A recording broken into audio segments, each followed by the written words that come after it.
or what I've seen ever.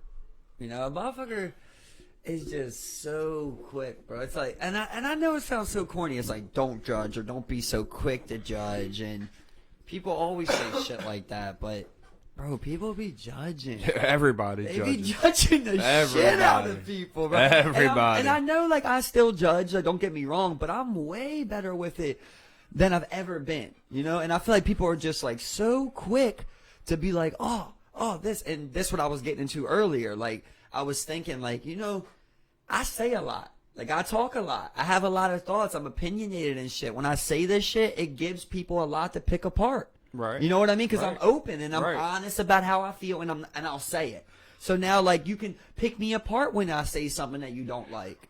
But a motherfucker can just be quiet and not tell you his opinion, and here be praised. You know, that's like me. That's me. You know what I mean? I'd be quiet as a bitch just watching, just.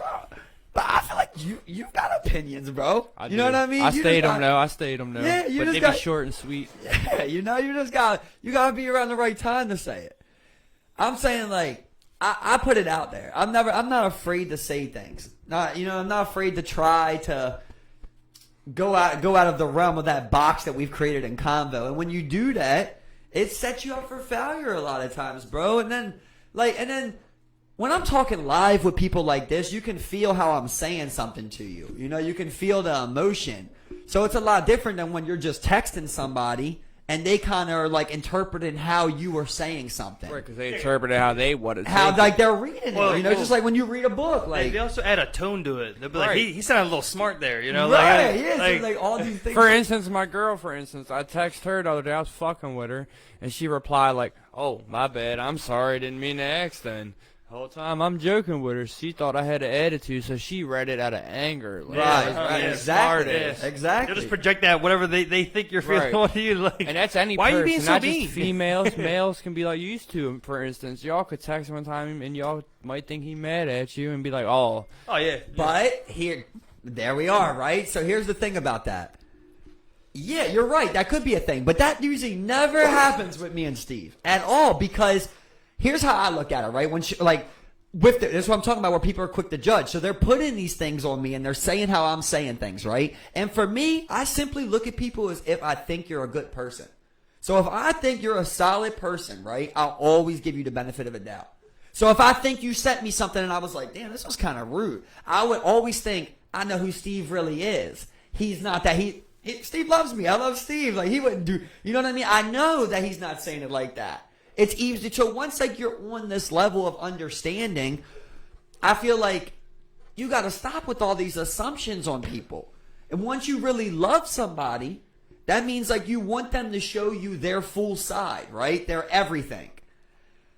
But then they show you this, and you want to judge it and pick it apart. Yeah. You know? And it's just like such a dangerous game that you're playing. Like, oh, open up for me. What do they say, like, about men? It's like, oh, open up more, open up more. Then you open up, and motherfuckers just judge every single thing that you say. Everything. Everything, bro. Everything. And we'll bring it up in the future and use it against you yup. when it's convenient for them and shit Yup, like yup, that. exactly. It's just really dirty, bro. Exactly. And I got some bad shit that I be talking about with people. Like, really opening up, bro. And somebody just, like, play me like that, you know, that shit is different. Yeah, you know what I mean? Like, the thing is, like, you know, you can, like, we can talk about it and we can be critical, we can be objective about those types of things when you're offering people, like, that type of criticism. Right, you know? right. But, like, you know, it's also how you say it, you know? Yeah, of course. And body language, too. Yeah, you could. Body language, we could sit here and let's talk about the objective or critical things of that particular thing that he's talking about. And, you know, it's like, we can have that conversation and actually be intelligent about it. So, but like, that's like you, for instance, right now. You Yeah. talk with your hands a lot. I just noticed that everything you were saying, you're moving with your hands. See, some people can take that aggressively. Oh, yeah. You know what I mean? Yeah. Not knowing you're quiet and shy, you start talking with your hands. You know what I mean? People could take that super aggressively, but if they know you, they're like, oh, he's not aggressive at all. That's the thing with the, like, you know, newer. But they could judge you off of that. Yeah, and, you know, we all love to say, like, don't judge a book by its cover, but I mean, like, you know, there are things to take away from people's appearances. There are things to take away, like, you know, like, you shouldn't, like, take it too far. You take all those judgments up front with a grain of salt. Because you also have to be on the assumption that you're working under the assumption and that you might be wrong. But you know, what I mean, like we've all judged some. We've all seen one person do something, today, fellas. and we judge them for it because of what they did in that particular scenario. We don't even know him as a person, but I seen him get short-tempered with that old lady. You know, I mean, he can't be that nice of a person. I mean, you know. And that's what I'm not sitting there trying to play no woe is me shit. Anybody that knows me knows it's not. That's what I'm saying. Like, you know I'm not that type of person. I don't gotta say shit like that to you. I don't gotta say I'm not woe is me, because you know I'm not a woe is me motherfucker. Yeah. You should be able to, so he ain't. I'll speak on it. Like, so in the future, you shouldn't have to keep covering this ground with your friends and people you love and you know. Like, they should know how to take what you're saying. You know, and be like, oh, well, that's... You know this person's personality traits and shit. And that's what I'm saying. Like, I really open up to people. Like, I really be hard on the sleeve, tell you what I think about things, and on a way deeper level. And motherfucker won't even tell me their opinion on it. We'll just pick apart mine, bro. No, we'll just pick apart what I said and everything be like, you did wrong. That's what you think? Oh, you think that? Okay, well, tell me the idea. Tell me your idea. Tell me what you think about it. Don't just sit here and say, oh, that's crazy. Oh, that'll never work. I hate motherfuckers like that, bro. Yeah, a lot of people, you know, if they think you can get anywhere above them, it's bad. You know, it's like crab bushel effect, you know. Bro, Man, drag you down right with them. Yeah, the crabs. Yeah, okay. You can't do better than them. You cannot do better. I was talking to Steve about it before, like, when we were talking about, like, okay, how much should we support? Like, Steve felt weird about, like, liking the podcast, right? If I like the podcast, he likes the podcast, nobody else likes it. There's 2 likes on there. It's like, okay, it's embarrassing. But, like, if nobody else is going to love that, right? If nobody else is going to do that, then how can you expect other people to, right? Well, these people, they know who you are. So they're already judging you. They already are like, you know, well, yeah, you can have fun in your little podcast. But if it became big... You know, then it would be like, whoa. Like, hey, what about me? How many motherfuckers are like, yeah, like, you know, motherfucker, right? Motherfuckers are like, go and prove it, and then I'll join. Mm-hmm. Mm-hmm. Right? Like, that's not how it's supposed to be. It's supposed to be like, you believe in this, and when you do it, who gets remembered? I got people that believe. A lot of friends of mine are entrepreneurs now. They start their own clothes line. My hoodie I wear is my friend's line. You know, it's ugly. Who's that? Shout him out. His name's Chris. You always gotta love yourself. You know what I'm saying? And I got people that have their own wine brands. You know, Marvelous Oak. That's my boy Marvin. He got his own wine shit. You know what I mean? So I'm always support them. You know what I mean? If they had no buyers, I'm supporting them. If they got somebody buying 100 hoodies or 100 wine bottles, I'm going to support them. I'm not going to ask for a wine bottle for free. Right. Because they're my friend. I'm going to support them by buying the bottle of wine. You know what that makes me think of? Me and Steve was just talking about, like, bottle service and shit like that, and, like, is it worth it, and why are people paying for these crazy bottles, right? I ended up seeing this thing that had me thinking because of that. It was like, you know, you're going to this club and get bottle service and pay $2.50 for a fifth. But then you're trying to negotiate with your friend to do a job. You know what I mean? Like that, and that it's so true, bro. Like it's self-image. It's always like self-image, right? Imagine, you know, yeah, you know, just social media kill people with that because everybody's gotta look like this certain person, man. Always, bro. I see that thing earlier too that said, guys now do a photo shoot and all of a sudden become misunderstood and mysterious. That shit was hilarious, bro. I was like, everybody, that's what they do now. They're dressed in a risky outfit, basically. Make some sharp pictures. Like everybody has to be so mysterious now. That's what really bothers me. Like, it's like being open is not cool. No, it's not cool, bro. They're like, shut up. Shut up, bro. Nobody wants to hear that shit. Like, you know, they want somebody that's mysterious and like don't say much. Like, it's like literally. I feel like literally like dumbness is valued now. Right. Like it's stupidity. Yo, I'm telling you who slept on, bro. Just look at everybody as far as like the new rappers. Just look at how they are. Like it's just they don't rap about shit. Right. They just mumble shit and they take off. 100%. Because of how they look. You know who is on some real shit though, bro. I'm telling you, he's been slept on for a while. Brought him to you before. Who's that? He's not no Kevin Gates, but 21 Savage, bro. I never liked him. Bro, listen to what he says. Listen to what he says. Like that dude, whatever it is, bro, he's turned a corner. Like I'm telling you, this guy really like he's not articulate like Kevin Gates is. He's not like on that. I don't think he's on psychedelics and shit like that. But like he says a lot of shit, bro, which is like it sounds so dumb. And then you're like, this man is not stupid, well, bro. You remember if anybody, 2 Chainz, for instance, he used to say the stupidest hard shit ever. I can't remember much of 2 Chainz now. But I was never 2 Chainz. But there was something, like he said the other day, 21 was saying, he's like, a lot of these guys, 21. He's like, that was it. He's like, a lot of these guys. Yeah, I seen that though, where he said about Nas, the little thing he did about Nas, talking about Nas will always be a legend, but realistically, all these people are more relevant than him, and he named off a whole list like fucking 6ix9ine and all these other rappers. And I didn't see that one, no. Yeah, it was a little sit down. Yeah, I mean I would have to see it. He was talking about Young Boy, all the. No, and this one he just said something simple where he was like, a lot of these people, a lot of these guys, people, women, whatever, they think they're crazy, but they're actually just dumb. Bro, I think that shit was so simple, but I'm telling you, like, if you really just sit there for a second, just think about that. Like, but right, what it like dumb?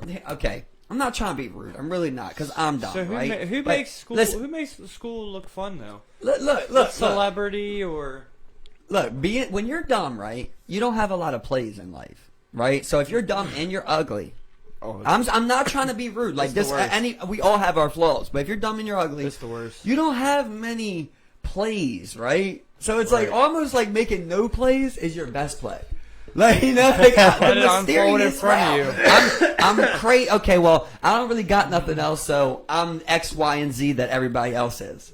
Fill it in with whatever you want. You know that I feel like the people that are individualized, the people that make their own decisions, like there's clearly a different intellect going on in society. Like there's motherfuckers just mumble rapping and doing TikTok dances, and then there's people that are like actually thinking and like are the most crucial thinkers of all time at this point. You can't tell me that. Well, I mean, the Island Boys, for instance, you can't tell me they're any way intelligent at all.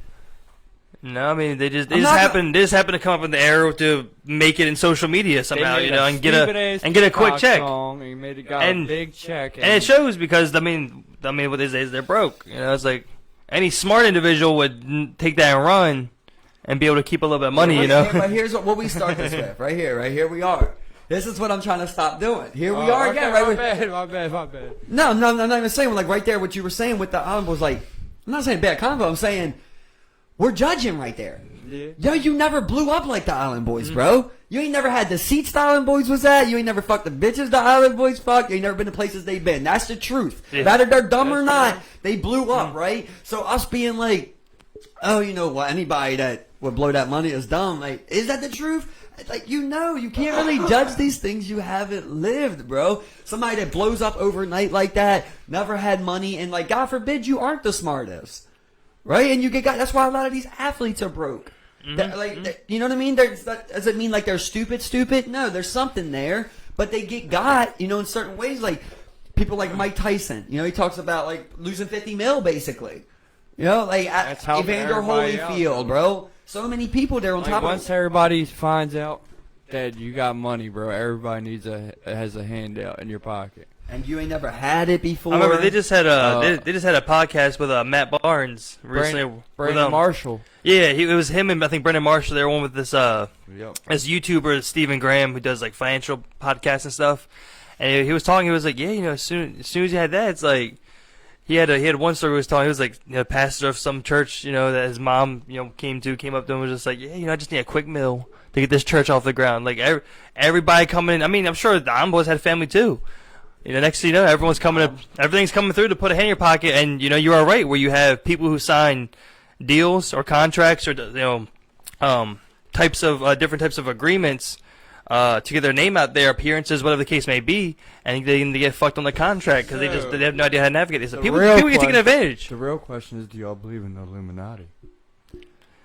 Yeah, I mean, as it's defined, no, you know what I mean. But yeah, I do believe that there definitely is.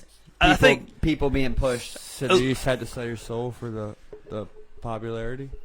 I think that most people do, bro. I think a lot of politicians do and a lot of celebrities do, but I always talk about this with Steve. Like, there's a couple people that we all like to believe aren't Illuminati but made it, right? Like Adam Sandler.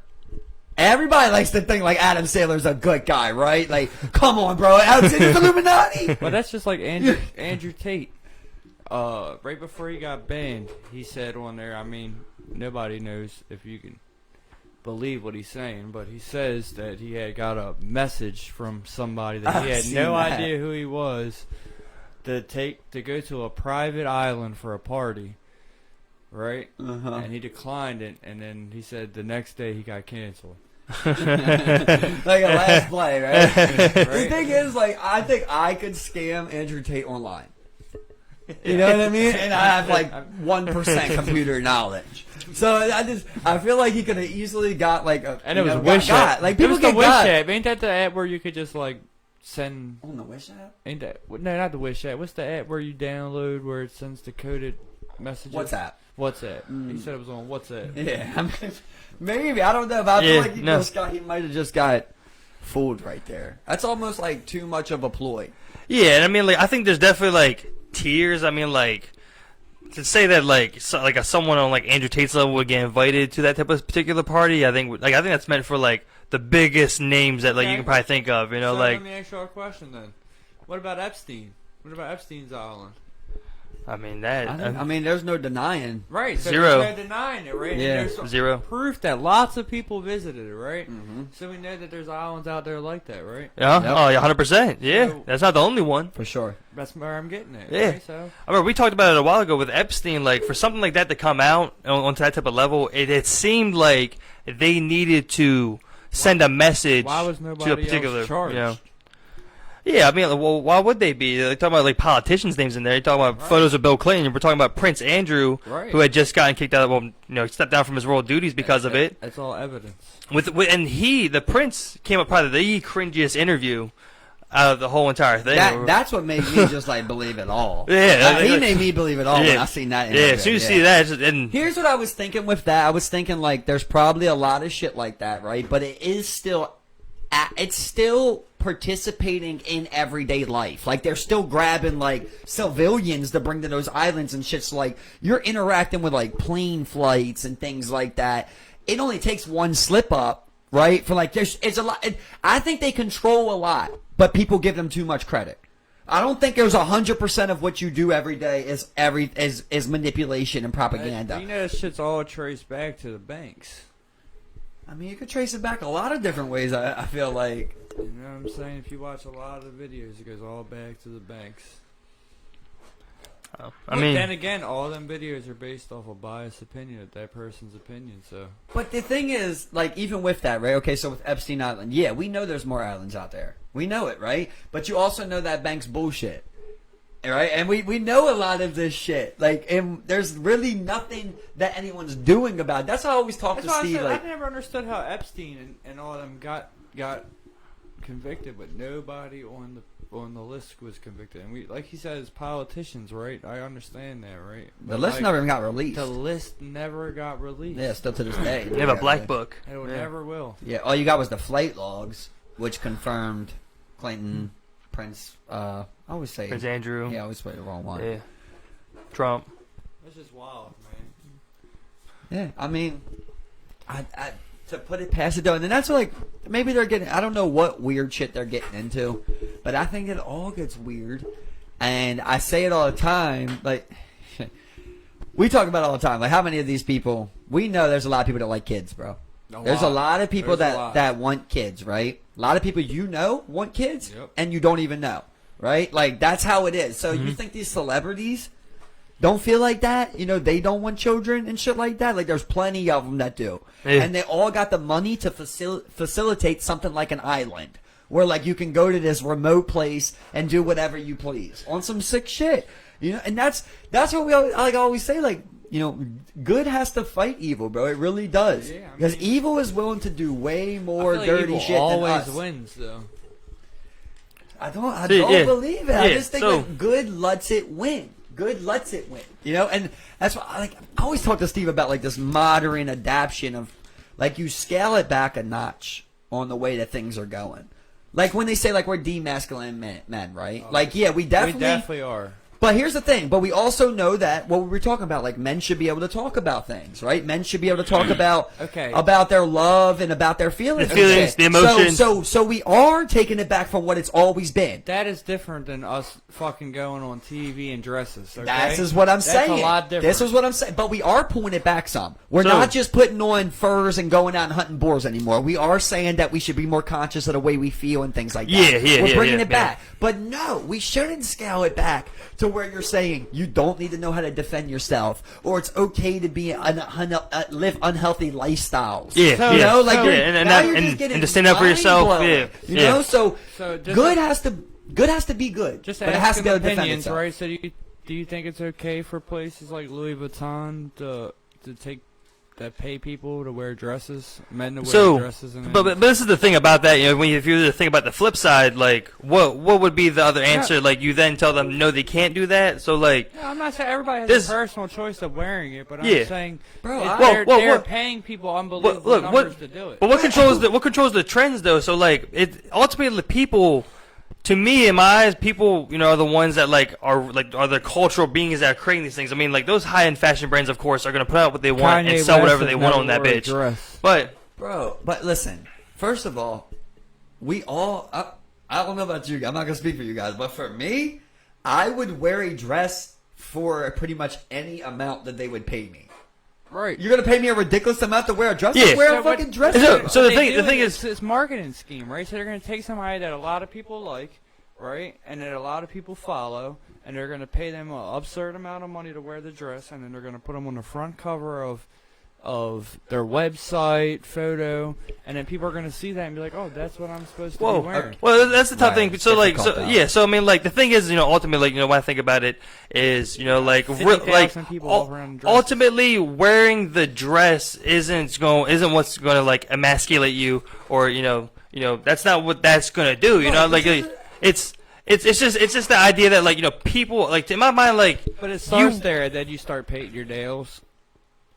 Yeah, but like, as far as them like pushing it, as far as them pushing this, like, that's the same. It has to be go down a different line, right? So I would have to ask you, like, do you think that the average person that you know, can become as big as Drake or a Young Thug or a Travis Scott? I mean, somebody obviously has to pave the way. Obviously. Do you think right now, though, that anyone you know could become famous? Yeah. Right? You think like anyone can become famous, right? Everybody has the opportunity to blow up as big as you can, right? So from there, those people, they're not selected by the Illuminati at that point, right? It's just random people, right? It's apparently. Right, so let's just say if randomly you got selected, and you just, whatever you did, you drew a painting, you hit the lottery, you became that celebrity. And then Louis Vuitton came to you and was like, bro, we'll pay you $215K to wear this dress down here. Like, you wouldn't do it? No. You would not do that. No, because you know why? Because other clothing line is going to try to match their offer with something totally different. See, to me, again, I'm not saying that you can't do it, and I'm not saying, again, it's all a marketing scheme. So if Louis Vuitton's going to pay you $200,000 to wear their dress, right, on the red carpet, right?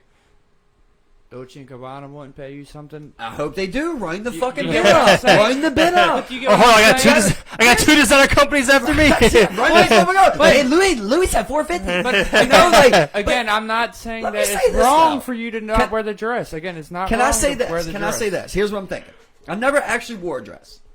But do you guys not think it would be comfortable for us to wear a dress? Yeah, there's sometimes where it's super hot, and I'm like, bro, it's hot as fuck. To wear a dress? Yeah. You know what I mean? Like, think about it, bro. Just all aired out. There's nothing between your legs. Hold on, real quick. On that note, right? Do you think your grandparent ever thought that? Your grandfather, do you think he ever thought, like, damn, it's but hot in some cultures, they were wearing completely different clothes. You know, like, right. But I get, you know, so Scottish are over there fighting. So look, this is the idea. Look, here, I got you. Yeah. So the idea, look, I hold don't on. like who that person is. I don't like who my grandfather is. I don't like his personality. Yeah, he was openly beating women. You know, like, he's racist. But this is the thing. So like, the idea of masculinity is going to evolve over years, and I think we're getting to a point where like you have things in my mind, in culture here, things that are needlessly genderized. I think clothing's one of them. You know what I'm saying? Like, really, ultimately, you can wear whatever the fuck you want. Right. It just matter if it has, like, it's imagine like if you have it with unicorns and pink, or it's like we even have like this idea like pink is a girl's color, but really pink is just a color. Boys is a blue, blue's a boy color, but it's just a color. I mean, like, yeah, these things invoke emotions and stuff, but like really, like I think we're getting to a point where like things are devolving from being needlessly gendered. You have a kid growing up, you put that baby doll down, that's for girls. Bro, like I caught a lot of slack. I'm sorry to cut you off. I caught a lot of slack for buying my son a kitchen set. That's whack, you see, is that crazy. weird? That's weird. Wild as shit, right? As a single man living in a house all alone, it's right weird now, you would get that flag, man. Cook. If you go into any restaurant, most likely you're gonna see majority male chefs.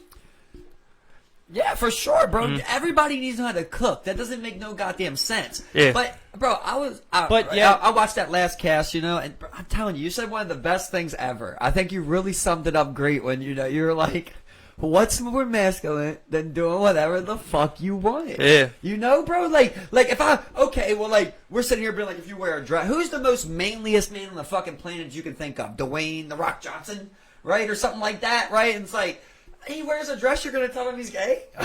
Well, it's just like Israel Adesanya.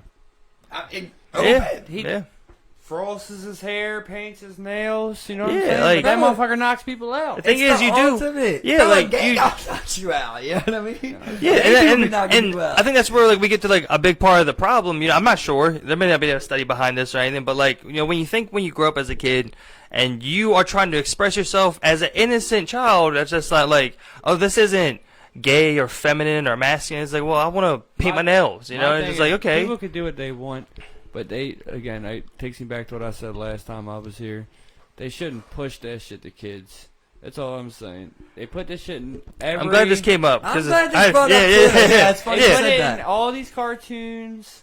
And again, I'm not saying they can't put them on there, but I think they should have their own specific channel instead of putting them in every channel. I wanted to ask more about that, though, Ray. I remember you said that. I wanted to ask more about that.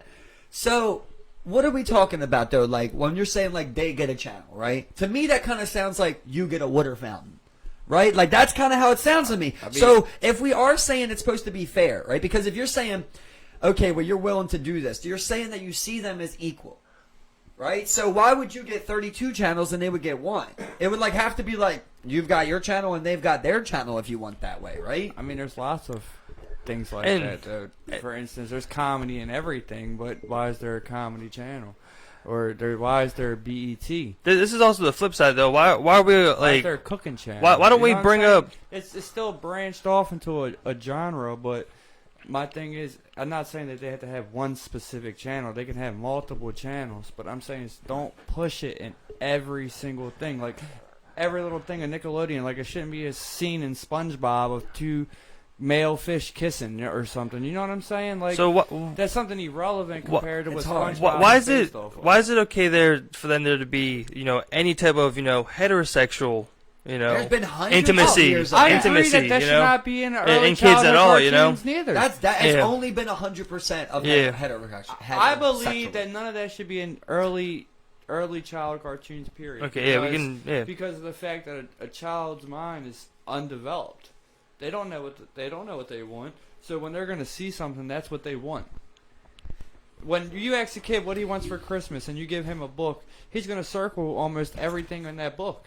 He's not going to go be like, oh, well, I don't find a need for this. He's going to be like, I want this because I see it. Yeah. So when they Plus watch that kid's on commercial TV, was fire. So my son watches a show, again, you can look it up on YouTube, right? It is the worst. I hate that he watches a show. It's called Jeffy. It's about this little puppet with a crayon up his nose or pencil, and he wears a hard hat, and it's nothing but cussing. Oh, yeah. It's terrible, right? Yeah, and he's just dumb as shit. The guy's so dumb. So my son sees that, right? And do you know the scary movie Scream? Right? He calls him Ghostface, because that's what he calls him on there, right? And I'm like, no, buddy, his name's Scream. He's like, no, you might call him that, but his real name's Ghostface. And I'm like, who taught you that? And he's like, Jeffy. And I'm like, dude, you're learning stuff from a show you're not even supposed to be watching. Yeah. But then you believe that it's real because you watched that show. Well, he's so programmable right now. Yeah. You know what I And mean? that's my point that I'm getting at. Yeah. So if a kid is seeing a bunch of dudes kissing dudes at an age like that, his train of thought doesn't know what he wants. Yeah, but at the same time, like, the argument is that you should take that away from your child. You know what I mean? Like, that's basically the argument is, well, a lot of these things, it's like saying, like, oh, well, you listen to rap music, so your kid went out and did something bad. Can you blame the rap music? Or your kid sees an action movie and then he decides he can do a stunt. You know, is it his fault if he breaks a leg? Like, But does it happen?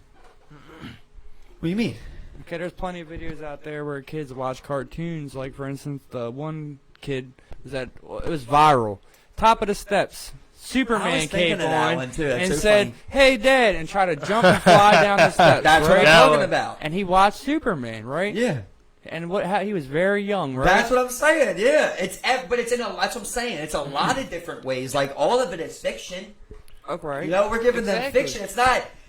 And that's the thing, bro. Like, But there was a time when it was Mr. Rogers' Playhouse. Yeah. You know, yeah. like no animation, just Mr. Rogers. I watched that. You know what I mean? I watched it. There Mr. was a time Rogers. when it was like an actual person on there. Even like back in the day, like I used to watch a lot of like Comfy in the Couch.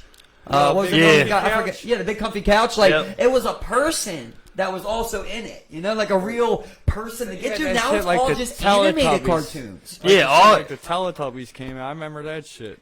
bro. I remember. I kind of like you kind of seen the evolution of like Cartoon Network, like as the shows, like we all. I think most of us kind of like seen that transition from like the old generation to the new one. Like the comedy got more like I guess like slapstick, where it was like, you know, like you hit him in the nuts and like, you know, like it's dumb shit like Yeah. that. Like, yeah, and then nowadays like the cartoons are more ingrained with the culture that we see in like TikTok and social media, because I mean that's what social media does. It finds those trends. They will make those cartoons on those trends now. And you don't even hear about like a new. I mean, But I don't. But you don't even hear about like a new Disney Channel show. But my thing Like, is, we had so many good ones. so let me ask you a question. Yeah, streaming makes it a little different now. So let me ask y'all a question, right? Yeah, it's a super Yeah, and yeah. YouTube on top of that. Y'all Yeah, have huh? no kids, right?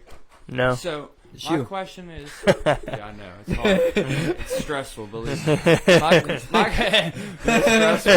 My question is to you, right? Would you rather your son? Not saying that he can or can't be gay. I would not care if my son ended up being gay. I would still love him the same way, right? But I would rather him make that decision at 13 or 14 than 6 and 7. I don't think you can make that decision at 6 or 7. Bro, I- at but I 6 also and don't 7, think you, it's programmed in you. but I also don't think you can say you're straight at 6 or 7. But That's then, my point. but That's who, my point. At But 6, who Yeah, am I so- to say? Because there's probably plenty of people that would be like, "No, I knew I liked girls or boys when I was in And first grade." there's a lot of people That's- I know that have said that, where like they knew, you know, Yeah. like they knew like it was something was a little off. That's you know, just like the people that, it's just like the people that are like, I knew I was a girl when I was 2.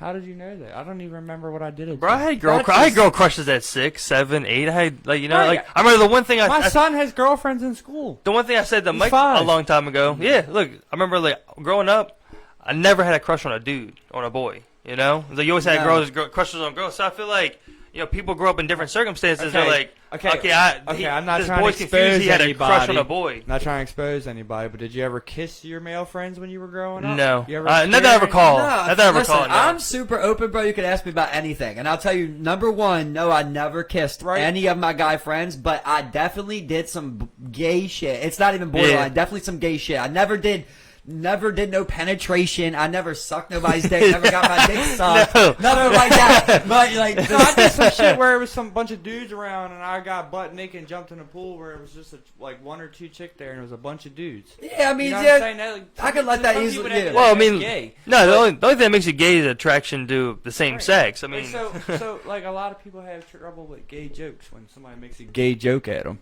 For instance, like a lot of people be like, "Oh, Oh yeah, for sure. they're the people you gotta watch." Yeah, because that's all about how much weight you want to put in anything that somebody says to you, right? They can call you a bitch, they can call you a whore. It's like a lot of things you could let tick you off. Yeah. I feel like that's like one of the easier things for me to let go. I bet you call me gay than a bitch. yeah. You know what I mean? Like, Yeah, you know, but like it's definitely super weird because like, you know, I've come across a lot more people similar age to me, and or even a little bit older, you know, like in the same kind of in that same age group up to like 30, 25, 26-ish. Right. And I mean, like generally, it seems that the culture has kind of swayed that way, where it's like, okay, you don't say, oh, that's gay. You don't do that no more. I still do. That's some gay shit. Like you don't say that no That's more. because a lot It's of people fading take it now, yeah. offensive though. It's fading It's now, a very but- Yeah, offensive word and now. then there's even take it there's out, even yeah. the new things that, like, a couple years ago it never once came up. Nowadays it tends to come up more in conversation than that. When you talk about, like, things like trans rights and Right. That's because trans it's a lot issues more- and it's a lot more LGBTQ issues. Yeah, Right. yeah. It just seems to be more ingrained in the culture, and the people are talking about And it. again, there's nothing wrong with it. Yeah. There's Oh yeah. nothing Yeah. wrong with Yeah. it. Yeah. I just, again, my personal opinion, like everybody's allowed to have, is that they shouldn't just push it at such a young age. If they want to put it in them iCarly shows for kids that are 13 and 14, okay, that's when kids should learn about that. They don't teach sex ed in kindergarten. They don't teach sex ed to the kids in first grade, in schools, but yet they can turn on their Personally, TVs I feel like and your watch school it. shouldn't even teach you sex ed. I think that's really a parental thing right there. Yeah, he changed my mind about that one. Yeah. I get Yeah. that, but I'm saying though, a school will sit there and teach them about sex Oh yeah, ed, bro. right? Listen, I seen some inside footage from someone of a college class nowadays, bro, at our college, CCBC, and the shit and the way that this fucking class and the way that this teacher was talking was some shit that, like, you would think you seen writ in like a far right wing article or something that was like bullshit, and you wouldn't believe it. And then, like, you hear it, and they're like literally like I remember, like, one of the people were like, But did you hear what you said? What school was that? I was CCBC, And how old are them people? 20s. I don't know. That's what I'm getting at. My point is, that's fine. If you want to learn about sex at that age, that's okay. What I'm saying is, what they were saying was crazy to me, bro. Bro, they teach you how to not get raped when you go to jail. They give you a little pamphlet That's on. just crazy. They give you a pamphlet on how not to get your booty taken. They were saying one thing. They were saying, there's so many. See, Is that a real pamphlet? I swear to God. I swear to God. keep your head down. They tell you if Just you sit. find Imagine sit the one down. that wants the booty's just like, I'll take the pamphlet. It says on there. It says like, no, it says on there if like somebody leaves something on your bed, don't take it. oh yeah, gotta like. Heading behind me with my friend. Oh yeah, don't pick it up as a sign of strength. I swear to God. Like I said though, right? No, I don't need At the end of the day, that. everybody's allowed to have their own opinion and allowed to do what they want because again, we live in America, right? But again, you got that to an extent, right? You got a America. freedom of speech, but so far, right? You got a right to bear arms, but so far, you got a right to press, but so far. Yeah, yeah. So again, anybody can lean however they want and make their own decisions. It's just like the time we live in, though, bro. We're the weirdest we ever been. Like, we Like, just so- got so much. It's kind of like I was talking to you guys about suicide last time. Like, I feel like so many people, they know how to commit suicide now because you can look it up. You can see all these different ways. You know, Yeah. we were talking about. I could like, add my opinion on what you were talking about that last time, but you were totally right. I agree with that. Like, a lot of people that are going to kill themselves are not going to tell you they're going to kill themselves. They're just going to do it. They're just And they're gonna going to kill tell Yeah. you why afterwards in like, a letter. You know, I was talking about when I used to try and hold my breath and, be in this tub and drown. I didn't know another way to kill myself. I never had a computer. I never had a To look it phone. up, yeah. I you know what I mean? I literally didn't know. Like, I kind of knew And about the- hanging yourself, but like I know how to tie a noose. And the circulation- And nowadays, you could just literally go on there. The circulation of that bro, is and like just be so able to do it. I yeah. feel like it's like it's just so much. When you hear about an 8-year-old hanging, It's gotten on easier and himself, it easier, just man. does Easier not and make easier. sense, you No. know. So I don't know. It's on a different angle, but there's a lot of weirdness that goes on now, bro. It's the weirdest it ever been. Do You you all know? believe in afterlife? You believe in ghosts? I believe in both. Yeah. You want to hear a funny story what happened to me? Give it to me. So, we was in a house in Edmondson Village, right? And I swear to God, this house was haunted, right? Me and my cousin, I call him right now on speakerphone. We shut the basement door and lock it, right? It locks from the basement side, right? We walk through the whole house, and there's nobody in this house, okay? We shut this door. Door opens up by itself while we're upstairs working, right? My cousin's like, fuck no, somebody's down there. We go down there, look, nobody's there, right? We shut the door. Come back up, start working, door opens up by itself, right? We leave for the night, come back the next day to do the job. We shut the door, right? Come back, The door's shut. Go upstairs, start work. It's still shut all night, right? The whole night it stayed shut. Go back, start working, door pops open again, right? He wanted that door open. We left. He wanted that door open. Right? We left, right? We got yelled at for not finishing or whatever. Went back, did it. Blah, blah, blah, right? Never went back again, right? But my question is, y'all ever have anything crazy happen to y'all? Me and Yeah. Steve, we've read Yeah. it before. Steve Yeah. said he's a firm believer that no ghosts, right? Yeah, I feel like I've never had an experience. I've had some funny things, but like I've never seen no door close or seen no shit. Right. You always try to talk your way out of it. I feel thought, like, yeah, you and it's know? easier like the things that I've had happen to me, I've heard, and it's easier to talk things out of things that like you heard. You're like, oh, that was just. That was something outside. I was just hearing, like, you know, did I do that? Like, I even thought I made a noise at one point. I was like, did I just make a noise I didn't mean to make? Right, And you never know. you had heard something. You know, I just wasn't sure. You know, like that's it. You see some shit that's irrefutable. You know. So, you know, it's funny because I'm kind of glad we did bring this up because I would take a different twist with you now that we're talking about that. So, basically, you know, you don't have a story right there. I've told him my story before. Long story short, right? My aunt passed away, bro. I go to sleep one day. I got this chapstick on the counter, and like I wake up and like I kind of see my aunt over top of me, you know, like her figure, and she's like, you know, tell my sons that they're okay, everything's gonna be okay. And I was like, you know, looking, and I'm like, oh, you know, okay, I'll do that. And she picked up the chapstick off the counter, and she slammed it down like this. And then I woke back up, like out of my sleep, and the chapstick was spinning. Now, as you want to take it, you take it, right? Like everybody's personal story, right? But here's what I want to say to you, bro. So, you took that acid alone before, right? Yeah. Well, like, you believe those stories that they're saying when they take DMT, right? They all have a similar story of eating these, going through this portal, right? Eating these creatures. They do, yeah. It's all the same story, right? Yeah. So when you were alone on that acid, did you ever try to do something like that? No, not usually, no. You never seen nothing like that or tried to talk to something? Everything has always been like internally with myself, typically. And then like the things that like usually like the peaks are hardest, but like, you know, I've never tried to do anything like that, like transcend nothing. No, no, I haven't. No. But no, I mean not like to a higher realm. Yeah, but right? like, or even try to like, you know. But no, last time, no. you know, I still had a good thing going when I got back here, and I'm solo dolo in here, bro. And anybody could take it as they want. Like I said, it's all personal experience, so it's hard for me to get somebody to believe anything based off personal experience. Right, There's no fact involved, right? Yeah. But like, bro, I'm telling you, I was pushing the limits of that thing, man. Like to the top that it could go. And to me, I was 100% communicating with something. Right? And like it could take it how you want. It sounds crazy. It's hippie, whatever you want to say. That's fine, right? Mm-hmm. But you know that when you're watching shit, whether you're talking something or not, when you're on it, everything's vibrating, bro. Everything looks alive. And like, you know, I feel like I was just able to kind of focus on something and communicate through it, right?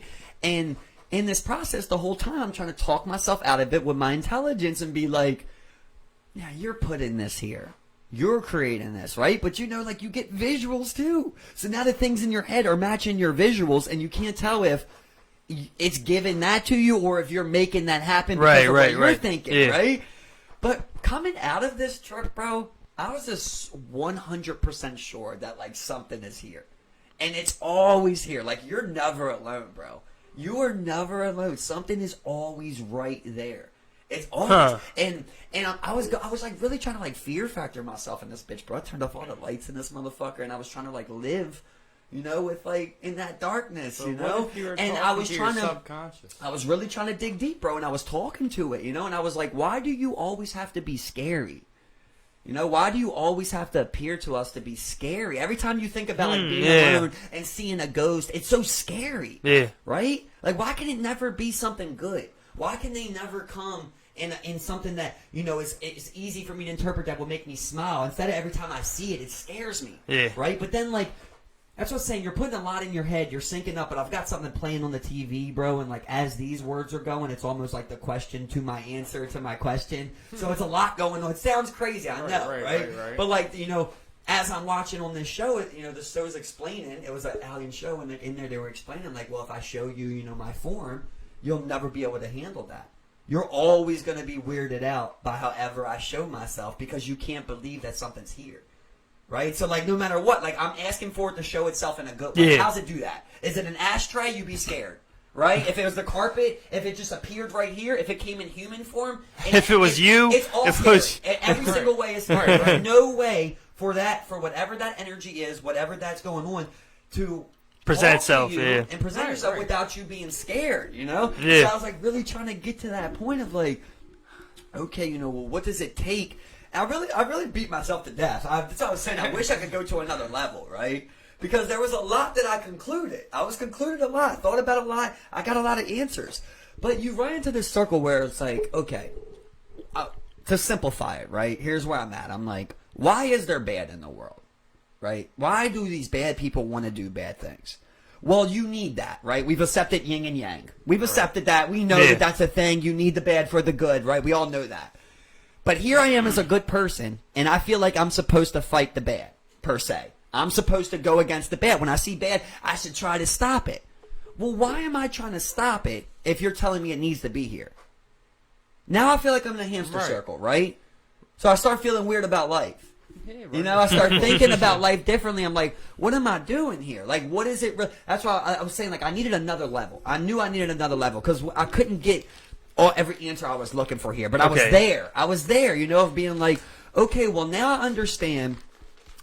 I was asking a lot of things, bro, and it was, like, really cool to see, and like I said, it's so hard to explain it to someone because it's impossible for somebody else to see it how you see it or believe it how you believe it. But, when I was really explaining, like, how to see things, it's like I was getting an explanation of the best way that you change things, right, is, like, people see things that are going on through you. When they interact with you and you give your opinion, you give your perception, you give your love, your thoughts, you care about them, your ideas, you change the way they see things, right? And everybody's like just putting a little bit of a blinder on everybody to try to see better or good, whatever it is. Mm-hmm. Okay. So I was just really thinking about, like, what is going on here where it is this yin and yang going in a circle. Where you're trying to stop the bad's trying to, overcome the good, and it's just constantly, well, what are we really doing here? Are you telling me it's only for me to experience life, right? I'm supposed to come on this planet. I know I love my friends. I love talking on this podcast with people. I would love to have children, to raise a family. I love having a family, right? I love holidays and the seasons. All of this is beautiful. But you're like, what is like we talked about before, I like an end game. I like knowing, like, what are you supposed to do here? Like, everybody wants to know their purpose, right? And you feel like your purpose is to do something that is supposed to exist. Like, why am I supposed to try to put a stop to something that we all know is supposed to exist? Yeah, I mean, where I'm at. Yeah, so I mean, like, I guess first of all, the first thing I'm thinking about is what is good inherently. I mean, that's what good would do. Good would chase the bad and try to fight it and stamp it out. I mean, just as the bad tries to get to the good. And I mean, the other thing that, like, one of the things I saw recently, like, it was like a young Alan Watts, and I remember he was sitting there. He was like, like when you stop looking at it like as like a war and more as a dance, that's the coexistence of life. I mean, like, I guess it's a weird way to look at it, but I mean, like, I guess the first thing, opposite of bad is good. What would the good do? The good would go after the bad. I mean, that's like what the good does. I mean, what I'm saying? Like, it's all those things of being kind. The devil was I hope you're called street. At one point. Okay, yes, but on a way deeper level, right? Picture the world, your life goes as good as you could picture it, right? Everything happens tomorrow the best you can. You become everything you possibly could. Then you wake up. At the end, like, what did you really do if that's all you did, right? You only had accomplishments. Okay, you built your family. Like, there's a legacy that lives on. But, like, what did you really evolve to on your time on this planet? And, during this trip, I'm like, I realized, like, that is what's real, bro. I know that sounds weird. But this is not what's real.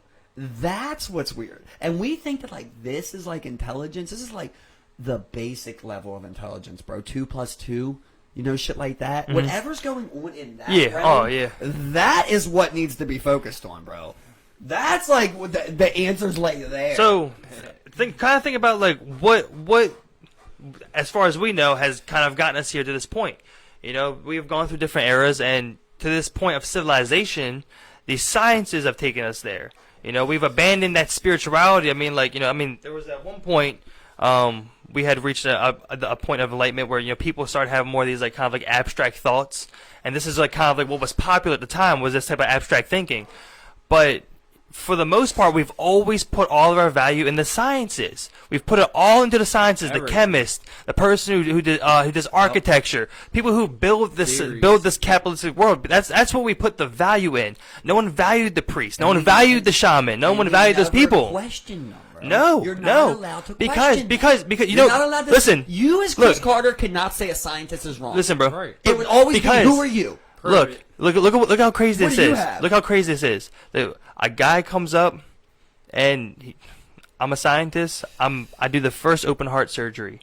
That's fucking insane. Like, what did I've been praying to God. This guy did it in front of me. Like, it's just like that's what we've abandoned. We've abandoned that side of it. We don't value those people. They don't get that money. Like you say or spirituality in general. It doesn't have to be religion. It just has to be spiritual. Like, spirituality and religion was a form of belief to get someone to believe in something, right?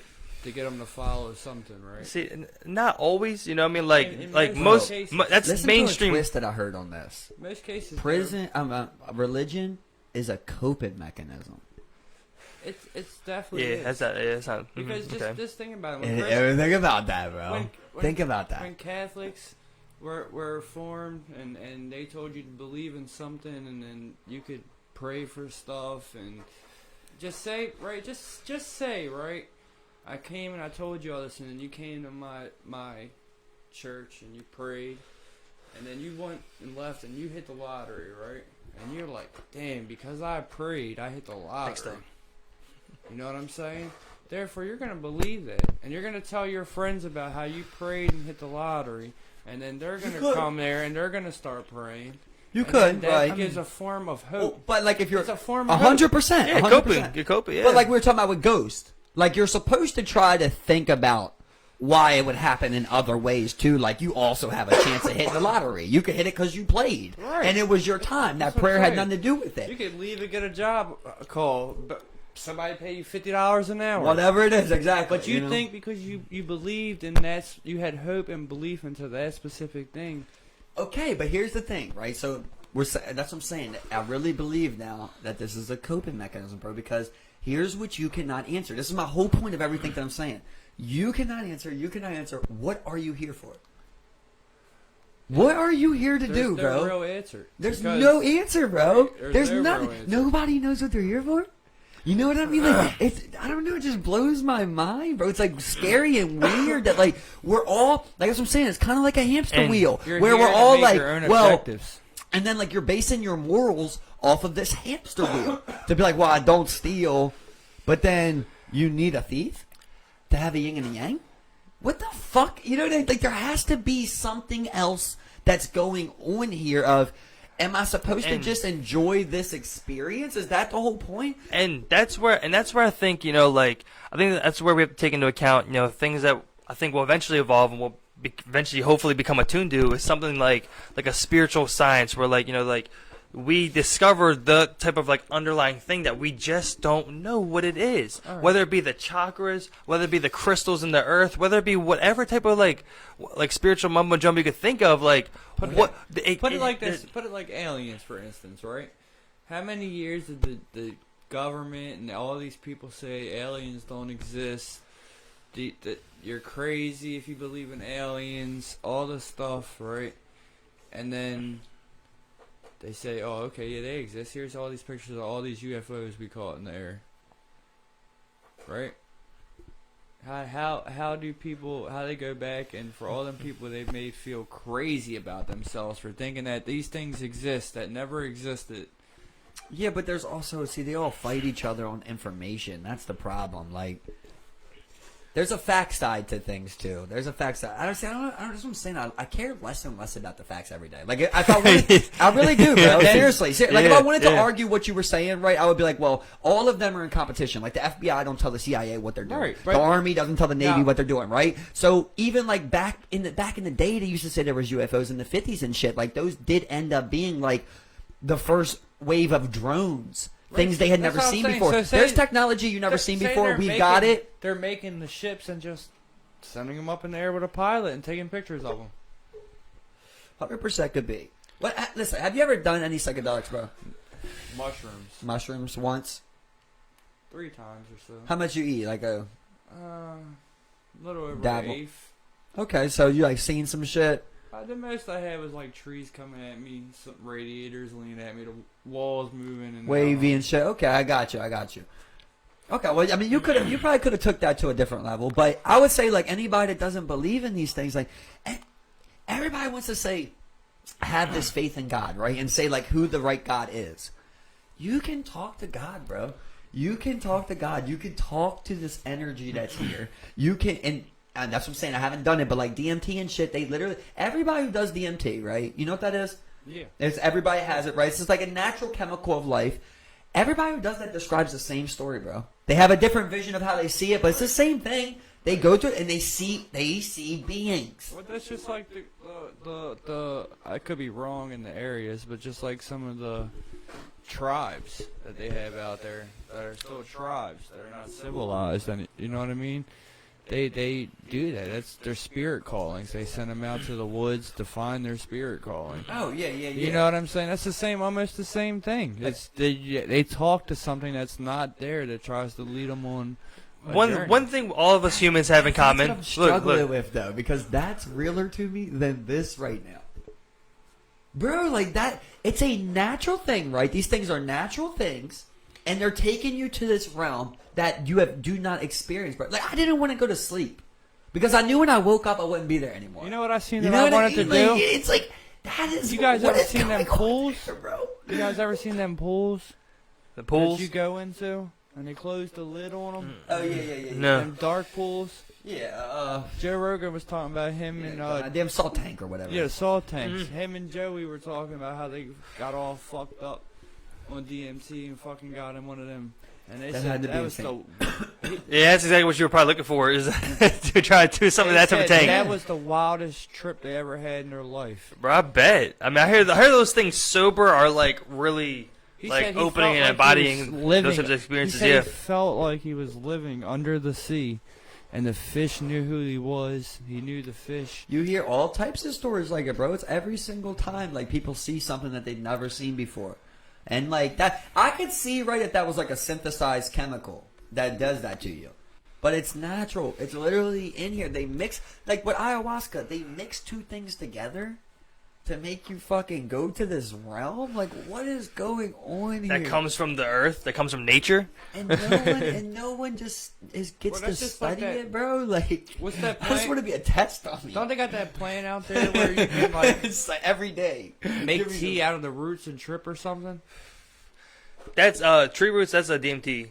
Is that what it is? I think It it's is. ayahuasca, Yeah. bro. I'm not sure. I I'm not. I thought it started with ayahuasca. a G or something. I believe ayahuasca. I might be wrong on this. I believe ayahuasca and peyote are used interchangeably. So it's from a cactus. Yeah, I know there was something about I thought it started with a G. I could be wrong. But it's some roots that you could actually boil in some water and make tea. There's a lot of shit. I mean, there's a lot of shit that does it. A lot of different things with a lot of different, like even the Egyptians, that shit that Hancock was talking about, they ate that lotus flower.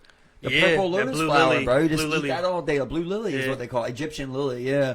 And just eat that all day and get high. Then those leopards lick shit, and those toads, are different types. Toad Like every single thing. It's like you've got all these different ways to experience this realm, and instead you're just beat into you that this is the realm you're supposed to live in.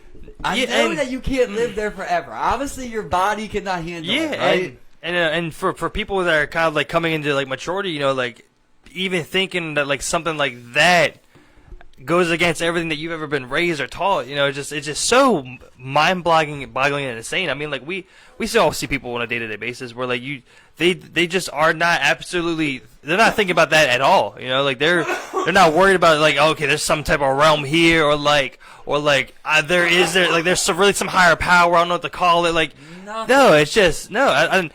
There's something there, whether it be something that like coexists at this same time in like a different kind of dimension, reality, physical form, or some type of metaphysical form, whatever you want to call it, or that really everything's attuned to the same frequency in the universe. Like, I mean, like... Well, that's what I was going to say to you, like, when you were saying, like, you never talked to them. Well, did you ever try to say something to that, No. Right, Right? You got to ask, I feel like. I feel like that's asking you shall I feel receive. like that's part of, like, your self-conscious, though. It might be, but Yeah, that's listen, what it is, though, but here's the thing, it's the classic thing I always say. Even if it is placebo, what does it matter if it works?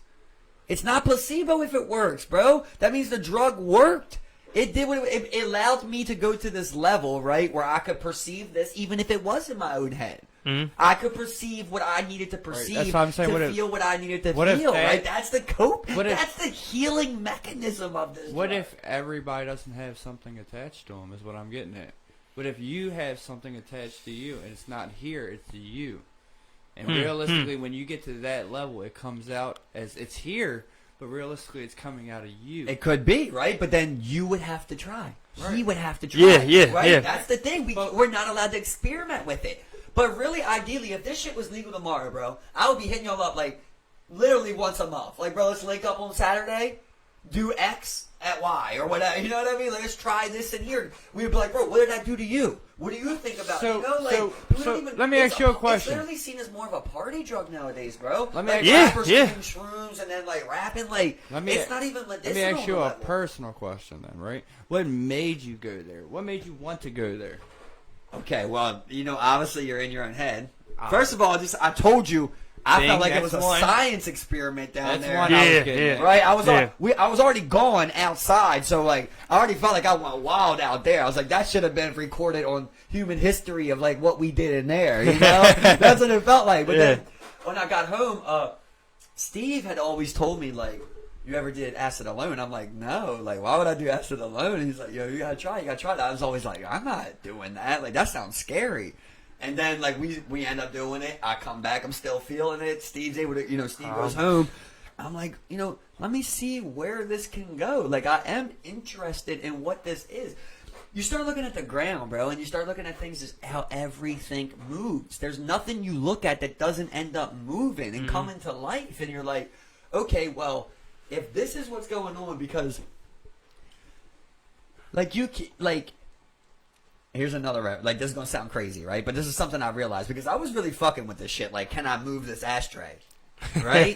But you know what I realized? Like, you can't move it. But what's it do? It bends.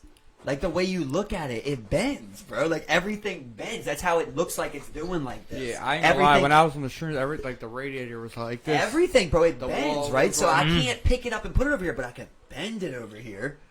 You know what I mean? Like, so I started playing with it on that level, and then I was like, man, like, I'm like, I feel like I started thinking too much of like, man, most people would be so scared to be like, tripping by themselves in a house alone like this at 2 a.m. basically. And I was like, well, let me try to like thrive in this. And that's when I started asking, like, why do you got to be scary? Like, why can't I embrace whatever is in here? Let's say if this is haunted with a ghost, why can't I embrace it right now? That's what this chemical, drug, medicine, whatever you want to call it, that's what this should be able to do, right? It's like allow me to take this different level. I'm dropping all of this, right? See it differently through a different set of eyes. Exactly. Be open to it, yeah. with me. And like now I'm even more open than if I wasn't on it. I'm not, because if you like a ghost pops up to you when you're in the kitchen by yourself sober in the morning, you're scared as shit. But like on acid, it's like everything's already alive. If something was to come into play, it's not that crazy. And it's like, it's not like something. Oh, that might blow my shit away. I don't know. Well, like that's what I'm saying. Everybody has their, I don't want to sit there and go on my own tangent of like everything I've seen. It's honestly your personal things, but it's not like a body formed, bro. Right? You're looking in. So I started playing with like light, because light's what really changes how you see it. Like if there's a light on the wall, you see it a lot differently than there's no light. You play off of like the shadow, and that's what bends and makes it see like different things. All of this I was thinking about, right? But I started thinking like, okay, well, I was asking it to show itself. It didn't just form, but like there was a dark corner where I started perceiving, however you want to say it, right? The medicine was doing it. I was doing it in my head. I started perceiving an angle. It started as an angle. It was like a cloak over top. And I don't know if it was 2, 3 people, but I could see that this cloak was like pressed down on these heads that was watching, right? And I was like, well, why do you, I asked again, I'm like, why do you got to be like in the shadows, you know? This doesn't make sense. Why can't you just come to me, sit down and talk with me? And, you know, it like did a slight motion where I just see like a head kind of shift over, you know, and it was the face that was kind of in a shadow, you know? And like I said, this could all be in my head. It could be. But to me, there was something there. Right? And like I'm trying to communicate and these things are coming to my head like you were saying, like kind of audio way, right? And I'm playing it on to like how I feel and the questions I'm asking and just pushing it farther and farther to see like what again, I'm just asking again. Yeah, I just want to you ever try to do this without the acid? I mean, You ever that's what I'm just saying. turn the light off and sit on your couch and be like, well, that's the thing, right? I'm scared, bro. I'd never sit in this house alone sober. You know, just like with nothing, just sitting in the house, everything off. It was like pitch black out. Right, just sitting there. At. No, but that's what I was trying to do. You know, so I turned everything off and like I had to take a piss. I'm like, I'm gonna go without my phone. I'm just gonna walk upstairs in the dark. I'm gonna on acid. Right? I'm gonna take a piss. And I'm gonna come back down and I'll be because fine. that phone, you'd be feeling different. Like, that phone I'm in your like hand. trying to see what I can do with my mind. You know, like you're so scared. Well, just push through it. Like.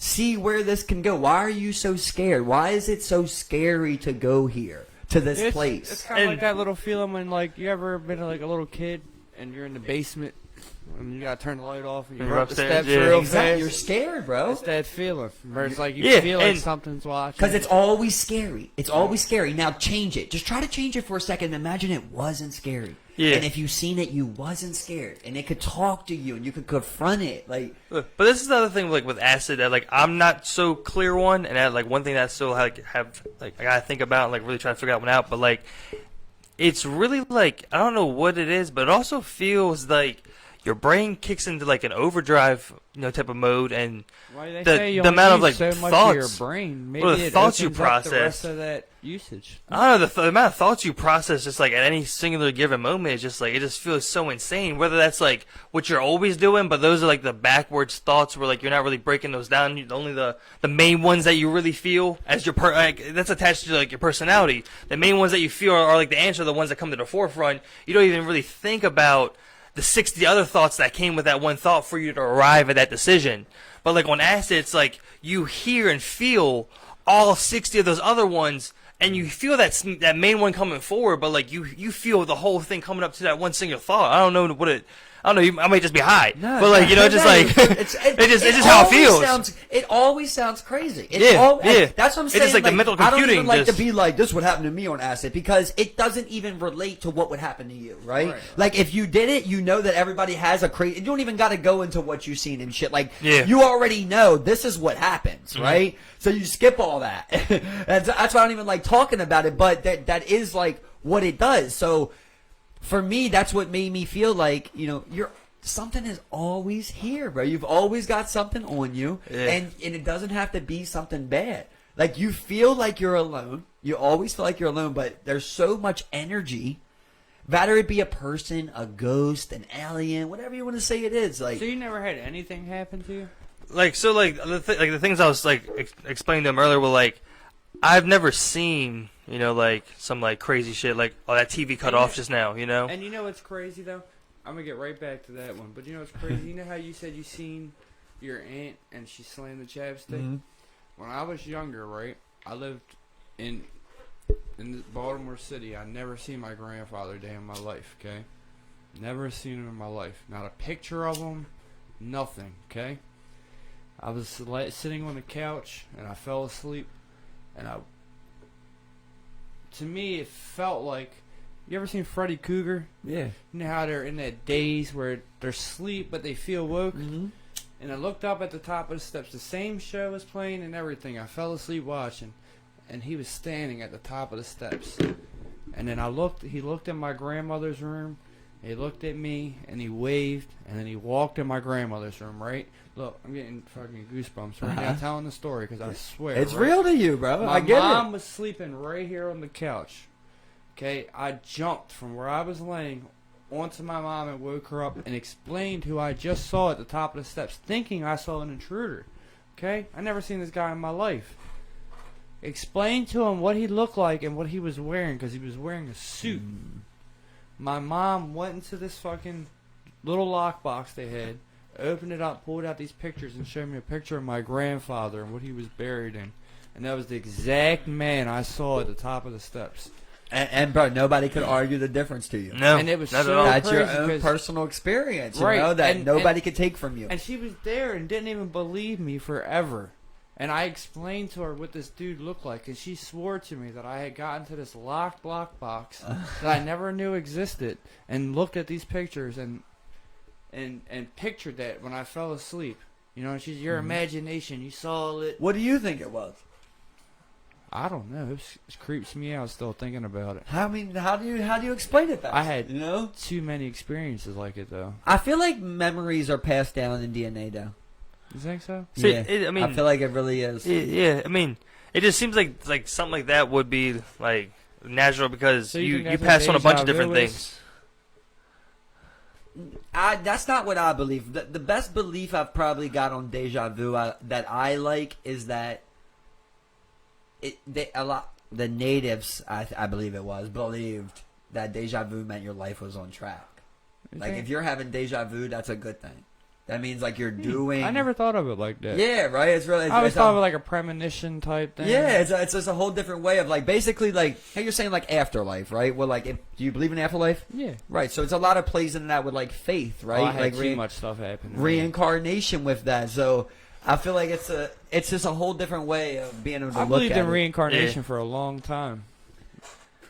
So that's the thing. So when we believe, you believe in reincarnation? Yeah, to like an extent, like Like your soul's coming back. yeah. Because You I feel mean, like you have a 'cause, soul. like, I think we talked about this before. I thought you yeah, said you might yeah, not have a soul. yeah. I mean, like I think it gets like moved on. You know, like I think Right. it's like so what that's my like thing. that I is. believe you know? the same thing. So do you think like it doesn't carry nothing from that past life? That's what I feel like it does. I feel like it definitely does. So like one of the things I think about like That's a it lot could of life, so too. like, so it could be there. That's the That's thing. why we got anxiety now. It We've all could be lived so there, many but like lives. one of the things that would make sense to me is like like it's a complete wipe from the beginning. You know, like you then enter into like a new kind of like conscious of being into like this person that you then become. You know, Okay, as you well, move here I forward. am You know, again, though. like a clean Here's white the- would make sense. Here's the question that you can't. For what? For what, bro? That is what I just kept beating my head with that day. All that you described, I agree.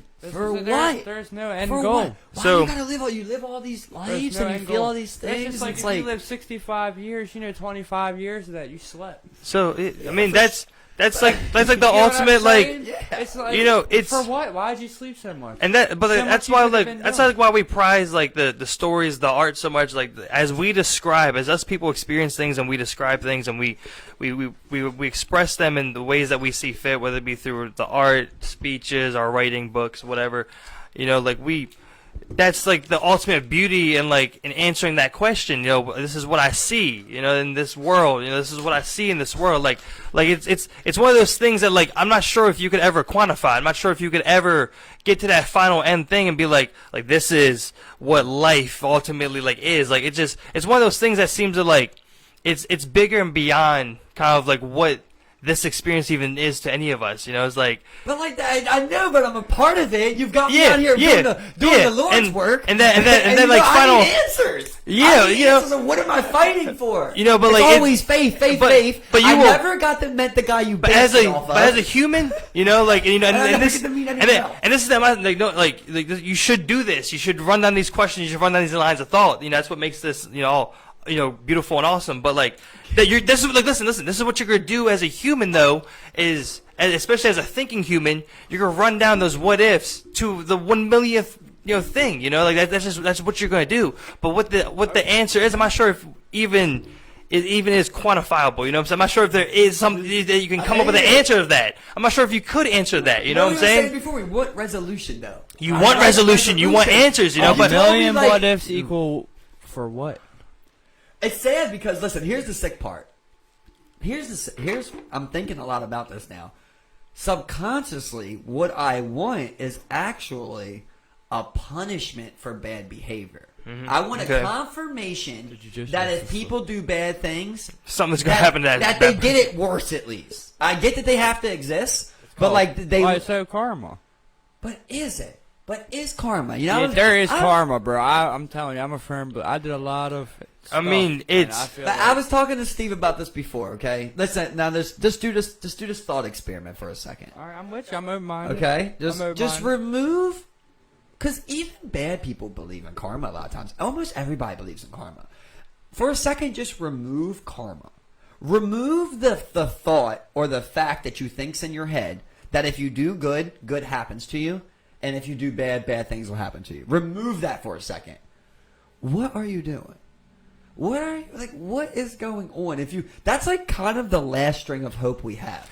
Once you give up on the idea of God, or at least the book gods that they've given us, You at least hope there's your some last karma. string is karma, right? So let's just say for a second that wasn't there, bro. And that wasn't now the case. It's really like, what the fuck are we doing here? And I can tell just by like I've said it 3 times now. Like you said, you can't even answer it, bro. Yeah, no. Nobody knows No, what the and fuck you're doing here. karma- but like you just. It's funny I that don't know, people. you just crack a jokey joke. You get drunk. You bust a nut. You have a kid. You know, It's funny that people like kind of like You kind of just play my like life. tie on to karma. Because, I mean, like karma is like a old that's like a very ancient like belief in like I think like Hinduism and Buddhism. You know, that's where that like whole thought like originated under that type of religion. And we like kind of like attached to it like, well, yeah, that makes sense. Like that Right. makes sense that would happen. Like I sure hope so. Like I sure hope that motherfuckers do it. But you as a good person There's- believing in karma, though, what does that do to your morals after that? Is what I'm saying. yeah, You know what I mean? yeah. Like, what if happens if to it your morals after that? Like, do you really if it care? helps, Do yeah. you really care How do anymore? you? Why would you care? Why would you care anymore? It's like Why? whatever. Well, that's what would make being a good person. It's like a good person really doesn't like whether they believe. That's the thing. A good person couldn't really at the core believe that in something like that. Because they themselves just want to be good for the good. I just want to be good to be good. I don't want nothing in return. There's no underlying belief system about this. I just know how I want to be treated and how I want to treat other people. We talked about this before, but that is ego, though. That is ego that makes people like it's like wanting to be a hero. Right? Like, I want to do good. I want to be the one that goes in the fire and saves these people and pulls them out. Like that, it's ego. The thing is, once you involve yourself doing it, you're the main character. Now it's ego, right? Doing good. It doesn't. You're not supposed to be thinking like that. You're not even supposed to be thinking you're the one that saves the bus from going off the road or breathes life into people. You just think like you're doing good every day, and these actions add up, right?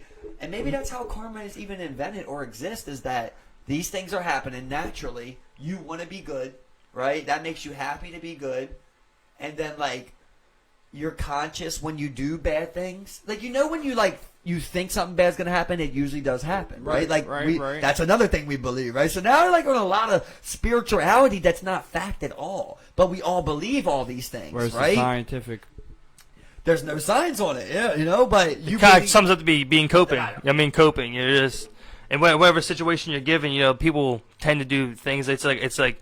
It kind of comes down to what we talked about last time, where we were mentioning fight or flight responses, where it's either you're gonna fight in this tough time or you're gonna flight, and that may be succumbing to that emotional pain or damage, or choosing to kind of like meet it head on and kind of like stand against it, feel those feelings, and kind of, I'm saying, like I said, that's just like it's a survival instinct. Every time the brain wants to self-preserve, it'll shut itself Do y'all down. believe bad people can become good people? If you don't believe that, there's no point in any of this, bro. I'm already questioning a lot of shit at this point. And if you don't believe that, then it's like, So let me ask you a okay, so question. now if I no longer So- believe in Let that me book ask you a God, I question, no right? longer believe in Hold on. karma, On my note that I And- just said, right? Real fast. I have to believe it. So, would you let somebody come home from prison that did the horriblest things and just come stay in your house? No, this kind of goes back to when you try to clown me for saying I would leave a stranger with a bear. See, now there's a balance, though, of logic. I didn't clown you. There's a lot. There's a logic of where, like, okay, no, you can't be a fucking, especially not an armed felon or something like that. Like, I know there's a lot of bad people Right. that usually are going to prison. Yeah, there's a show out there that my girl put me on with it. I was seeing. There's a lot of funny clips in. It's like these people that let felons come in their house and stay for parole and shit. I mean, obviously they're getting paid for it. They're on TV. They got cameras. They're on TV, right? But People will call the cops if something there's happens. still a lot of shit that happens on the show, right? Oh, Right? yeah, yeah. So this dude, I seen an episode. Dude's like first like fraud or something, bank fraud or some shit. He was locked up for like 3 or 4 years for, right?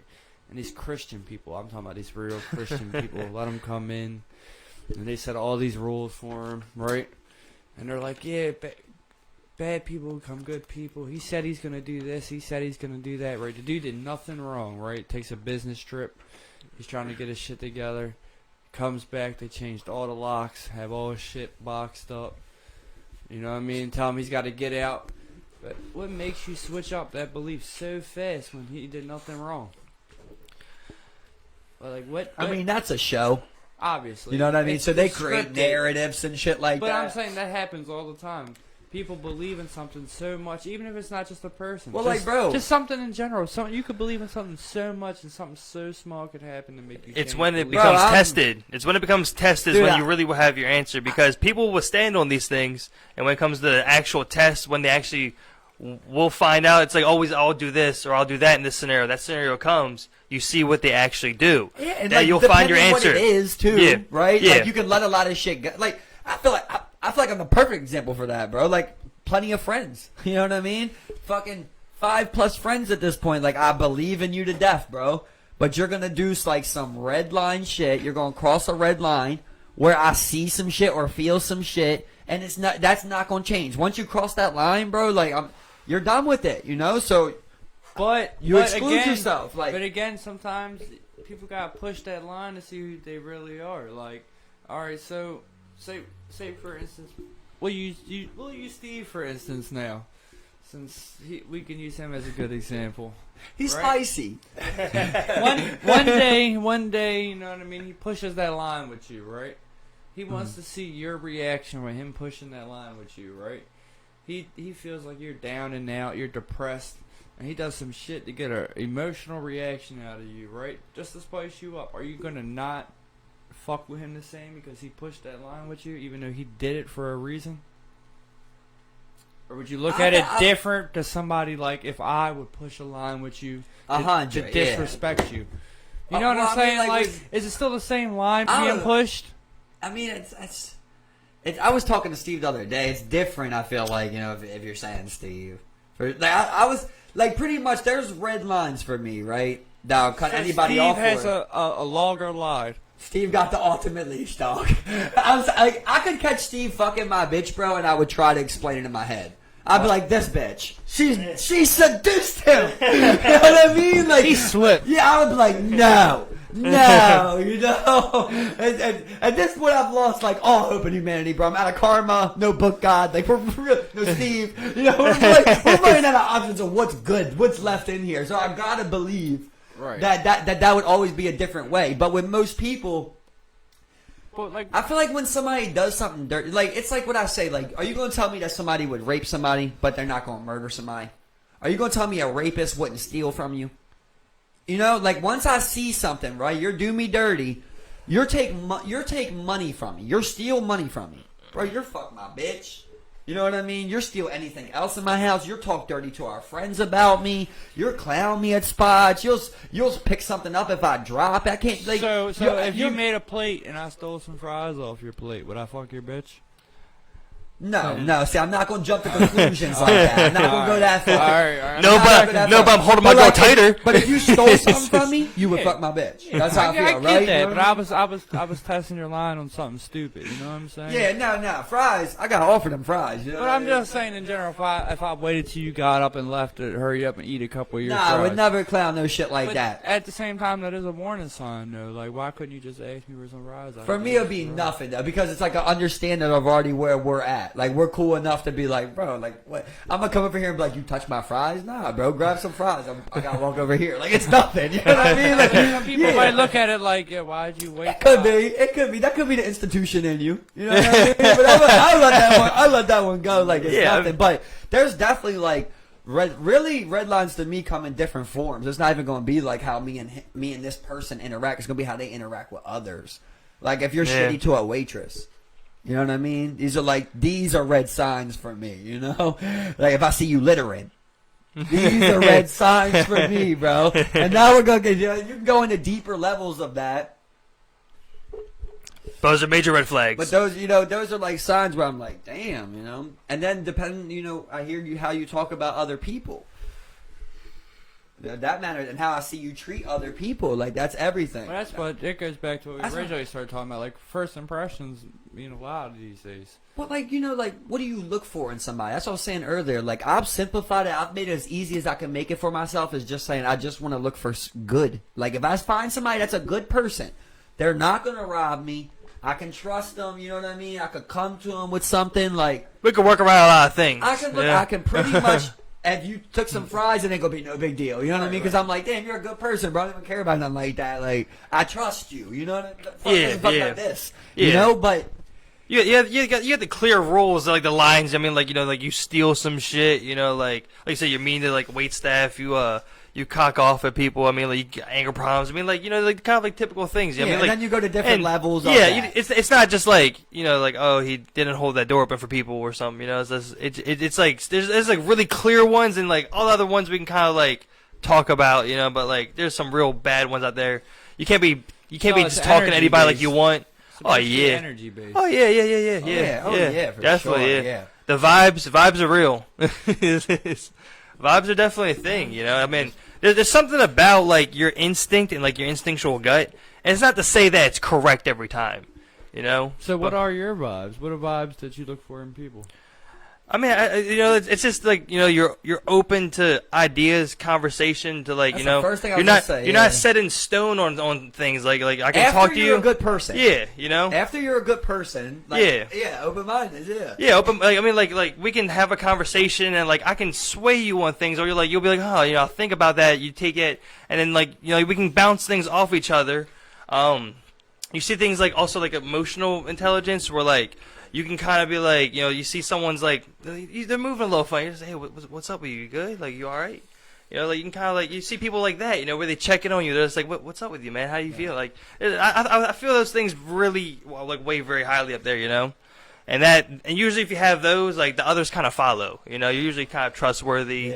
Yeah. You're usually pretty honest. So far, yeah, for sure. So if you could, in 3 words, describe yourself, what would they be? Oh, that's tough. That's tough because we only 3 words. Only 3. Yeah, words. It's tough because you too. We talked about like like we always like we're like we're always like humble. Tough. It's like we're always humble. But I mean like I don't even. It's like I'm not gonna say nothing bad. So it's like it's tough. I do think good of myself. So I don't like bragging. So like saying something like that, it's weird to me. It feels weird. Like it feels weird. So does it feel weird if somebody else compliments you? It does. Yeah, definitely. Yep. I'm always a person. I look at it like, if you did something good, I would tell everybody that you did it, right? And if I did something good, I would tell everybody that we did it. I don't want credit when I do it. I want to give you credit when you do it. Mm-hmm. You see, that's how I feel. Like I want to give it. I don't never want to be like. Back to your post today about how you say you always feel like somebody out there is outworking you, right? And regardless if they outwork you, right? If your product looks the same as theirs at the end, no matter if they did it in 2 hours and you did it in 3 hours, or if they used a little bit less material than you did, or any persistence per se, as long as your work looks topless at the end of the day. That's just one level, bro, that I was talking about, though. Like, work comes in a lot of different forms. Right. That's just one thing. Yeah. So, like, I also don't like to think that somebody's working out their body more than me. Or working out their mind more than me. I don't want to think that somebody read more than me today. I don't want to think somebody wrote more than me today. But you know what? There's always going to be somebody that is. Somebody did. And that, but, I was thinking to myself, I'm like, I love this. Why beat yourself up? I beat myself till I'm exhausted, and I love it. Because that's what's going to keep me so hungry. Every single person that's successful, bro, none of them get lucky. It's so rare. Like, what, you going to get a lotto or something like that? Everybody tells you, bro, it's hard hours, long hours, like... No air in this bitch. Oh, weed smoke. Every time you pay. I feel like at this point I'm comfortable that I'm willing to outwork most people, and I'm hoping that pays off. But in the long realistically, run. you're just overworking yourself. Yeah, but I've took so many breaks in my life, bro. I've been so lazy.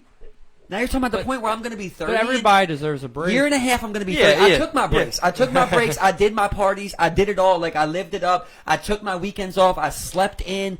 I took all the breaks, bro. There's no more breaks. At this point, I'll be making nothing but excuses and straight setting back timelines. Like, I've got to be willing to do more work than somebody that's just starting. I've got to make up time, you know? So I just got to grind way harder. And, like, that's just constantly on my mind. Like, I'll wake up from a nap and just be like, you can't sleep. Like, literally, you can't sleep, bro. Everybody that's successful, they don't tell you about how much they slept. You know what I mean? Like, they're going to They get say it, bro. how much they worked. How much they stay, how late they stayed Yeah. up, how much they was doing. I did this, now come back. So when we're just talking about, like, 8 hours at work in my trade, yeah, for sure, I kill that every single day. But I got to come home and give 8 hours to everything else, bro, to myself. You know, so, like, even when the days I don't feel like it, I got to throw on that fucking beat. When the days I But you're don't feel like it, I you're- got to clean the house. You're talking about a lot That's of why you people give less that at are work. realistically. You're talking about a lot of people that are realistically not happy. Like, they might seem happy, but realistically, they're not happy. For sure, bro. Nobody has hobbies. If you notice, nobody has hobbies. It's It's all work. just it's It's gaming. work. And gaming. But it's still work. A lot of them that game still have to stream, get the streamers, promote themselves. You get what I'm saying? Look, you know who I like the most out of all that shit, bro? T Grizzly, right? He's the smartest one out of all of it, right? Has a contract with Twitch, right? But in his contract, he can post his Twitch clips on YouTube, right? So what he does is stops rapping, makes a GTA world, RP world, right? Charges people to come in the world, charge the people whatever they want to wear or have in the world, right? You can wear the Yeah. new Jordans, everything, right? He's making money off of all this, right? Because he already paid for the world. you know? Yeah, I know. Yeah, I'm So, familiar. Then he monetizes it on Twitch, right? Ads. Takes them clips, puts it on YouTube, monetizes it on YouTube, puts ads. 100%. He's getting it. He's getting it right now. I mean, he's Right? got a. So, but do you think that he's just going to get all of it by just sitting there playing the game? I mean, yeah, Oh, he's, yeah, as he's far as- successful. yeah, he's he's- successful. Yeah, he's done his thing. You He know, already was. He's done his famous thing. enough Even for though, it. even that though, he's still up grinding. Yeah. All of Well, it. I mean, well, he's reached that point where he's gotten successful. He's gotten what he's accomplished. He wanted to be an artist, and now he wants to do his art. He's successful at what he does. So now he's gonna take that time and A great relax. And, example of it. I know people don't like him, bro, but that MGK documentary, I'm telling you, is a great example of it, bro. Like, it shows you he dropped that first one, and you know he was so excited, and he wanted to go #1 on that second one. It shows you like how much this guy was working. Say whatever you want about MGK, like in this doc, bro. This guy was him and Travis Barker was in that fucking studio like literally 12+ hours a day, bro. Like never leaving that studio, just constantly people Well, coming there, grinding it out, and like he ended up reaching it at the end. You know, Lil Wayne did that for decades, though. Lil Wayne lived in a booth. Yeah, and they had it on tour bus and everything. Yeah, for sure. Lived in a booth, literally. Yeah, like, yeah. toilets in a booth, all types of shit. Like, he lived in the booth. Yeah, he had like the thing about I don't know. At that point, though, he like kind of watered down his legacy almost. But after so much, how much can you say? That's what I'm saying. Though, but nobody did as much as he did. Yeah, I mean, my He man, said everything. he You know what had, I mean? he had over 100 he features said in a anything, year. every way, every I'm single saying, way. though, who I'm not has saying he was bad, but like when who- you listen to a lot of that shit, it was not as good as you think it was. Him and a lot of people. I'm not saying just him, but who do you know has over 100 features though in 1 year? Yeah, I mean, like yeah, that. definitely need to All crazy these people are like, working insanely hard, but that's the thing. Like, all of them are working hard. Like, like they don't, like, they're not like worried about those breaks. All of them take breaks, Now but like, look at 'em, they've look at all, 'em. like I said, they've all reached success, and they're just trying to maintain their success at this point. And they take their time off. But when they was coming up, there was no time taken But I'm off. They were saying, just writing, my point I'm getting at recording. is look at him there now. He looks so old. His hair looks like it's falling out. All that work and He has to be stress, going on 40, right? right. But You know, but he shouldn't look like that old, bro, listen. Here's the thing. right? party hard. But then look at Think him. about his life. Then, but think Say if he died tomorrow, and then you lived your life how it is till you were 80. You know what I mean? Like Yeah, he he definitely- lived so much in those years. Yeah. He's been famous since he was fucking 10, basically. Right, but my point I'm getting at is most of that time is him working, Yeah. working, And drugged up. Yeah, I mean, Yeah, that's just yeah. part of the culture. Hopefully. That's a part of- Hopefully that can change, but yeah. That's part of a lot of the cultures now, though. A lot of things that you Yeah, the substances are all tied up. It's also part of the world, though. Look bro. at like all- we all are turning what's up. the little white? Yeah, You know what we're I all mean? abusing drugs. I mean, we're not drinking codeine. Yeah, but, we're not. like, Yeah, we all are doing we're some definitely drugs. we're definitely way more temperate, but I mean, like they're what's- doing like the craziest shit. What's the little white boy that Is that it Yeet? That used to be a little famous, and then he really fell off. a bunch of them.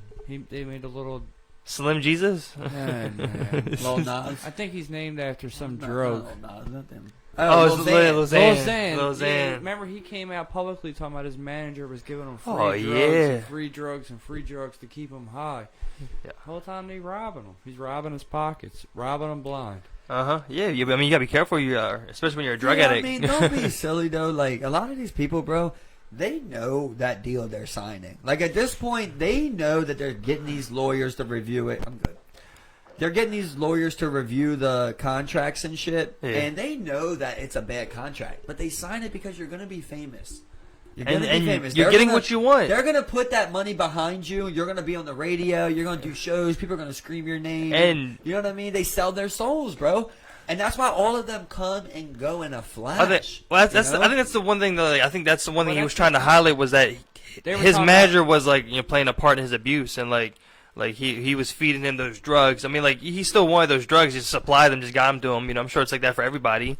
I'll to supply what the you were party. saying, I'll right? do whatever you want. Is his word any more valued than his manager's? Yeah, Right, yeah. Right? So if his manager said, I ain't do that, For what Yeah. you would were the story be any saying, different to you? Yeah. look at the baby. They said that his flow never changed. He had the same flow his whole career, and that's why he fell off so fast.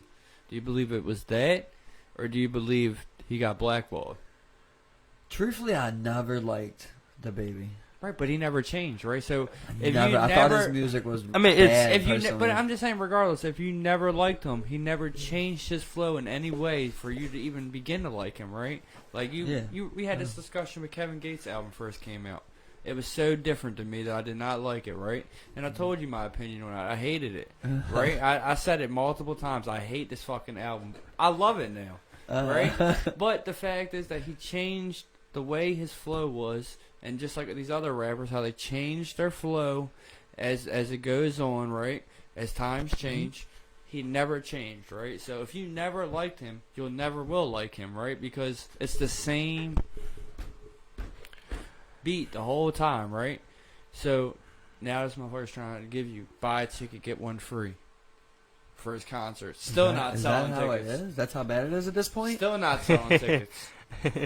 I mean, I don't look, know. I honestly thought that. I mean, I'm not saying like I've heard him rap. He's got talent. yeah. But I never Look, liked like the style that he rapped. The thing is, like, they could push whoever they want, but ultimately the people, like, are really the ones who are just like, this is what's hot, this is the music we want to listen to. Well, like, that's what I'm saying. this Is is like what we I want to don't hear. think that That's his. how 6ix9ine stayed famous so long. If When people I- would like the baby so much, they would find the baby's music. But when I hear his music, I'm like, I could see why he fell off. Like that's what I'm saying. I can because I don't see the appeal. Right. So I'm like, okay, maybe he had like a good ride, but this isn't. Yeah, that's how people. No. Not every rapper or like every artist is gonna be able to stay up, and there's nothing wrong with that. I mean, like I think music, especially when you're on that type of level, is a very complicated world up there. Like what you're just like, what's gonna carry you is who, like your fans, and they want to keep hearing you all these Like features. The ability to do different things and just be completely open on something. Like I listened to the Baby's last album. It's the same shit to me every single song. And that was the point that they were getting at. Yeah, Because exactly. They were like, it's just the same shit. Maybe he's not getting blackballed at all. Maybe people were just tired of hearing that shit. And I just didn't see it, you know. But there's certain people that can do multiple things, and those are the people that But like then you are got- Look, creating look, timeless. this is Like the thing. Drake. But then you got Post people Malone. like Look. NBA Youngboy, for instance. Look, all his shit sounds the same. He's kind of falling off too now, but though. he's got that cult following, bro. Yeah, but I mean, he's got that's the thing. There's gonna be a fan base that will carry records. people, and that's just how it's gonna go. You know, people are gonna have their fan bases just like NBA Youngboy, but like with the record labels and the music industry, you know, they have access to YouTube, Facebook, they have access to Instagram, they have access to Snapchat, TikTok. They know what songs and what sounds are gonna ultimately, and that's how they're gonna apply their search to the types of artists that are out here. You know, they're going to pick up. You got these people that are actually being blackballed by their label. Like, the label's not funding them correctly. Well, I mean, Like, if you. just like that per se young boy, he made a whole song about how they were not giving him his money. Yeah.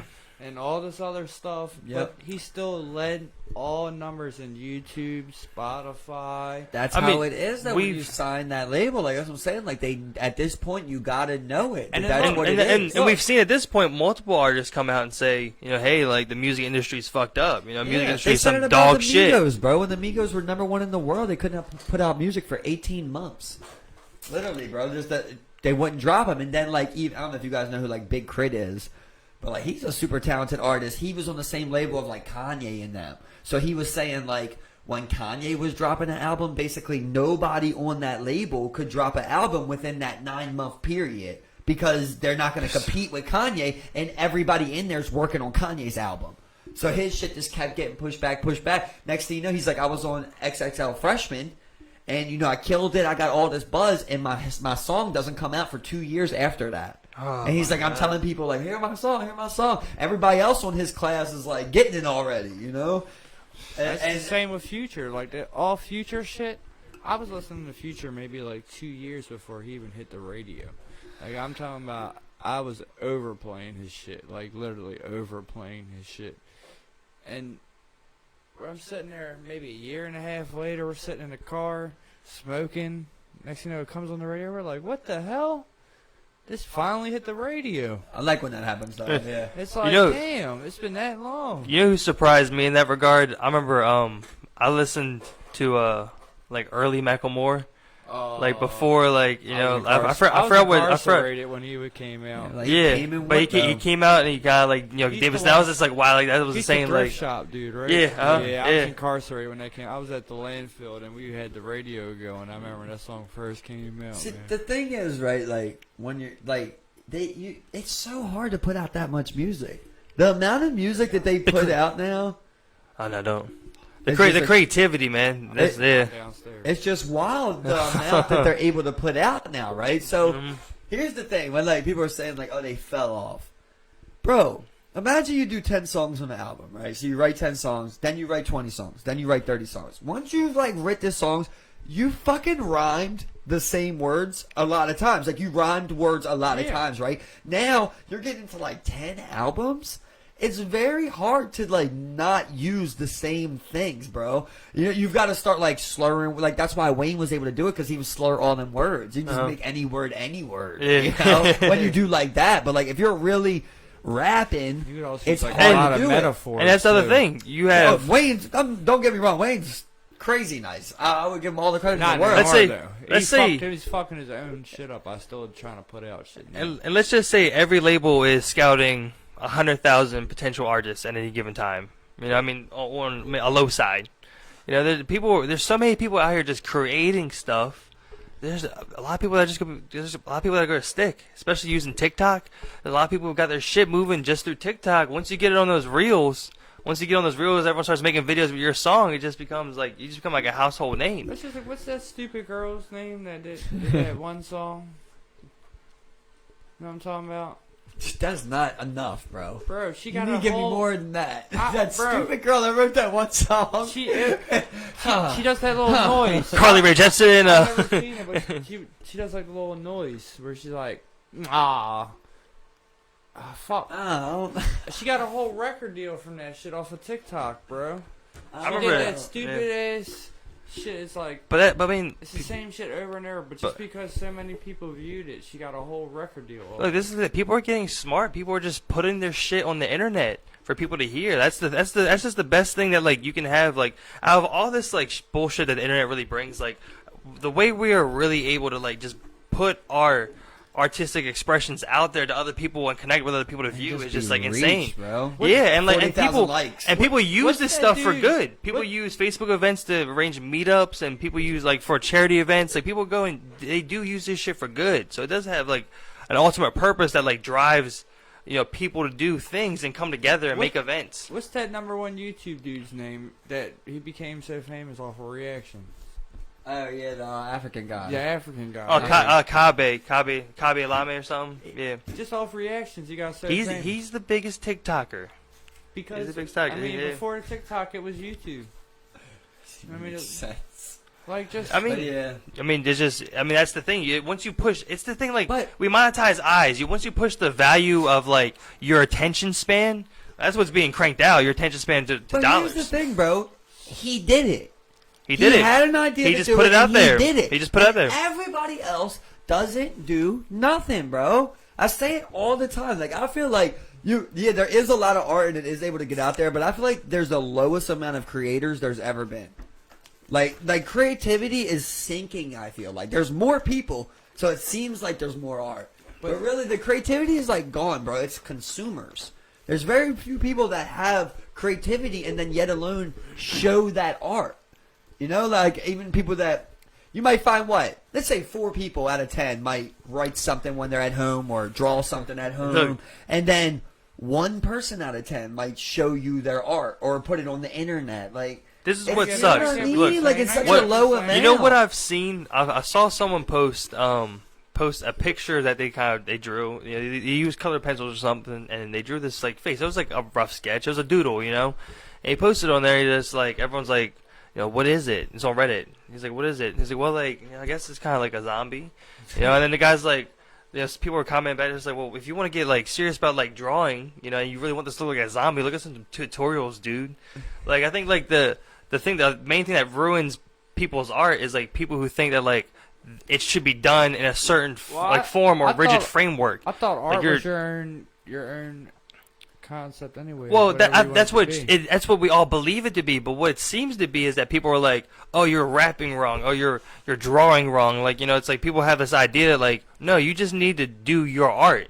That's what you need to do. You need to draw what you draw. But see, I think that's what caused that's why a lot of like artists suffer with like that madness, bro. Right? Because it is what you create is your perception and what it's like your idea, but you don't make money off of that. And you don't become famous off of that, and you're never going to make a living off of that. You make a living off of how other people perceive something. So like, did Da Vinci really think he was doing something when he drew Mona Lisa? I don't know. He might have just thought that was a basic painting. Yeah. And everybody else is just like, this is beautiful. So it makes it worth something. So it's really about both sides of the. That's why I like when people don't even tell you what something is. All value. Like what do you see? It's like when somebody plays a song, and what's that song about? Like, well, what do you think it's about? How did you perceive it? I feel like people don't do that a lot of times. Like try to close your eyes and like picture what a song is doing to you in your head. Because there's a reason that certain songs make you cry, certain songs make you smile, and like there's something that's going on there. It's taking you to a spot. Yeah, if you really just like focus in on it, you're seeing your head where that spot took you to. Right, And sometimes it feels good.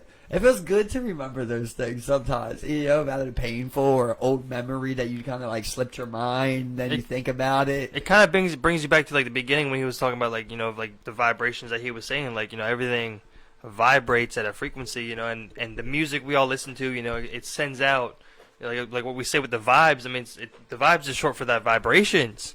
It's like our like frequencies matching up of how I see life, and I think one of the things that describes it so easily is music, because that's such a clear, audible vibration and frequency And that it's you so can hear. opinionated. Yeah, it's so opinionated. It's Like so if I play a opinionated. song right now, like there's not a guarantee. If we play 10 songs right now, there's probably 1 out of 3 of us that would say that song's not that good, or that song's okay. Another 2 might be like, that's good, that's great, right? Yeah, Right? uh-huh.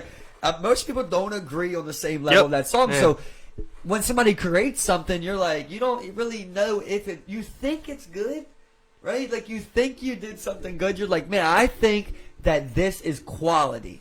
but you're terrified that somebody else will say that's not quality, right? Okay, That you should learn how to draw a zombie. Mhm. That's what you're terrified of. and- Yeah. but- Let me ask you a question. What song, if you could pick one song to turn on to start that would get your energy going to the max, that you know you could start, just say a workout or a run, you know that one song that will get you going every time. Man, I really like that Chef G Wait on Me. Okay, now would that song motivate you? I'm not sure what song that is, but it might. Yeah. You get what I'm saying? Yeah. So, listen though, but my point to what I'm getting at though, right, is that if you played that song might have no motivation to my energy. Right. Yeah. But and then if you switch it all the way up, like say for instance, I never understood this, right? People that get energy from like sad songs, like motivational energy, like people that go work at work, like dude I work with, he'll sit there and listen to country music, like the slow, like old country music while he's working. Like, how does that motivate you? Like, this shit's depressing. You know? Well, like, but different to him, it vibrations, motivates different the shit vibes. out of him. He gets like some I do movement. different I do vibes. the same thing. Yeah, for me, like, okay, so you take that, once you hear a song, like, especially if it's a song you know, right? You know what this song does to you. So you let this song take you to this spot, and then you do other things with that energy after you heard it for the first time. Like, you could, okay, you heard this song and it made you cry. And the second time you think about it, you're like, man, it made you think about your mom, right? Or like you felt that energy and then you turn it into something. And then you thinking about your mom and like your mom raising you as a kid. Then you start thinking about like how you're raising your kid, right? And like it's sad. It's sad of like the cycle of life, but like really it's like you're motivated because you're like, man, here we are. Like it's also like a celebration. It's also beautiful, you know. right? It's also beautiful. It's like at the same painful. Like, Yeah. I always say like I feel like I write my farthest when I think bad things. I'll always be thinking like me and Steve are on a hike in the middle of the woods and he breaks his leg. And I just gotta go in a direction, and I don't even know if there's gonna be people that way. I always think like, what would you stop? Like you would just stop? While he's back there bleeding or dying, you just would take breath to get in. No, you would keep going. You would keep going till you see. You know what I mean? Like somebody's got your family, bro. Or like you see a kid get abducted at the park. And somebody's running with a kid to their car. I gotta go to these evil spots. You know what I mean? Like, and you're just like, and now I'm just ready to go for however long. Does it matter if it's a stranger's kid? Oh, when it comes to kids, all that shit set aside, even with the bear or anything, bro. Yeah, children. I was Yeah. going back to what you If do, it's kids, I couldn't live with myself. I couldn't. The thing is, I could watch a stranger get eaten by a bear and justify it. That's the truth. I could be like, I don't know. I mean, I can't tell you if he was good. I don't know. He could be a bad guy for all I know. But a child, I'm not going to judge. Now, could you tell that person's parents that? Like, what happened to him? What the adult, the grown man? I could be like that he fell and I just kept running. I'd be like, look, I didn't know your story, but he fought bravely. Pretty fucked up. No, could you go to them and say that he fell and I just kept running?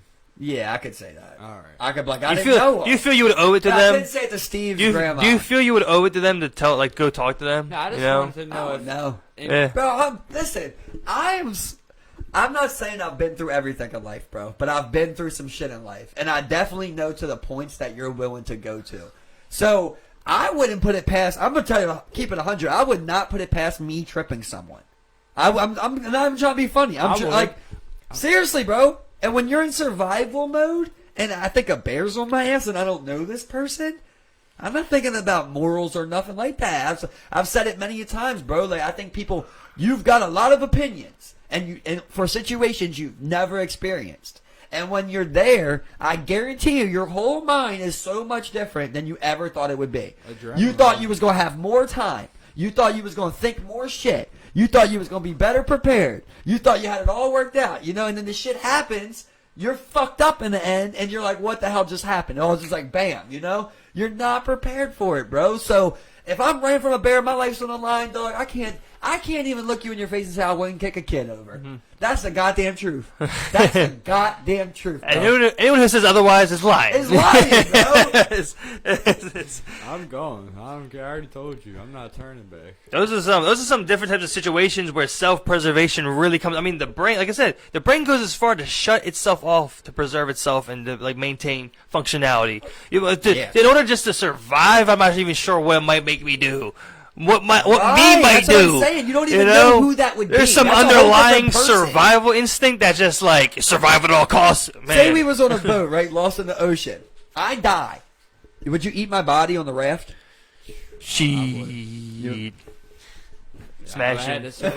Yeah, eat, man. Yeah. What about right before I died? I said, please don't eat me. I'm gonna look you in your face and say, Oh my God. I'm eating you. I gotta eat, say- Mike. I gotta eat. I'm like, okay. I was thinking it.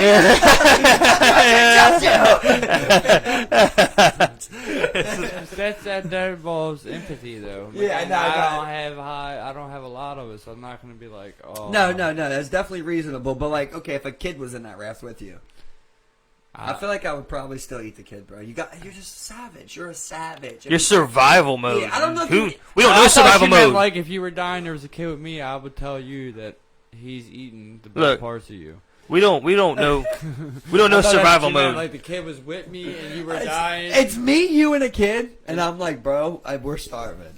One of us are going. Me and you should just take out the kid. No, I'm taking out you. And he's feeding that kid. Yeah, I'm He's feeding feeding the that kid. I hope that kid turns on you. He might. Chris Carr would feed the people. He would feed the kids. Don't bite the hand that feeds you. Yeah, I mean, like It's that. like I did the killing. I held him down, I stabbed cooked him. and I cleaned. Yeah, we ate. really. You're willing to go to dangerous We don't shots, know right? survival mode. We don't know. We're in thriving mode. We're just doing. We're literally doing whatever the fuck we want right now. We gorge on whatever the fuck it is. Like we don't even like pay attention to shit. We're just chilling, thinking of like crazy abstract paintings and stories. Listen, that's what I'm saying. I haven't been through everything, but I've been through an experience like that, bro. I've flirted with losing enough blood to die, right? And I remember when I was losing this blood, right? I had a fucking piece of glass in me this big, and I was on a roof over 10 feet tall. Bro, I did not think 1 second about it. I jumped off of this roof with this glass in my foot and landed on my feet. Just didn't even think about what it would do or the damage it would do or nothing like that. Like, I would tell you that I'll never do that. Yeah. You know, obviously. But, like, at the time, like, I'm thinking about cops. I'm thinking about my parents. I'm thinking about the situation. I'm thinking about the blood. You know, so many things are going through my head. I make a dumb call and end up making my cut way worse. Jumping off with this fucking glass in me, you know? It's a dumbass thing. You just How high was that drop? How high was it? Bro, this is Patterson High School. Dropped like 10 On top feet. of Patterson High School, bro. And you just laid there Over and it was 10 like, feet. oh shit, Bro, I man. did it, I just knew I did damage. Yeah, that's you're not, I got back up, tried to run, fainted. Yeah, I mean, like, you know, it's Damn. the whole process, like Sonic the you're Hedgehog. Try to make it. all your blood vessels, you know, get bigger. Your blood starts pumping. All that oxygen starts going over. Your brain starts burning thinking through about oxygen so left and right. much, Like bro. it's like we literally expend so much energy to push it to like all of our organs to be pushed to the absolute max. Yeah. How long? And also, like, things are slowing down, you know? Everything slows down. It's Yeah, Like the brain's yeah. trying to give you max time. It- to think. Yeah. it's just taking so. Oh man, I remember the first thing I thought was I don't get in trouble. so. You know? Like, you think about your parents yelling at you? When's the last time you guys remember having like a very large adrenaline burst, like adrenaline, like that type of like deal, like has it been since been like you got that cut, like Yeah. I mean, I've had a lot of adrenaline bursts since Yeah. then. But bad ones. I've been shot at. I done jumped off a garage and fell and my ankles both rolled. And I thought I broke both my ankles. that would get you did what you going. had to do. I've been robbed. I think you try to process things as quick as you can when you're in those situations, man. It all just happens. Robbed, though. You get robbed, you get kind of caught off guard. You Pistol know? whip. It's hard to make up decisions like that. Alright, they pistoled me right here and my shit split open and started leaking everywhere. When they pistol whipped me, the gun went off.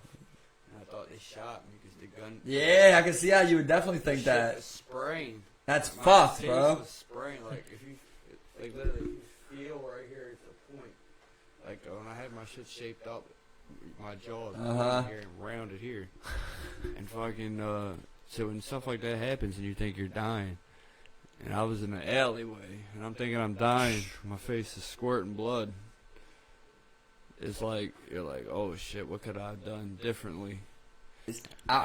Same situation. What were you thinking though? Because I remember, like, I was thinking, I got to get to a public place because I was in the back of this school. So I was like, I got to get to the front of this school. So if I die, if I fall, people will see me. Because if I die back here, nobody will see me. You see where I was, it was like a shopping center, and then it's an alley, and then through the alley it's all the streets, and I lived maybe like the 3rd Street in, right? And where it happened was like behind the library. So I'm thinking I just got to get down these 3 streets and up the block to my house. I got to. Yeah. Right? I got to the crib, yep. And then you ever seen cartoons like people see stars? Mm-hmm. Yeah. Yeah. That's real. It really. Yeah, does. you were right. Stars, yeah. Right. Yeah. So I'm seeing stars. I'm trying to walk straight. The wall's holding me up. Then this dude, I don't even know who he was, man. I come across him. He's like, "You all right, man?" He's looking at me. I'm like, "I'm shot, man." He's looking at my face. He's like, I don't think that's a bullet hole. I don't think it's a bullet hole, man. And I'm like, "What do you mean?" Like, I heard the gun go off and my ear ringing. Like, what are you talking about? I'm pretty sure he shot me. Right? Face squirting. He's like, I got my shirt at this point off, holding it on my face, and then I move it. He's like, "No, man, your chin's split open. Did they hit you with something?" And then at that moment, it registered And he didn't mean to shoot that gun. That was a misfire. Nah, he hit you, probably hit the fucking trigger. He swung it like this. And then when the butt hit it, it shot. So the dude thought he shot me. I could definitely see it. Yeah, I could definitely see it. That's fucking bang bang, basically. In one sequence. Yeah, you're fucking. And my eardrum first probably instinct exploded. is to get home. I don't know why, but that was my first instinct to get home. For sure. That's safety, bro. Instead of going to the damn shopping center right there where somebody could have called an ambulance. Instead, I went the opposite way, away from people, and tried But to you get don't to know my if they'll house. help you. Like I was saying that story in that alley. But Yeah. you don't know if they'll help you, though. You know people at your house are going to call now and they're going to make sure you're good. Right. And if not, if you died at your house seeing the people you were with. Right. Not on the streets like a dog or something. Just You know what I mean? somewhere random. Yeah, I just think it's a natural thing to think. Like You'll go back to like your people before you run to some stranger. die in a like stranger's arms. Yeah. If I'm gonna die, I want to die in my mother's arms, my sister's arms, whatever it is. You're looking for friendlies. You know, Is everyone's that like, fucked up that you want to die? Like I would want to die in my friend's arms. Like, I'd better die in your guys' arms than rather than somewhere stranger's random, arms. alone Right? somewhere. Yeah. Yeah, call my mom. Who the fuck are you? No message that way. Yeah, in those final moments, Yeah, no one I wants know. to be alone. You know, everyone wants to be like in the comfort of like, their loved ones How or many like. last messages just never? Go ahead. How many last messages just never even got told? Yeah, that's what's chilling about. That's what's chilling when you see like in mass shootings, where like, people send those text messages of the last one they ever sent. Oh, They got shot. They got shot up. bro. Yeah, and those calls in 9/11. Horrible. Mm-hmm. Yeah, and Horrible. some never get the chance to do it, but you know, I'm sure people appreciate those last final moments and just like Well, it you know. sounds traumatizing to be like, oh, my friend died in my arms, but like, I mean, obviously, well, it's a different case if you're there. Yeah. When you're there and like something happens, then someone dies in your arms. That's different than if Yeah, he it's like came think running to your about house. if like anyone that got hospitalized and you weren't able to be there. You good? I keep doing it. You're good. I just want to say I hate you now for that, because now when I went downstairs by myself with the lights out, it felt a little different. Embrace it, bro. Stop thinking about it bad. That's And my you're message right, and I'm tonight. not Stop thinking tripping. about it in a bad But way. look, I'm not tripping, so I do kind of take it as like, oh shit, what is that? But therefore, if I felt more relaxed, I'd be like, oh, all right. And a good story to that real fast. It's, my buddy had a pit bull. That's why I was geek about. Super aggressive, right? Yeah. Super. Almost bit me in the face, everything, right? I took some Molly. I think it was like a gram. The beginnings of a great story. Always. Rolled around on the fucking floor with the dog, bro. I'm talking about I came right in the house on the ground with the dog rolling around, petting his stomach, everything. And ever since then, the dog fucked with me, bro. The energy I'm was talking about different. the dog the day before tried to bite me in the face, literally.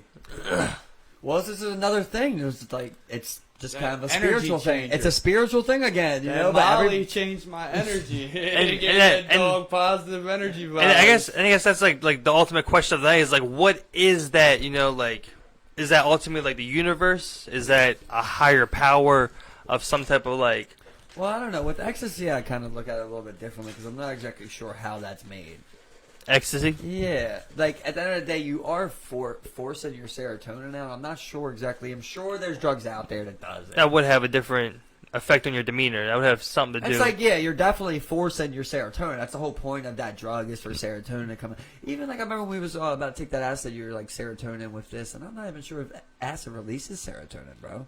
I'm not sure. I don't know though enough, but I know like that's the whole point of ecstasy, right? Is that it targets your serotonin. yeah, your no, I sleep know. dumps. I know it's one of those. It's like dopamine or serotonin. You know, it's either one of those. It's whatever That the most one of these that drugs influences usually. the mood. I know that because Anderson all of that a mood enhancer, like Yeah. all of it. Definitely is. But like you're the downs the next day after ecstasy are you're way more sadder than next day after any psychedelic. Oh yeah, that's what I was I've wondering. never- Like, why is that? I've never took ecstasy ever because I just cut with so much different shit. You never took no Molly? I've took Molly, Oh, it's ecstasy, yeah. but I've never took an E-pill. Oh, yeah. Okay, Yeah, got you, yeah, a little But bit different. Yeah. I've taken Molly maybe like 5 or 6 times, 7 times, 8. Yeah. Well, Molly's, the word for it, but it's ecstasy. I Yeah, wasn't a that's what it fan of it though, bro. That's an E-pill, is what that is. Yeah, That's a different way. 'cause that's- they pumped other shit into that, yeah. for sure. There's a lot of it has like coke and shit. Oh, in it. yeah, for sure. Definitely. That's what we was taking. There's no way. That's yeah. what we was taking. Yeah, well, I mean, not every single one is pumped with shit. Like at the same time, it has to be profitable for them. Yeah. They're not putting a fucking half gram of coke in your pill. Oh, too. of Like, course not. Of course. most of not, the time, I think you're getting cheap generic Preston there, which you still don't want. But even if you are getting something like, it wasn't obviously anything deadly, right? I never felt sick after. an No, E-pill. oh, hell And no, I took a couple E-pills. Took a couple of them. Yeah, Yeah. I like the Molly though because you Do can you, test do you it. know they in Baltimore though there was a thing where they were putting a lot of heroin in E-pills. They say that, but why would they do that? Because that's literally less profitable for them. That's what I don't get. It would cost more to get the heroin. You know what I mean? A 10 bag of heroin.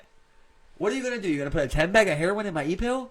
Yeah, but Okay, so you gave me you're- ecstasy you're plus looking- $10 worth of heroin, and but you sold me this pill Or for just 15. strip heroin. I never even paid more than 20 for a pill But that's just of, like, of ecstasy. look at all the people that were making fake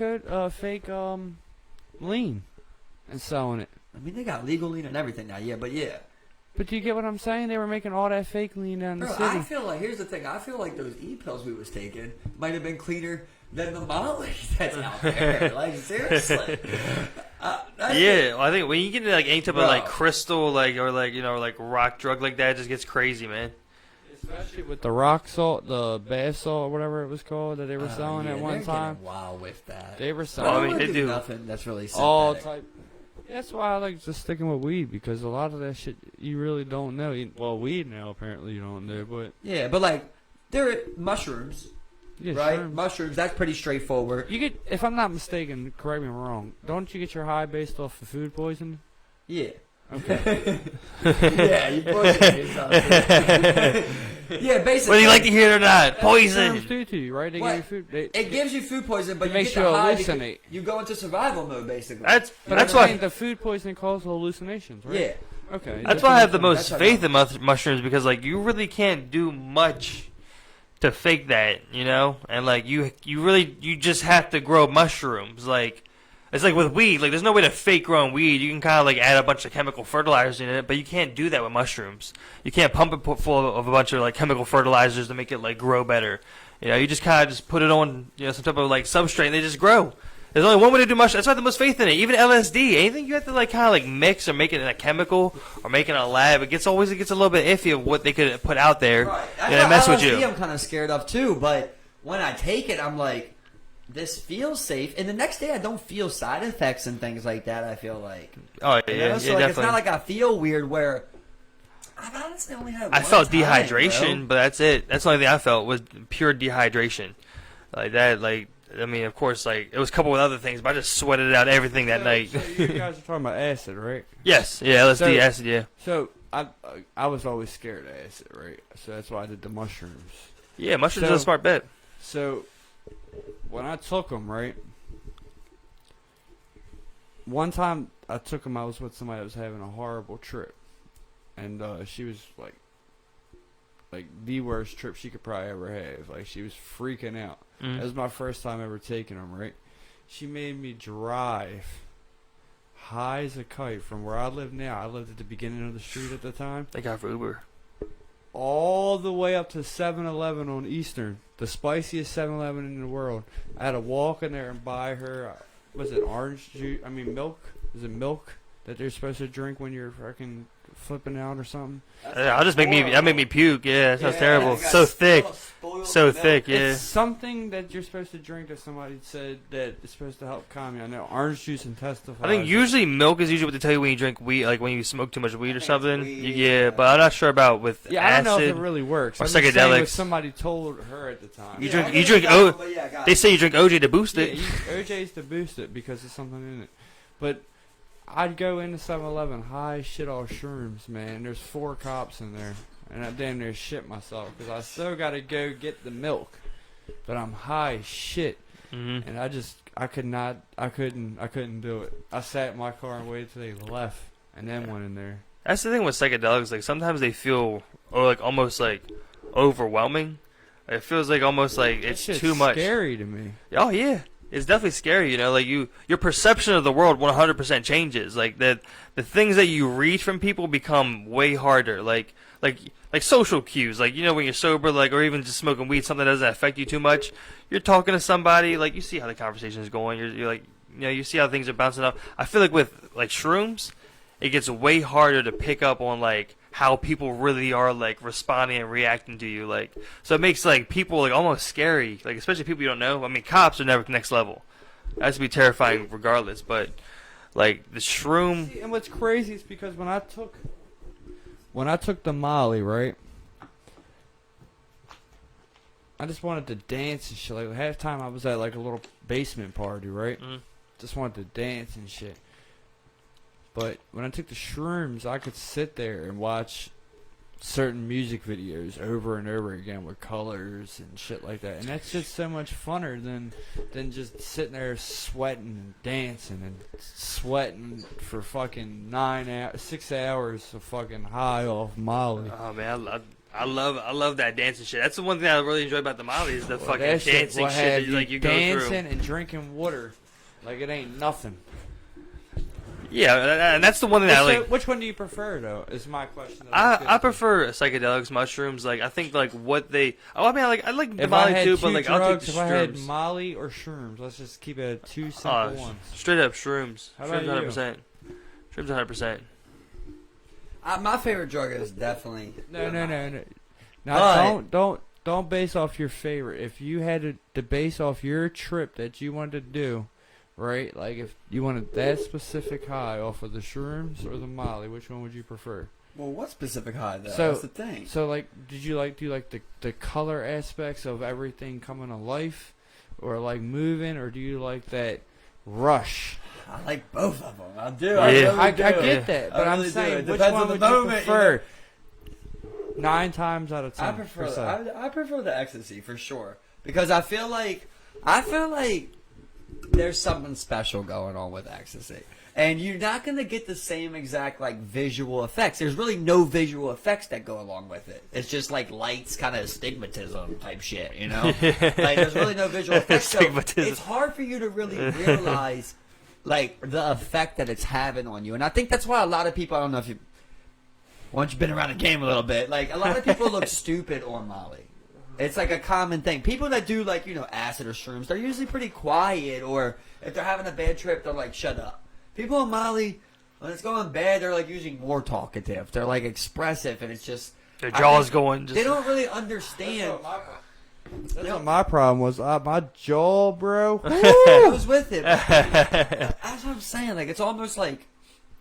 I think that's why I like it the most. I feel like everything that's good about ecstasy is overlooked. Like, it's almost not even considered a pro about the drug. Like, the first thing you think about is dancing, and then things like lockjaw and shit like that. But, like, I'm the bro, opposite, man. if you ever really took some grade A Molly and sat down and talked to a stranger, bro, there's nothing Bro, like that it. shit had you talking for hours. Like, There's, it's, Yeah, it, we oh, did, no, no no, no. yeah. podcast intended. We be sitting here.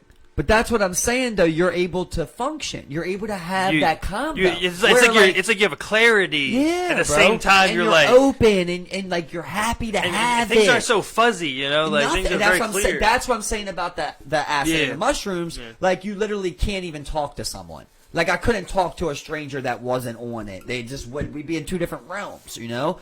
But on ecstasy, it's like you're able to still be like normal. You're just like up and expressive about how you feel. And, like, yeah. It's Yeah. just I really I get like it. that. I feel like I wish it wasn't so brutal. You know, I wish it wasn't such a brutal thing on the body. It's such a but- huge dump of all this like feel good Yeah. chemical, you know, that just floods you with like I mean it's I've a never magical been feeling. happier. I've never been happier. Even I told you, I just felt like I spoke to But entities downstairs. I wasn't happier than. but you were. Molly. But the thing is right that most likely you were really happy when you took it. I don't think so, bro. I'm telling you, I feel like Molly was. bouncing back from. I feel Molly like- depression. You take Molly. I feel like Molly was always a mood enhancer for me. Like, That's what I'm saying. It Yeah, definitely yeah. is. 100%. And I mean, and like they've had trials with MDMA with like treating PTSD and doing stuff like ADHD and other types of like behavior disorders, where like they see like that like, these things are actually starting to like work and could be possible. We just really have to dive in and look at these things like they can help. Like we have to really like be open to what these things can offer us as a whole thing. I mean, like it could be this could be like the next like antibiotic, like penicillin or some shit, where like it just puts us in a whole nother direction with like human history. sound like Aaron Rodgers. Yeah, I mean, yeah, it really could be. I mean, he had a crazy experience on that drug ayahuasca. He had a crazy mind-altering experience, and like The ayahuasca it could. tea. What's up? The ayahuasca tea. Yeah, the peyote. Yeah. I mean, like I remember they gave him Look, a lot that's what of. I'm saying. Like, just look at how it's looked at right there. Like, it's just looked at as so goofy, so hippie, so out of this world, bro. And I'm telling you, that's just really what I realized, bro. Is I don't want to say you guys because we're in this together, all of us, right? Like we're in this together. So every time you say like you, I don't like saying that. Like saying like we are really confused. That is real, bro. yeah, Whatever is going on Yeah, there, yeah. that is real. Yeah. That is, you can say that it is your self-conscious creating this, but I'm telling you, I personally, and I think a lot of people feel like it's always there. You just see it. Yeah. You just finally can see it. And people call it energy. You go into a room, it's like they say read the room, like read the energy that's being put out in this room. Everyone's in a bad mood in this room. Well, you fucking feel that shit. Everyone's having a good time in the room. You feel that shit. You feel these types of things from other people, and like I even go as far to believe that like people who are good and evil, like how they live their life, well, that ultimately shapes how you look. Because if you're living a good life, you're happy, you're doing good, like you're probably gonna like your body and your face will probably form a certain way as you grow up. True. And if you're if you're evil and doing bad shit, your face will probably form differently than like like it's just like I don't know, like it's You lived a whole different life, for it sure. will have it will have way an you're effect on conscious, physical Well, that's- forms. That's kind of what I was saying earlier. I was trying to make like the idea, and I don't know if I've summed it up right, but like basically, maybe that's how karma exists, right? Is that no, whether it's true or not, even when you do bad things, you do have a conscience still, and like you kind of feel like you deserve bad things. Like nobody's ever shot someone in the face and been like, Santa owes me presents. That was a bad thing you did. Nobody had to tell you. So like maybe karma just kind of exists because that's the constant give and go of like when I do bad, I know I deserve bad. I've never did bad and thought I should have good things. Well, and then I never did good and thought I should have bad things. I think people- So therefore it exists? I think people also like don't even correlate that their actions could then bring bad consequences. Like it's a strange thing, but like some people do expect it. But I think there's a lot of people who put out this bad in the world. And they're just like, okay, well, if I'm living this bad, well, you're typically in a bad environment, bad social circle, in a bad area. Like it's a whole lot of bad that just compounds to your worst effect.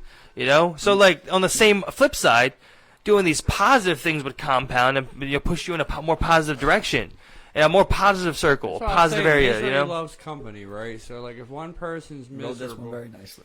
oh, thank you, sir. Thank you.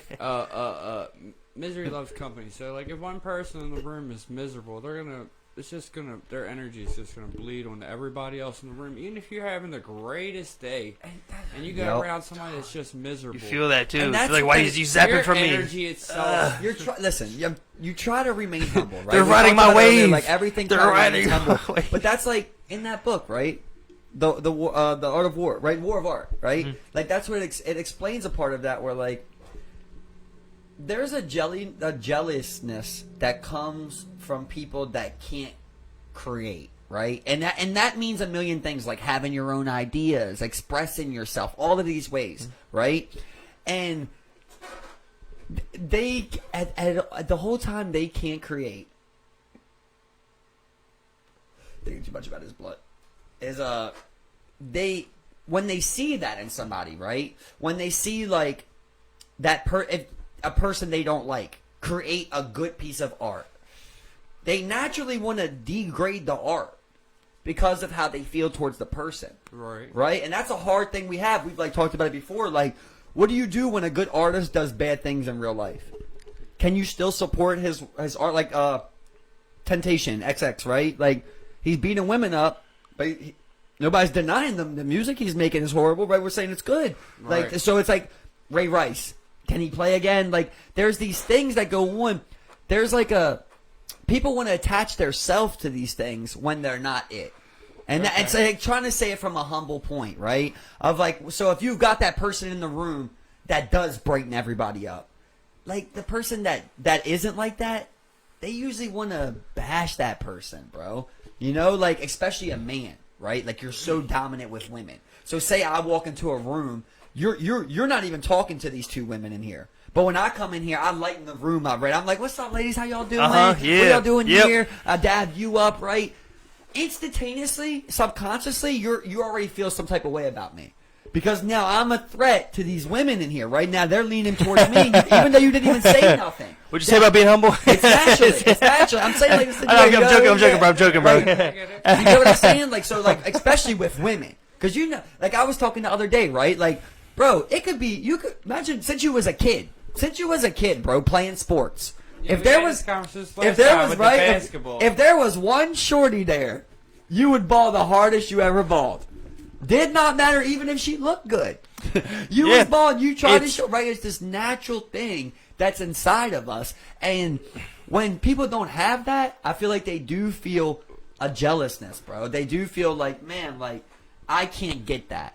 You know? So it's better for me to bash that and be like, why would you guys want that? That's what I was saying earlier. Like, so if I come in this room and I'm just fully open, you ask me a question, I'm going to tell, did I do some gay shit as a kid? Yeah. You know what I mean? Now you can be like, you did some gay shit as a kid. I would never.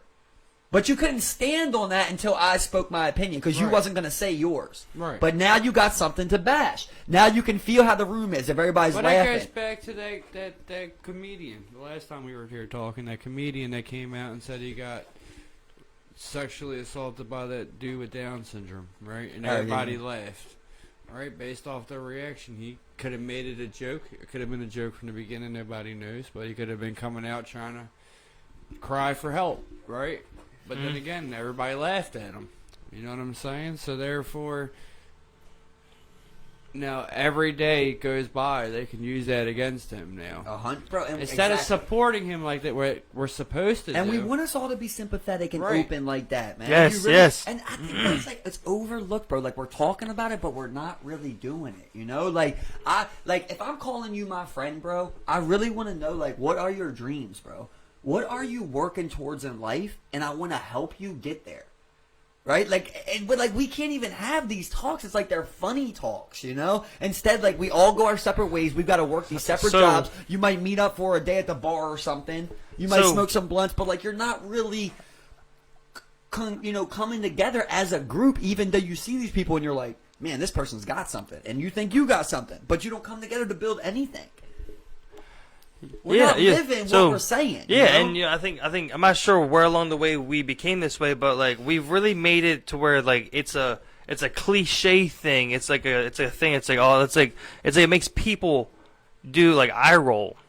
It makes people feel like I remember one day a lot of hate coming from man. Yeah, one day I was Somebody talking. doing better than them. One day I was talking to a coworker and like we're talking about some shit like this, and we're just talking in my mind.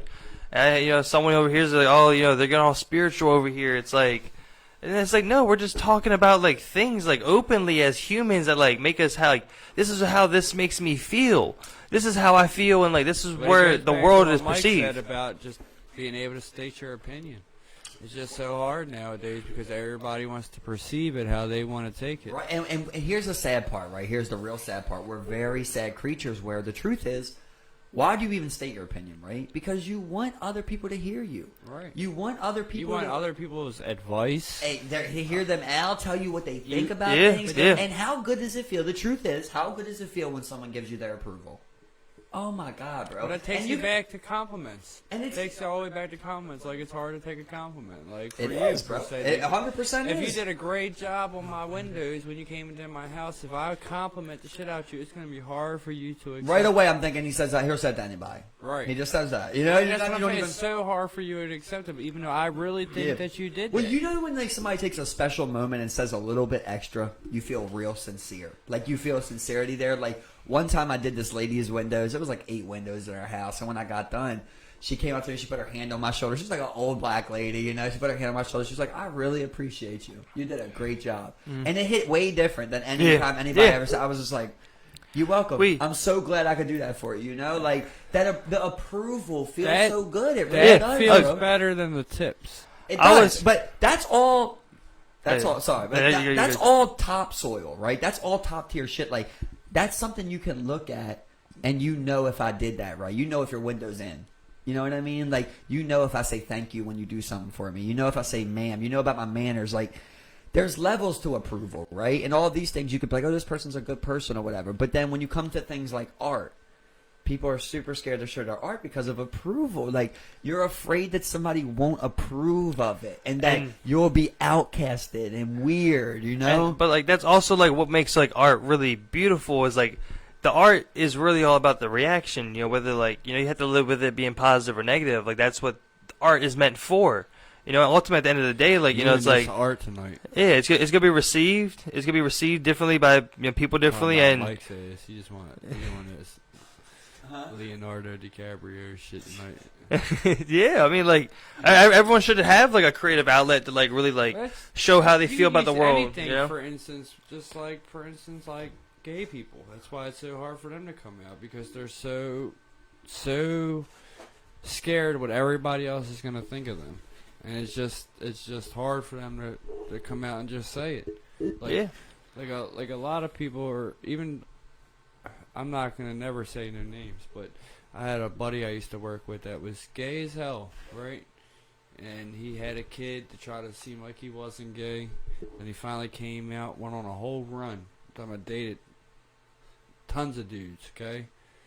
And then now he's married to a woman, settled down. He loves women, had his little run, right? But people crucify him for it. For doing that run, even though he just in his heart felt like that's what he needed to do at that moment. And so is he wrong for doing that? No, the reality thing of the situation would be that, like, he's just you can be a bisexual person. You can enjoy both. There's nothing wrong with playing both sides. There's nothing wrong with that. You just do, like, I think people just need to be more worried about, like, doing what makes them happy, and more people need to be not worried about people doing things that has no effect on them. You want to go out and you want to fuck with women and men, then you go and do that shit. It's just like we gotta be so, like, stop being so judgmental about things like that. It's okay to do whatever you want, or it makes you happy. You then settle down with a family. You have a wife. That's fine. My thing is, it's just so hard for them to come out is because the judgment. It's so much with judgment over everything. It doesn't matter if it's art, people, fucking just. Ideas. People are even scared to state ideas out there. Everyone's a critic. Somebody's opinion is, and then everybody takes everybody's opinion straight to heart. Like, instead of being like, okay, say I did Mike's whole house, all his floors, right? And he tells me everything I did wrong. He doesn't tell me anything I did right? Instead of me being like, he's hating on me, I take that as critique of, okay, well, maybe next time I could do it this way, so that way nobody can complain about that. Okay. Now, see, here's what I'm saying, though. There's a difference. Like, I'm not saying I'm Da Vinci or DiCaprio, right? But, like, there's a difference there where art is a sentimental thing, bro. Right. So, like, if somebody told you these floors aren't laid right, or somebody told me the glass isn't right, it's like, okay, you know, I can fix this. I can do this again, right? But nobody ever creates nobody tries to draw something that's bad. Nobody ever creates a song that they think is bad, right? But is there bad drawings? That's all up for interpretation, you know? But let's say you create a drawing, right? And 10,000 people told you it's bad. Is it then bad? No, because there could be 3,000 people that said it was good. We haven't heard from them. Is it bad yet? I'm saying, what's it take for something to be bad then? So, Because listen. we're not I got afraid a good to answer say- for you. We're not I got an afraid answer for to you. say something So- is bad. So here's one thing. But real quick, I'll let you go. When it comes to something like that, though, it's all opinion based. There's nothing that can make it bad. It's all So listen, I got you. So like one thing that like I think people would do or tend to do, like, so there are people who are like, okay, I'm a surrealist painter. I'm a photorealistic painter. Well, okay, you're saying you're a photorealistic painter, and these paintings aren't photorealistic. Well, then we could say this is bad. You know, in my mind. So can you compare a painter to a tattoo artist? Are Yeah, all I mean, tattoos? I mean, good? like in the art and creativity sense, yeah. But I mean, of course, techniques and stuff being different, you know. Like if you're doing American traditional, you can't say this is a bad looking woman. That's just an like traditional American. That's just what the tattoo looks like. It's not going for a photorealistic thing. But if, like I said, you go and you're like, okay, here's a portrait of your daughter. It's photorealistic, and it's not. I'm like, okay, well that art's bad. I mean, that's what you're going for. But You're going can't for you do that photorealism. with a painting? Can't you? Listen, this is what I was saying. This is the way I was breaking it down the best that I could. Is that 90% rule I was saying. Like anytime when it comes to art, I'm now at a 90% rule. If you produce art on a consistent level, 90% is good. I think you're great. Because once you do so much, you're allowed to do some shit that I don't get or that I think's bad, right? That's what I was saying about that Drake album. Before this 21 when everybody's like it's bad. Okay, well let's just say these 20 songs are bad. Let's say it. How many songs has he did? He's did 200 plus songs at this point, right? Okay, so that's 85+% of the art he's ever put out you liked. That's incredible. Mm-hmm. That's incredible approval ratings, bro. Yeah. But You know, like- but music again, you can compare to sales or plays, where paintings is different to me. Yeah, I guess because you only have one. Right, so one like painting. a lot of paintings are one-on-ones, right? So you're not going to see somebody paint the exact same thing again, Yeah. the you won't. exact same way. You know what I'm saying? So a lot of paintings are one-on-one. So how can you critique it to any other painting? So therefore, how can a painting ever be bad? Well, anything's only worth what one man's willing to give. Right? That's what they say. That's anything. At the end of the day, like, if you needed food, it didn't matter what you had, right? You would trade me anything that you could possibly imagine for my food. You would trade me your gold, your women. You would sell your labor. You would sell anything to eat, right? So Right. I couldn't even tell you this is worth 1 hour labor. I could tell you this is worth 1,000 hours of labor. You would have to say yeah. Right? So it's Right. like, it really is about how but- someone's going to view it at that time, too. My point is that like with that's what I was getting at, trying to compare it to a tattoo, right? A painting you could do multiple different ways, the same as a tattoo, right? So if I went and got a tattoo of a house, if it fucked up, the lines were all over the place, everybody tell me that it's a fucked up tattoo, right? But what if I say my son drew that tattoo and the tattoo artist tattooed on me how Right. my son drew it? Does that change the way you look at the tattoo now, right? It definitely does, yeah. So that's the same with painting. So can a tattoo ever be bad? Right, yes. I mean, anything can be explained in one way and then explained in the other way, But too. you can yeah. look at it with no You can- explanation and judge it based off of you looking at it without the story. Right, That's but the like, same with painting. you remember That's like how- the banana that was duct taped to the wall? Yeah. Remember that? Yeah. I don't know if you remember that. It was an exhibit. It was a banana, literally a banana duct taped to the wall. I think it went for like $1 million or some shit. Yeah. Right? And Yeah. everybody's like, what the fuck I is... don't remember that. Yeah, everybody's like, what the fuck is this? And it's like, you can clearly see this is nothing. You can say, like, if you want to go to, like, the most abstract areas of art, it's this, right? But, like, you're going crazy at this point. This is just bad, right? Like, this is not art, and it's just getting ran up here. Everybody can agree on it. Now, this is where, like, anybody can take advantage because you can be the person that goes the opposite way.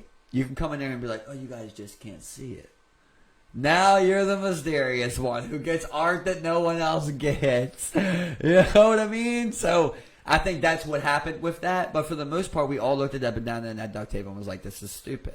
Yeah. We know it's stupid. There's no gimmick. There's no way around it. And that's the thing. Sometimes you reach an absolute. And that's what I'm saying. Like the art of that was all in the reaction. Everyone just being like, what?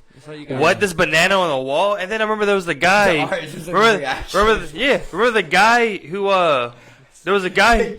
That's what I'm talking about. You can find a way. Yeah. You can find a way. Yeah. Like, oh, it was really about how you thought that it was art. It's psychology now. Yeah, but I mean, there was a guy who walked up and ate back. that banana off the wall, and that became a thing. Everyone was just like, I mean, like that's you just turn the art is whatever. Now, the art is whatever, you know what I'm saying? It's It's like just that dot art that they use when you go see like therapists and shit. Like, what do you see here? Yeah. You know what I mean? Yeah, that's weird. If they're still doing that too. It's definitely It's like strange. electroshock therapy. I would want to like dive into what the actual psychology behind that would be, you know. But like, if there's it's someone, pretty straightforward, right? I mean, like if there's someone Like that, you're gonna produce just like the thing we're talking about on asset. Like you're gonna produce what you want to see, Right, And but you I'm know what I saying- mean? So I see a sad if you face. just did a murder, right, and I show you a dog, and then like at the same, here's a psychology to it, in my opinion, right? You just did a murder, or whatever. I think you're evil, right? And I now you know you're coming to a psychologist or a therapist, right? Well, I'm gonna show you something that looks just like a dog. And you're going to know it looks just like a dog, and I want to see how you react to me even giving you something easy, right? Because that's like how they get you with cops, too, when they're interrogating you. They're going to ask you questions that you can easily easy answer shit, okay. first. You know? Like, oh, yo, how much do you weigh? Where do you live at? Like, these are all questions that you're like, why wouldn't I answer this? And the next thing you know, just slip it in there. You know, the next part of it. So I feel like that, I don't know, I feel like there's just a way to keep going. Yeah. And I mean, like, I guess you could probably also make an a conclusion of what that person's thinking or what the mental state might be like based on like what they're perceiving or what they're willing to say, you know. So I mean, yeah, They're at comfortable level, like if they're trying to deceive you too, you know. yeah, Like, why would they lie about this? Yeah. Does this look like a dog? It looks like a dog to everybody. And somebody's just like, I just always canopy. I never going to school for psychology is weird. I've never now that I think done it, about but I it. just always wondered, like, do they always all kind of look like something? Or is it just... That's what I'm saying. I think some of them are meant to look like something, right? So I got what you were saying. So then you like to see if you It would makes like. me wanna How do do it. you interpret when I just give you a regular picture? It makes you want to do it, though. Yeah.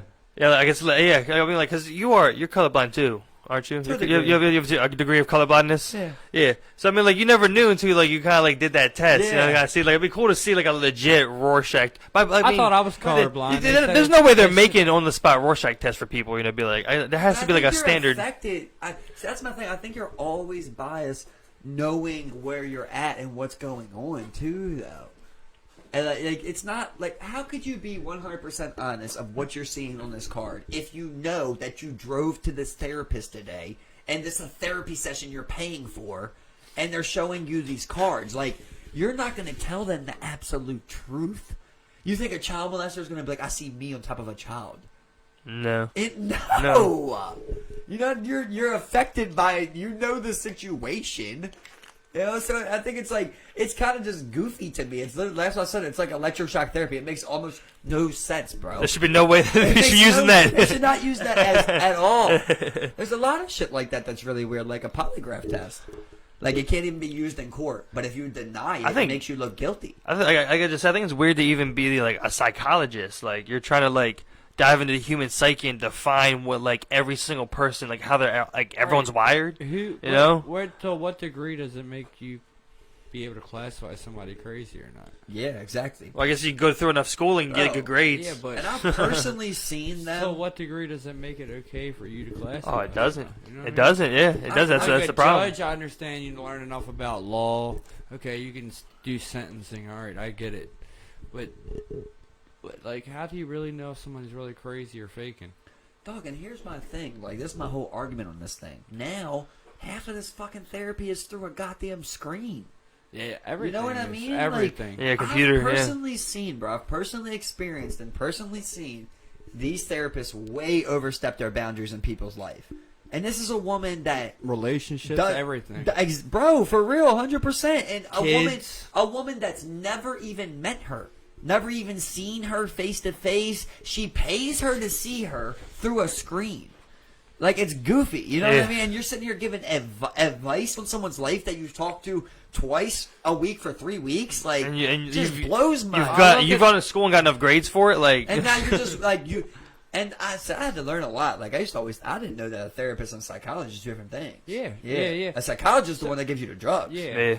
So think about the ones that like know what you're going through and use that against you. Like that's crazy because Bro. like, you know, say for instance you and your girl are going through it, right? And you some weirdos are out there like come attracted to their clients. So I mean they use that to step into the relationship by using what they know Talking about a already. therapist fucking your girl? What? No, not mine per se, but I'm just saying, like, for instance, like, Once you got the people that are like, even if you don't have a girl, and just say you are a girl or a male, Oh, that would try to that prey are on that? disturbed, that they prey on them just because they know that what they're going through and can use that. Some of these people might be to uplift fucking them. psychopaths and sociopaths. Bro, like, seriously. like literally just wanted to be able to like Like, they're the really scary bro. ones. Like, They they got a lot want of to know power, too bro. much. Yeah, And they and- want to know too much. And here's the thing, like, I listen, bro. You know, doing some creeping. The truth, like, is not coming out. It's a venting session most of the times. They're not telling, like, what really happened or what's really going on in their life. They're telling it through their viewpoint of how things went down. They're not going to be on there saying, like, oh, yeah, I fucked a guy last night. I've been hoeing around. They're not telling your therapist that. You know what I mean? They're like, me and my boyfriend are going through things right now. shit. I would. You know what I mean? Like, 3 sides to every story, you know? you It's said you yours would? and the truth. Yeah, I You mean never like. had a therapy session, right? No, I know. Yeah, never So you felt the need don't for it. know. Yeah, never Yeah, felt the I need for it. never No, either. no. Through a screen too. You know? Yeah. And also, it feels weird. Like, I don't Oh know. yeah, no. I remember like when I was looking around for like doctors, like all of it's through the screen. Even just going to regular doctors, they want to just talk to you through a screen and be like, you know, okay, hey, here you go. They don't want like no, like they don't even want to like physically examine you anymore. They just want to talk to you, like, okay, you do this, you do this, you do this. Okay, Don't see even ya. See people You there, know, bro. and then they charge their $90 That's through like my insurance girl, and do for whatever. Instance, right? She used to have panic attacks and shit, right? So they had her on this fucking FaceTime shit, right? She couldn't even go see and sit down and talk to nobody, right? And the FaceTimes and the phone calls were stressing her out even more. And she's sitting here telling these people, like, look, you trying to get this FaceTime shit all set up and my kid calm and all this other stuff. Like, this shit's way more stressful for me than even calling you to begin with. It's And you know, but they didn't want to give her anything. They're like, just want you to talk to us, basically. yeah, I mean, it's Tell us how you're feeling. it's a money she's grab. Telling them like, look, you're stressing me out more now by asking me how I'm feeling. I've told you how I feel. I'm stressed out. And they're like, oh, we don't care. We just want your insurance money. Yeah, it's Tell your insurance to send the bill. It's the problem we have with like you know how we handle like all these types of things. Like there's no real framework for dealing with these types of issues on the fly. Like you know I mean, it's terrifying to think about mailing people medication, though, right?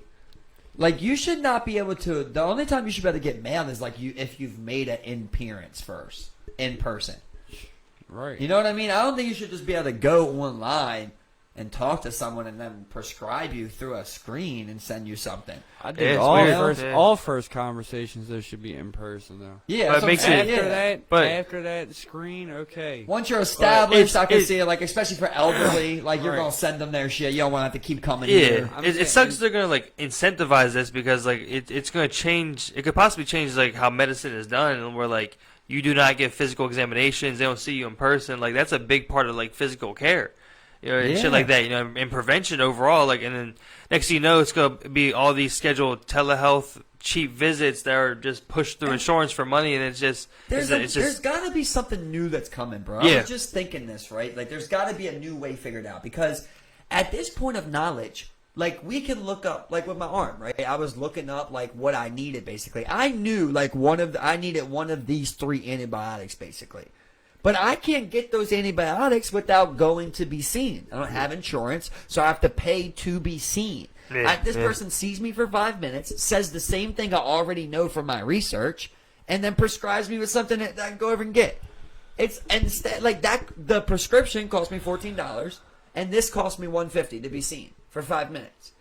So it doesn't make sense. Like, well, I can't kill myself with antibiotics, right? I feel like I should be able to purchase antibiotics over the counter. I don't understand that. Yeah, it doesn't make sense. You know what I mean? Yeah, I mean, I guess they don't want immunity. I'm not stop treating me like an idiot. But then you're pumping it full of the animals, like you know? We're babies, bro. You're pumping it full of the animals, and then now it's about antibiotics for you. It's like, yeah, all the times. But I mean, like, it's the real glaring issue in how we deal with healthcare, and like we're all so fucking worried about like arguing over what the answer is, and like, you know, at the end of the day, like, you have to just provide this fucking shit. Like the fact that like it's this capitalistic idea of money creating. You know, like that's ultimately what it has become. Like you have to just be able to like, you know, somehow just socialize that fucking medicine. Like, you know, it just seems to be the only answer. It's the only way. It seems to be the only way. I have no other idea what you could do. Like, I mean, like, because we're I guess you could regulate it into the ground and make it not a sexy industry, but that's why I said the second biggest. This is where we're stuck. The second biggest crooks in at least America is the pharmaceutical industry. I mean, maybe that's some insurance. Yeah, insurance is some shit. Politics is one. Yeah, pharmaceuticals too. But this is like I was saying last time. Okay, so here we are. So we've thought about it now. We've kind of circled around to the same thing. Yes, so we socialize healthcare, right? Mm. What do we do about the people who are personally abusing their health, though? Like, do you get unlimited free heart surgeries if you've refused to stop smoking? Yeah, no. You know what I mean? Yeah. Like, there has they to be made it a lot tougher now. No. Well, I want it to be free, bro. I think it's ridiculous that I'm concerned about things like on my body or in my body, and I can't go get checked, even though I'll be paying the government over $10,000 in taxes this year. Mm-hmm. Like, it just doesn't even make sense to me. And I know people are paying way more than that, but for me, I'm like, you know, we're talking about double digits I'm giving you per year, and I can't even go and like have a doctor look at me properly. I've got to pay for that. And mind you, even when I had insurance, I had to pay to be seen still because of a copay. So it's like I'm paying for an insurance per month. I'm paying to get seen. I'm paying for whatever prescription you give me. And I'm just trying to be a work. God forbid I get hurt working in your economy. And you know what I mean? Like, yeah, because fuck me, I owe you for life because I had a heart attack. And then what do they do when you get injured at work? You can't work for a long period of time.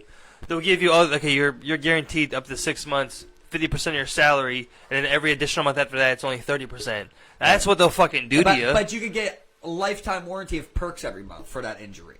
They'll never take away your perks. The poorer you are, then you get free health care. You get free health care when you're poor. They'll bang you That's up the with the craziest medicine, thing, the pharmaceuticals. Bro. That's the craziest fucking thing. That's why I said the pharmaceutical industry is the biggest crooks, man. Because what they're going to do is just eat off insurance money, right? And everybody has to pay towards insurance anybody that pays taxes. Every which way, yeah. Right, so no matter what, they're getting paid. It's kind of like Section 8 now, like how it is and a lot of the people that are renting only take Section 8 now mostly because they know they're going to get their money. Regardless, the state has to pay that voucher, That's true. right? Yeah, that is true. So it makes it hard for people with no credit, like, to rent houses. So most people buy houses now, so therefore they up. Like, just per se, they up. That's a good point. Yeah. You know what I mean? So, therefore, like, I feel... Yeah, if it was competitive pricing. Pharmaceutical industries take advantage of that also, but, like, so... What's that one dude's name that rose the price on the HIV pill or something? Martin Shkreli. Yeah, see how it just... At the time, he knew the insurance companies would still pay it. So, he jacked the price up real fast. Bro, there's a lot. You know another thing I learned about recently like that? So, Oxford University, bro. You guys know that place, right? Right. It does medical research. It's known for breakthroughs and shit like that, right? They're the one that designed the vaccine that I forget how you said the word, Alec or whatever it was, the company that did a vaccine, Alicomentric or something like that. They're the one that designed one of the vaccines, right?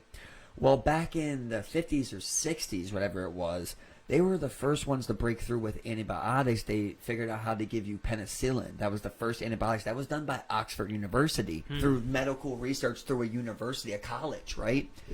They gave that patent away for free.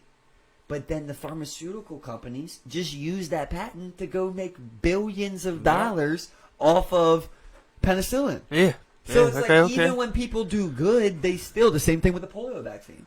That guy gave it away for free. But yet these people can take it and then go make billions still. I was saying this before, like, it really is easy to make money if you have no morals. It's easy, bro. I could go into politics and just suck dick. I could go out here and stick people up all day long with a gun. You know what I mean? Like, you can get to this money easily, bro, if you really don't care.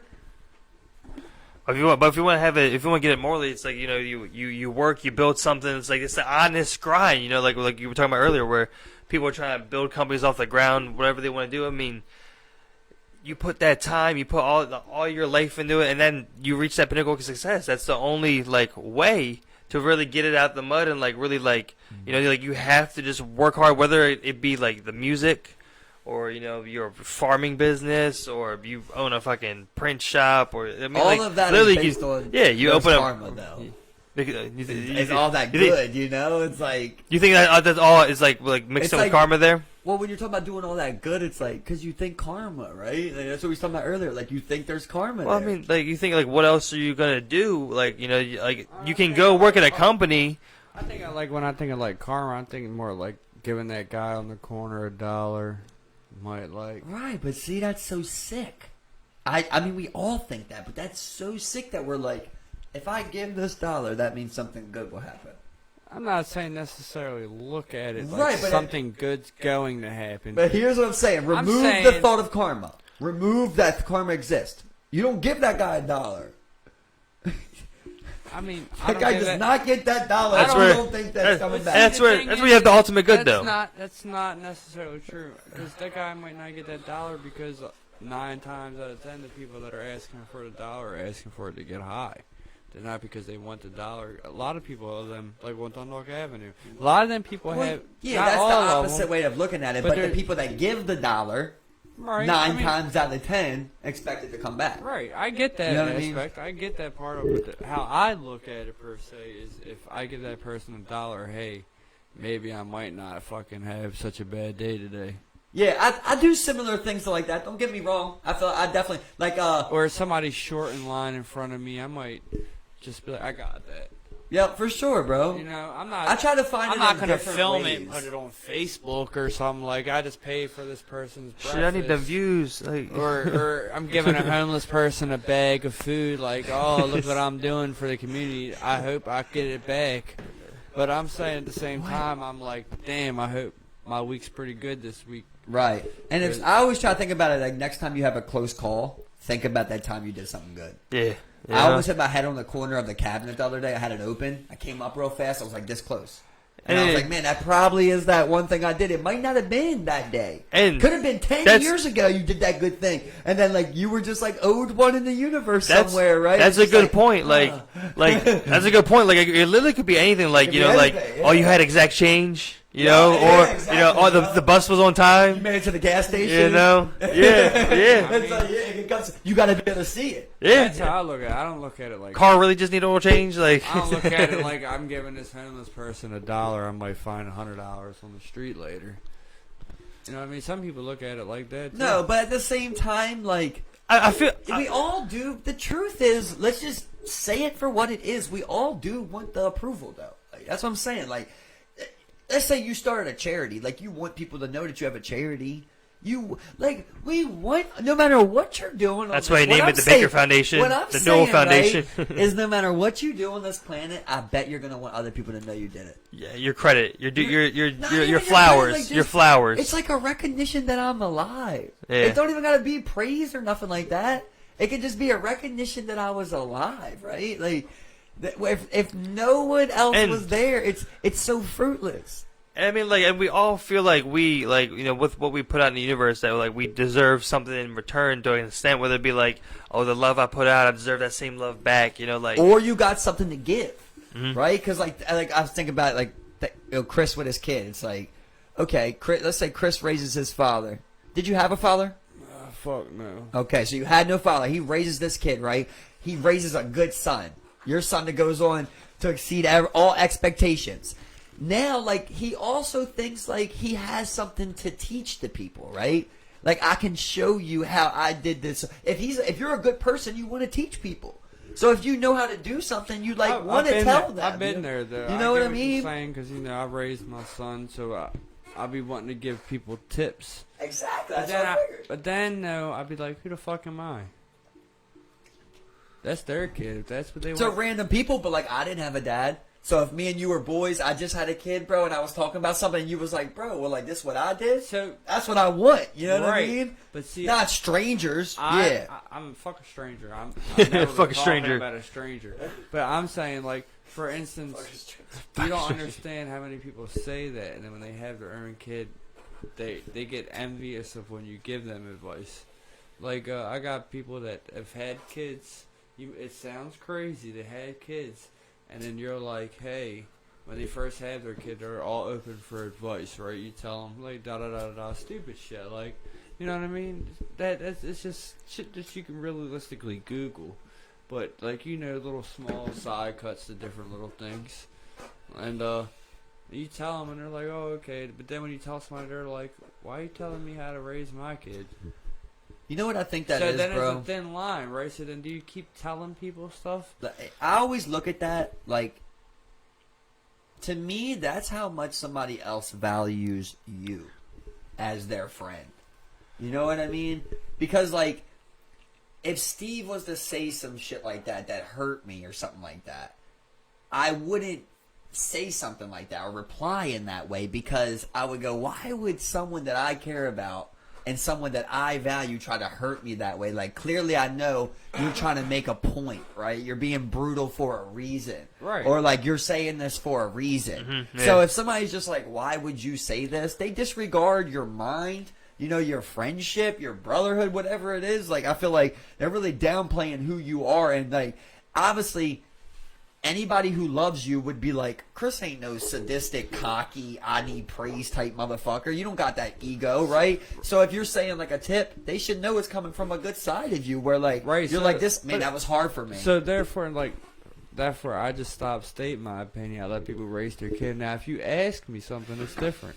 If you ask, I give my opinion. You know See, what I'm that- saying? Yeah, and I yeah. never hide This my is what we're opinion. saying, though. but After people- you find a good person, what do you need? Open-mindedness, bro. Right. You know what I mean? Because- Like, because- it's the second Because thing. then I could respect what he's telling me. I could respect what you're saying to me. Like, if you because would I'm come like, to me and be like, hey, how do you feel my podcast is doing? You would get my honest opinion. mhm. But when I walk up to you and tell you what you should do to your podcast to make it different, no. Because who am I? You get what I'm saying? I'm a consumer, yes, so you should want my feedback. Yeah, But yeah. I'm not going to just go up to you and start being like, hey, you should do this. The same as with kids. Yeah, Like, do you walk up to somebody and be like, hey, you know, if you put that kid in these type of shoes instead of them Jordans, he'll learn how to walk faster. Well, I feel like there's levels to it. That's what I'm saying. Like, it really depends on where you're at with the person. You know, like, if you came to me with a tip about raising a child, and I know you got a child, you're a good father, you came to me with a tip and I disrespected that, Right, we might as well not even be friends. You know what I mean? Like, it Therefore, doesn't, it's so, that, you look at that the person person is different, not right? right. Right, because I Right. feel like I should This is- tell you a tip. this is Bro, what true friendship is, I could be you like, know? bro, I just became a dad a week ago, and this is what I learned. Might be something you didn't know. Like, okay, like I'm Yeah, saying, I know like- people I know for a while that had kids that I will not give them tips, but I know people I just met that I could give tips to. Like a buddy of mine that lives a little bit down from me, right? He had a daughter that wasn't really talking much, right? And a lot of people automatically seem, autistic, right? But she stayed in the house all the time. She had brothers and shit. She watched shit, but their brothers play video games. They not want to play with her all the time. But she didn't really have conversations, and she's older than my son, right? So I said, Marty, start letting her outside and play with the kids. You get what I mean? She'll start opening up. She'll learn how to talk. brings him outside. Couple months in, she's whole sentences. You get what I'm saying? Yeah. So, therefore, it's like I told him how I felt about the situation. He processed it. He didn't shoot me down.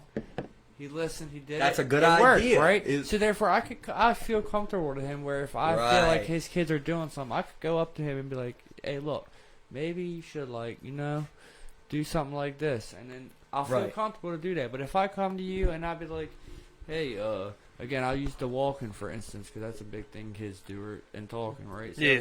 I'd be like, "Hey, if you put them in hard sole shoes, right, instead of the infant Jordans, he'll learn how to walk a little bit straighter and faster, right?"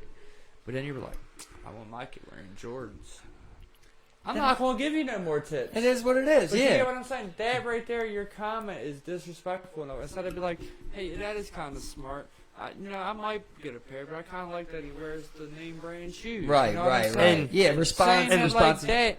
Like is a there's lot there's different. definitely like levels to it there where like you can't overdo it too, even with that person that listened to you, right? That's why I said you it's don't a- want to sit there overtop every single thing he does and be like, "Oh, this." Like you got to let him parent his way. Yeah, but there's yeah, still- if you see something like that, like, hey, you know what? This That's is why I said it's a thin line. it's a bro. thin line. It Oh really yeah, is, and that boundary is like different places for different people.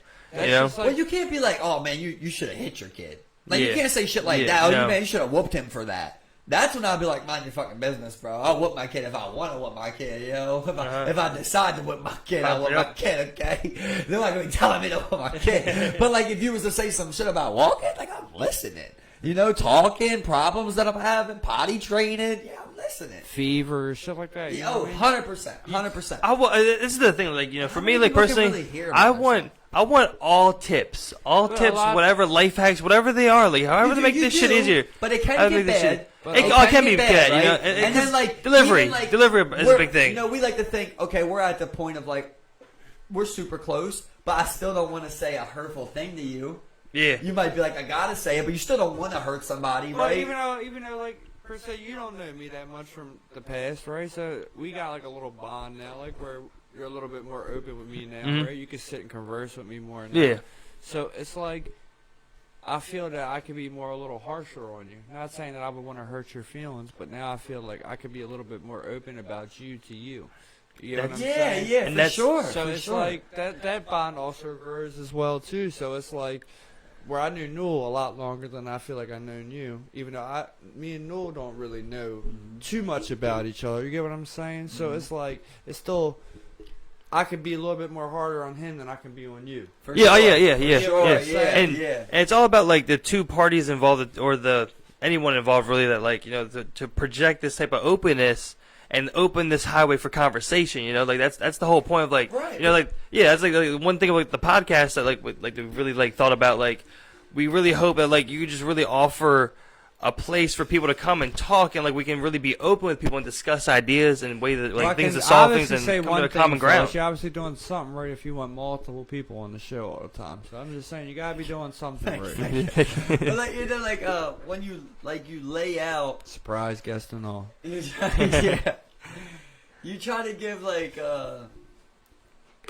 these different opinions, but at the same time, like you flirt with.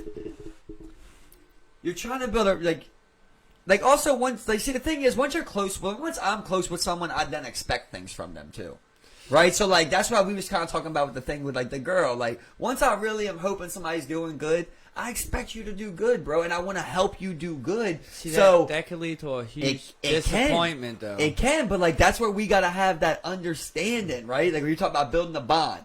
Well, like I always say, like once somebody gets to know me, you're gonna really see like you can't show that someone's genuine unless you're around them, bro. Like you really gotta hang with someone and you gotta really see how I interact with the world and how I interact with you and also, people. that shows that they're genuine too if they even want to hang around you. You get That's what what I I'm was about to saying? say, right? So when you talk about the cast, like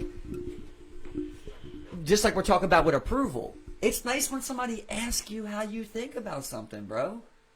How many times does somebody go? You know what I mean? What do you think about Ghost? Like, how many times do you really have that convo? Even though that's a cliche one, that's a Right. basic one, Yeah, right? And yeah. you still don't have it that often. Yeah, Then you yeah. get into things like, you know, are you loved? Are you happy at home? Was your dad there? You know, is God real? Right. Like, and it's nice when somebody asks you, like, what do you think? Bro, it feels good, right? Like it's okay to say these things. Yes. It's okay to say these things that we feel good when someone approves of what we're saying. Or that someone asks what we're saying. It's okay. You know, like, that's it. That's how you avoid becoming that feeling. Even if they don't approve of it, even if you guys can find that line to meet in, right? Even if you guys got two different opinions, just say like these two on Ghost. Even if you can find that line to meet in right in that middle, it's still okay. And you guys agree to disagree. That you have your opinion and you have your opinion. And this is the thing. Sometimes like some things happen. Communication, man. Yeah, some things happen really beautifully sometimes, where like you have two different ideas and opinions that come together, and then they're able to set it aside and evolve a common idea.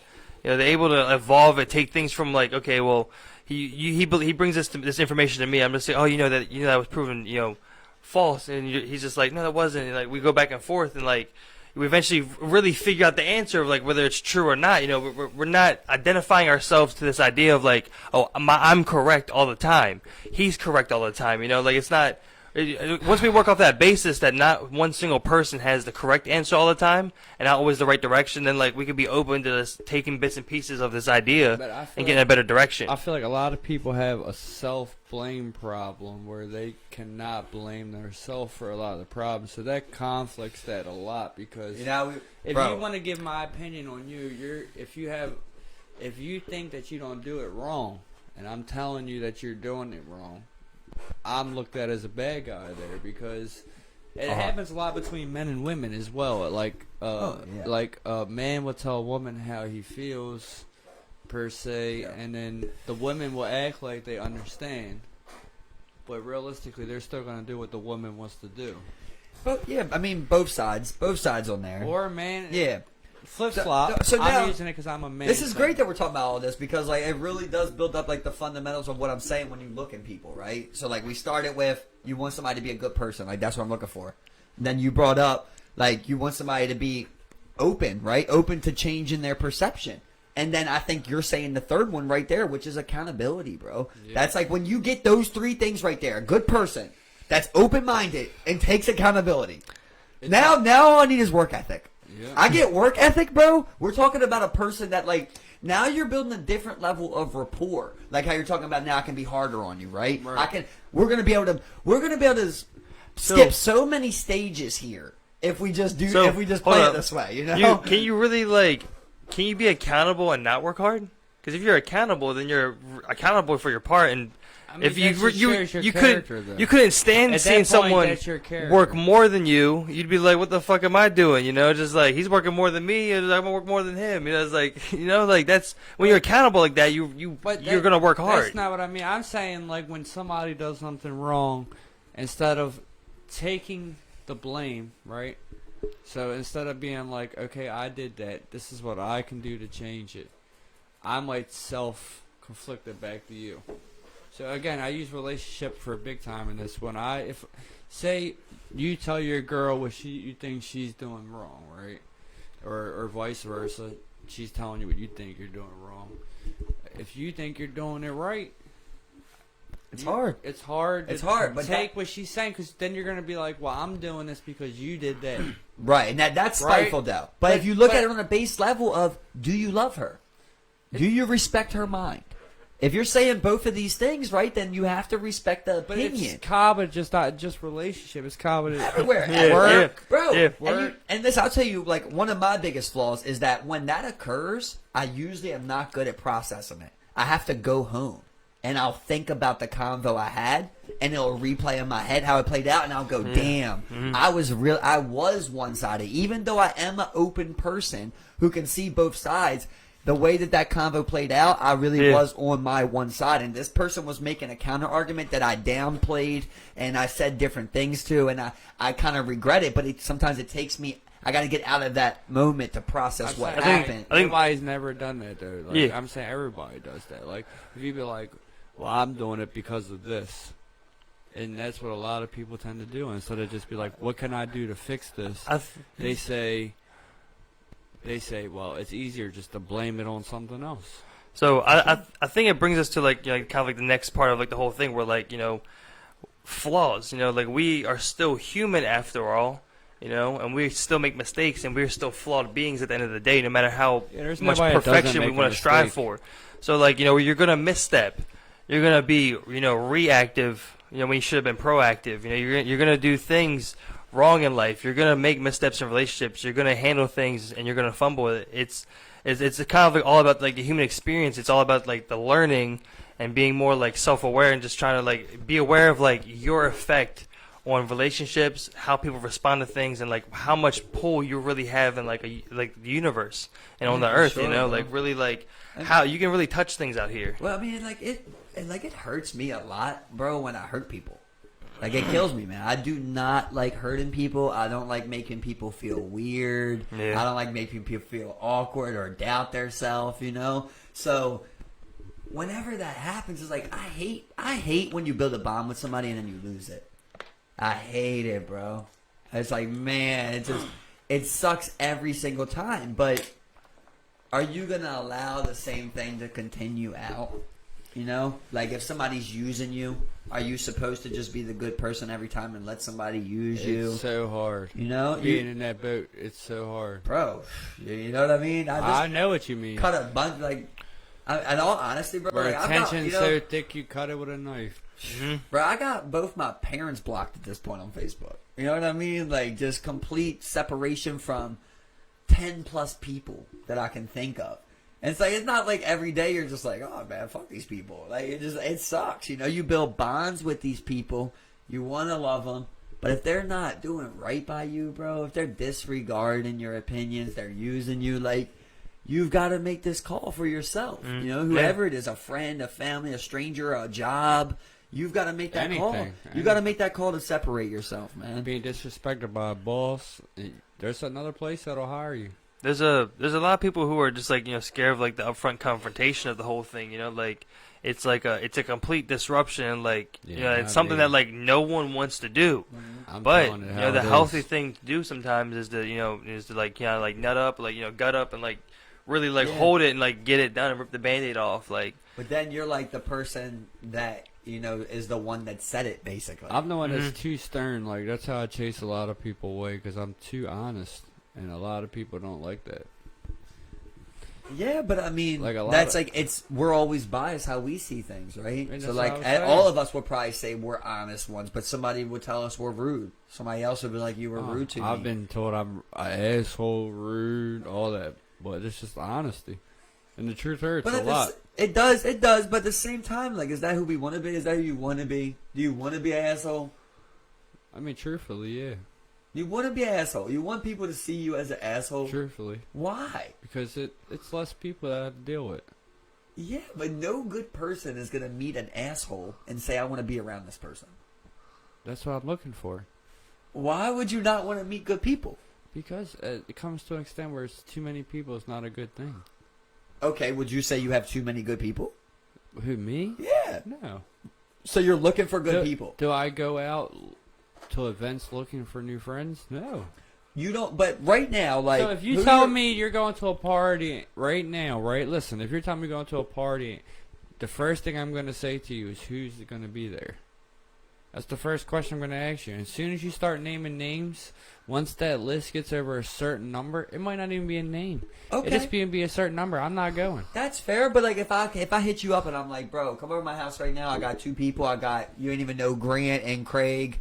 Come I over would here. come because it's 2 people. And you want to meet them, right? Because you... It's not even that I would want to meet them. It's just that I would want to hang out with you. It's not that they're there. You're calling me to hang out. I would come hang out. Even if it's 2 people there, I'm comfortable being around. I've got you. I got you. Okay. Okay. So even if it's a bunch of people that I know. but you don't want to be alone, right? I don't care about being alone. You don't think you don't That's you don't the care problem. if you're I alone. don't care. A lot of my feelings are suppressed. You think that you could be alone, like all alone? I mean, having a son, I couldn't say yes now, but if I didn't have no kids, yes. Not talking to no one? I can't say not talking to anyone because you have to have Social some life. type of social life. yeah. But would it be very limited? Yeah. I mean, look at my social life now. Well, that's what I'm saying, though. Like, are you happy with your social life? Yeah.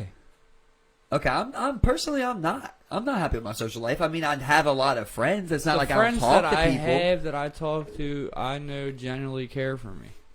Yeah, but like I want to network. I want to grow. I want to meet new people. I want to see other minds. I want to get other opinions. You know. There's nothing wrong with that. That's you. No, I'm just saying. And I'm saying again, the other side again, of like. I had this conversation. I'm not saying me versus you. I'm saying like the argument of the. Right. Of, I had this conversation with my buddy today. Right. Trauma is what makes you all characteristics of a person. Right. It's trauma usually. And there was good trauma, or bad trauma. Right. So I use the word trauma, for instance, because anything that happens that changes the way you think of anything is trauma, right? So, like, just say you see somebody get hit by a bus at a young age, right? That's trauma. It's going to change the way you think, right? Or if you see a dude that's helping people by opening the door for all the ladies that are coming out the grocery store, that's still going to change the way you think, okay? It's gentlemen like to open doors for women, right? So it's like, I don't know, it's hard to describe it. It's like, for me, I wouldn't care. That wouldn't generally affect the way I would feel about anything if I see anybody doing anything, right? So if I would see, like, somebody like you, like, again, I told you, to me, you have too many feelings to me, right? Which is not a bad thing. I don't look at you anyway for having a lot more feelings than me, right? So you're going to look at something totally different than I'm going to look at it, right? So we're not saying something like if somebody falls, we're both going to laugh. Right? But say you see a bad car accident, you're going to be like, oh my God, like, you might cry. I don't know. You have a lot of feelings. You know what I mean? Nothing wrong with, again, crying. Yeah. Not saying you're going to or not. I get it. Yeah, But to me, I'm going to be like, damn. And if I'm working, I'm going to turn around and go back to work. You get what I'm saying? To where a lot of people tend to not be that careless. Okay. Well, I would say number one, like, trust me, I definitely get trauma, right? So, what do you want though? Like, are you not here? You don't feel like you're here to help people? Do you not want to help anybody? Because that's what I struggle with. I'm like, what is the point of even being? I used to. When you talk about trauma, right? I definitely get trauma, bro. Okay, first of all, I get what you're talking about, right? A sword fight here. We're not. No. Listen, I'm saying like I definitely get how it affects how you see things, right? But it goes back to like what I was saying. Like I think Tyson really said it great when if you let these traumas, bro, affect how you go in the future, that is gonna hold you back, bro. You know, like the real strength, in my opinion. Of that when you're growing up in that time? Just no, bro. Okay, but now I'm an adult. I'm an adult, bro. I can think on things differently. I don't have to carry, even though I know how that feels. I know how I felt at that time. I don't have to carry that if a friend fucked me over, I don't got to carry that into my next friendship. If my ex cheated on me, I don't got to carry that into my next friendship. I'm old enough, smart enough to know I can't put everything that I've experienced into my future, I'm not going to be anything bigger. I'm never going to grow. But are you going to look for more signs, even though you're not? 100%. I've got a million things that will go through my mind. It will ultimately affect it. You know, it's ultimately affected you. No matter what you do to think or try to do. No matter what, that still burns that image. Always, bro. And I always go to the bad side. That's the first side I go to. I always think somebody's trying to burn me. This person's saying this for a reason. So, I've got to talk myself out of it because I know that that's trauma. You see what I mean? Now you're letting that overtake how you should really see people, bro. But like, a lot of that comes from abandonment issues. Right, 100%. So, what I was to say a second ago, bro, I hate when I lose people. So, right? It plays into this. Yeah, you can forget that, though, right? But you'll never forget it. Never, bro. Yeah, and that's what I'm saying. I hate when I open up to someone, we get on this level, and then I lose them. It kills me because I tell them a lot of this trauma, right? A lot of this shit. And now you know all these things about me, and that's the reason why you're changing your perception of me. Right. You see what I mean? So, like, for me, I don't even want to talk about trauma with someone. Because at this point, it's like, okay, if we go there one night, we go there one night. But I would much rather talk about how we see the future. Because everyone's got trauma, bro. But you know what you're really looking for is how someone deals with trauma. Right. So if you've got trauma that's coming from childhood, coming from teenage years, and you can't let that go for the rest of your life, bro, that trauma wins. That's what they're talking about, like forgiveness. You don't got to forgive who did trauma to you. What if you completely but you gotta suppress forgive it? Yourself, though. What if you completely suppress it? You can do that, bro. I've been there. That done takes it. away the feeling, Bro, period. I've been there. So if I've you- been if you- cold. I've looked at Listen. the world as dark, bro. I wanted If you vengeance. completely, I get it. If you completely suppress it and forget about it, right? It's gone, right? You suppressed it. It's gone, right? I mean, but is it really like it's always there? Like you said, like it's No matter always what, it's consistently always there. going to be there. But Yeah. we're talking about getting past it now, right? Is what his point is, right? Mm. Just as your age gets older, getting past Yeah, it. but every day now you gotta hide it from me. You've It's got to not work hiding to it. hide it from me, bro. Where Why- I'm literally, I'm gonna put it on the forefront for you, and it's done for. Why are me and you gonna talk about the past? Why are we gonna talk about trauma that happened to us? Okay, are you telling me still to this day you can't get over trauma that happened back then? Because, bro, a lot of people have been through shit, bro. I've been through shit. People have been through way worse than me. And it's about how are you getting over that? That's really the beauty of that. The best people in the world, bro, are people that have that trauma and then move on from it and take it with them in a positive way, bro, and create positive things and positive change from that. If, like, all that trauma, bro, that's knowledge. Like, that's soul fucking college master's degree. You know what I mean? Like, you've got the master's degree of Earth's human childhood, right? And now you're going to withhold all that info because you let it turn you cold. When really you've got something to give to people because that happened. And you withholding all that and being like, I'm going to carry this on and on, bro. It's so hard. Every day you got to remember to be this person, to guard up. Where instead I'm like this. This is so much easier. You know what I mean? That's what I'm saying. Like, that's why I like being open in convo, right? So if I start the convo with, yeah, bro, I did some gay shit with a boy when I was young. I can't look any more embarrassing. I already put all my cards on the table. I can only go up from here, bro. So if you're talking about, you know what I mean? But like, I could do that. You I gotta could, let. I could tell my stories. I could pass knowledge. That's all fine to me. It's okay to me to do that. But to me, when I suppressed what happened to me and put it to the side, the feelings that evolved around it go with it. Do you get what I'm saying? I am a different person than I was. I can sit here and talk to you about how I feel now. Listen, Okay, when I I got was you. 5-6 years ago, I could not sit here with you and tell you how I felt at all. So let's ask right now, what are your dreams? What are your I want to know two things. I want to know, what are your dreams, bro? Number one. Like, what's your dream right now for life? To be honest, my dream is solely based off of getting my son the best that I can get him until I'm gone. So, Okay, to gotcha. where how far I can get Best him position you can put him in. is what I want. So Okay. if I can get a house that he could have when I pass on, if I could get him into college, with Whatever that involves, some best type- situation the possible. furthest I can push him Got you. is my dream. Okay, Yeah. second. Tomorrow you wake up, right? And you live the perfect day that you could imagine. You live your perfect day that you could Okay. you finally reached your climax of what you're envisioning, I got right? you. For you and your son. I got you. What does that involve? You've got the house, right? You and your son are living there. Work. But you're good though. This is the climax. This is utopia. You're done with work. You've got the money now. You asked what it took to get there, though. No. I'm saying, like, What I do what from do you there? do now? What do you do now once you got that, right? So Your now, perfect day. what Yeah. involves your happiest day from there? You don't got to go to From work. there, it goes down. That's what happens with most people. Just like when most people retire and they sit in the house, what happens to them? They start to fall apart. You could. One- That's one and- way to look at it. Or you can set yourself another goal. Once you reach that goal, my thing would be, if I reached that goal and got him into college, got him on the right degree, is to start setting something else forward. Okay, Like, I get that. I get what you're saying. Now, let's just say for a second a son, right? So it's the happiest day. You imagine your happiest day. Let's just set your son aside for a second. It's Chris Carter's happiest day. He doesn't have to go to work, and he's got the money to do what he wants. What do you do? That's really shit to do. That's the thing. There's Live nothing to do. There's nothing.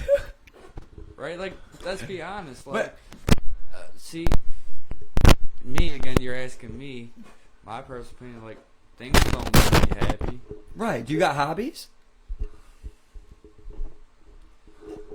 I mean, every little thing that somebody do is considered a hobby. Technically, if you Okay, play well- the game longer than an hour, it's a Right. So hobby. okay, there's one Or- thing. So or- there's one thing right I'm there. just using things for example. Right, but that's one thing right there. Right. So say the game, right? But when you picture playing the game, do you want to play just campaign mode solo? No. You get on for multiplayer, right? Right. For your friends, right? Right. Right. So that's one thing. So you're happy. Then, like, do you like sports, right? You play, like, fantasy football. Right. You want to play with your friends in the group. Right. Right? And then, like, if you were to play some sports in real life, you would want your friends to be there with you. Right, or even Right. go to a sporting event. I get what you're Right. getting at. You know what I Yeah, mean? Like, every what? single thing. What's the people that there? all the things you imagine that, like, you like, you know? This how I'm working through how, like, I thought about it, right? Because I was at the same point at one point, bro. And I was like, everything that I like to do, it's always better to me if I got someone there, right? So then I started thinking, well, okay, as I grow, I got smarter. You don't want anybody there. You're not supposed to be weak emotionally and intelligently and just be like, whoever says they'll be here, I'll take it, right? So I look for good people. Like, that's what this started with, right? So, like, I look for good people. So, like, once I see somebody like a Carter, a Steven, I'm like, all right, I can take, this is a person that I'm looking for, right? But if I'm never going to find, if I'm not doing this podcast and saying, hey, people come in here and just talk, we never have these talks, right? We're not able to build this friendment. So it's like, I gotta be able to be open. Hey, I be keeping y'all asses there in my house. Walking y'all ear off. Don't do that. How long you be like, yo, I gotta go, yo, I gotta go, I gotta go. Like, nah, yo. I don't want to hear. You get what I'm saying, though? Like, you gotta be able to build this once you see that this is good in someone. Yeah. You know? I get So what you're saying. I get what you're saying. So for me, I'm like, I got friends. I see good in people. I've got a handful of people that But when's I enough? trust and love. When's enough, though? For me, I have bigger goals, bro. And I've learned that through combos with Steve. For me, like, I'm out to set as many as I can. I don't got any more leaves. This? Oh, Steve, you get that? Let me see. We'll see. I'll read. Yeah. So you find, people like I value, bro. Like, now, I fuck with you. So I'm willing, like you said, you build a rapport, right? I'm willing to be harder on you. For me, I'm willing to do more for you. Right? I'm willing to invest more in you. I'm willing, you know what I mean? I look at the same as. But how can I find you unless I'm willing to, like, open up to people and be like, yo, let's link up, let's have a talk, smoke a blunt. Now, you know what I mean? I get it. Like, you gotta be open. Cause I feel like this. I'm passionate about what you said, bro. Cause I swear I used to feel the same way, bro. Like, especially when you talk about abandonment issues. Like, trust me, dog. I swear I get it. And I used to be so cold and always like, I'm in it for myself, man. And I got to the point where I was like, well, what am I really here for? Like, we started this convo with, like, what are you here to do? Well, I don't know what I'm here to do, but I know it makes me happy when I help you do what you want to do. Like, I've settled on that, And, you know? And again, that's how my dream was formed, based off, like, when you asked me what my dream was about my son. Like, I'm here to try to make my girl and my son happy. I know. And that's what I'm most afraid of, bro, with the child. Because right now, like, I'm so set out on, like, my own journey and, like, wondering still, like, what am I doing here? And I know that if I have a child, I'll be the same way. But I'll put 100% into it. It's the best. I trust me, I get it, bro. But, like, like you're saying right now, like, it holds it definitely holds you back on the things you can do. It makes it tough. Like, it makes it tough in many ways, like mentally. You know what I'm saying? Like, I mean, like, it's way harder for you to chase your dream, Yeah, things I mean, like that. Like, that's the thing that makes me sad. Is like, I feel selfish right now. Like, I got to be selfish in order to accomplish the things I want to accomplish. Having these conversations, having these conversations with Mike that, like, I've had over these past couple of years, like, we've had them, like, before the podcast, and like he's really changed my mind on, like, a lot of things. Like, I used to have, like, a similar, like, outlook where, like, I figured, like, like, my end goal, I'd probably always be alone somewhere, just chilling, hanging out by myself, because, like, in my mind, like, you never really know who's along for the ride in the end, you never know where, like, everyone's going to end up, so, like, I always just picture, like, no matter what, I'm always just going to do what I want to do, but, you do want people there, like, I've never really been truly alone, so to say I wouldn't be alone would just be, like, a naive statement, like, it just doesn't even sound like fun, like, because all the things I have right now with people are enjoyed with other people, like Mike, like my girl, like the little bit of family I do have, like, all those things are enjoyable, and those are all consequences because of other people, like, a lot of things in my life are consequences because of other people, So, like, with that, so, like, for me, it's all gets deeper, right? So, like, on that level of, like, how I look at that, I've always thought, like, I want my neighbors to be my closest friends. I don't like that my neighbors are like strangers that I don't know. Like I would be way happier if you were on my left and Steve owned that house on the right. So like that's what I want, right? I would like to build like a community like that, bro. Of like people that I think are good people. That all them things we talked about tonight, them 4 things, you know, that we're coming up with, like have all of these things to them and are willing to, I can trust them. You know, they're willing to work hard, like. Yeah, but then again, it's always that one person that fucks it up for everybody. It could be, bro. It could be, right? But how are they able to do all this? How are they able to maintain 400 million people? And you don't think they say the same thing? Like, there's going to be that one person that fucks up for everybody. There's a lot of people that fuck it up every day for them, and they still go on with no damn problem. They print more money. They lock up a guy. They free a guy. It's the same shit over and over. You know? Like, I don't know. There's certain things, bro, that you just feel it. I've just always felt it. And to me, it's just weird. I think it's weird. I think that, like, good people are just so rare. So to it's just hard like to find an honest person out there, bro. It definitely is. Regardless of what gender. What do you think? Like, what is the number? Literally 1 out of 50? That's what I think my number's been. Like 1 out of 50 it's people. Probably lower than that. You know what I mean? It's probably 1 in 75. It's bad, bro. And that's pushing.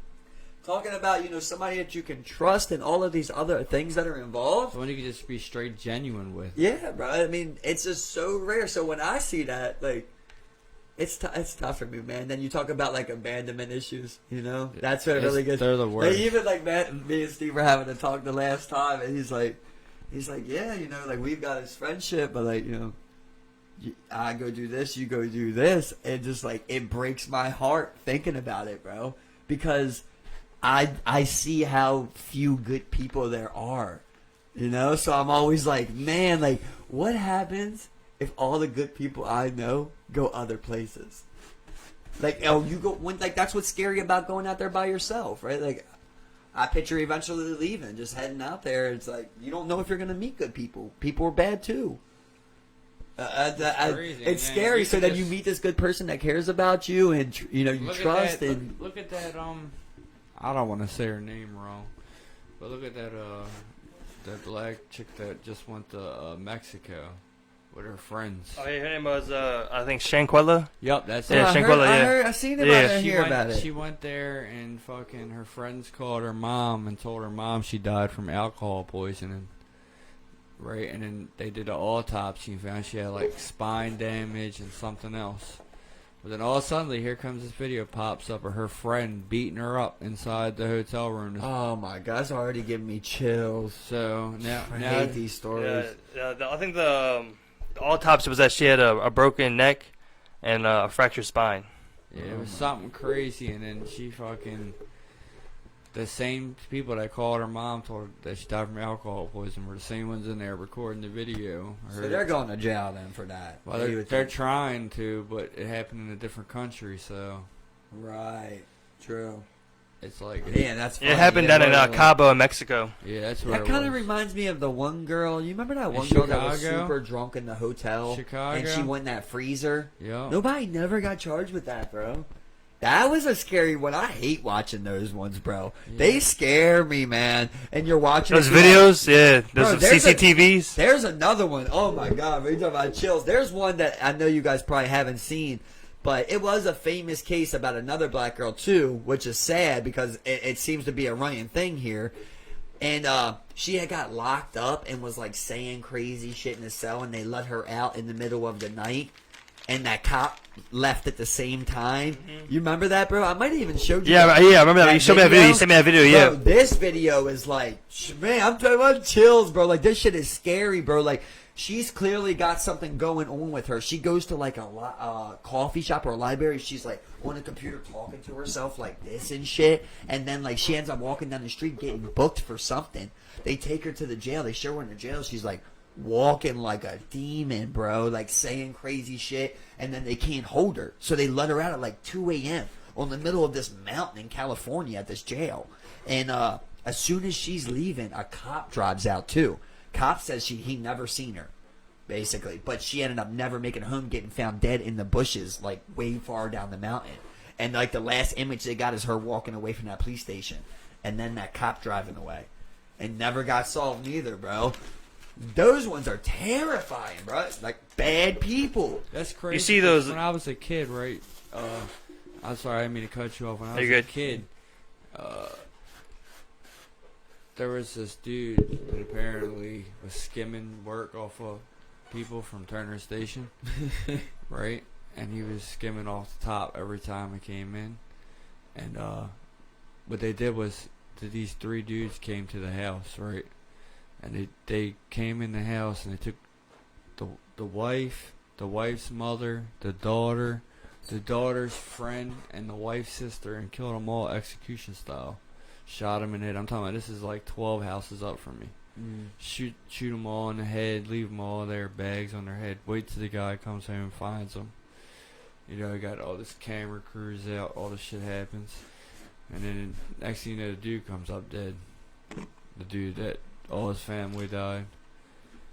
And then it's like, how can somebody just, for a couple of hours, just simply go in there and just kill them all? Whack them.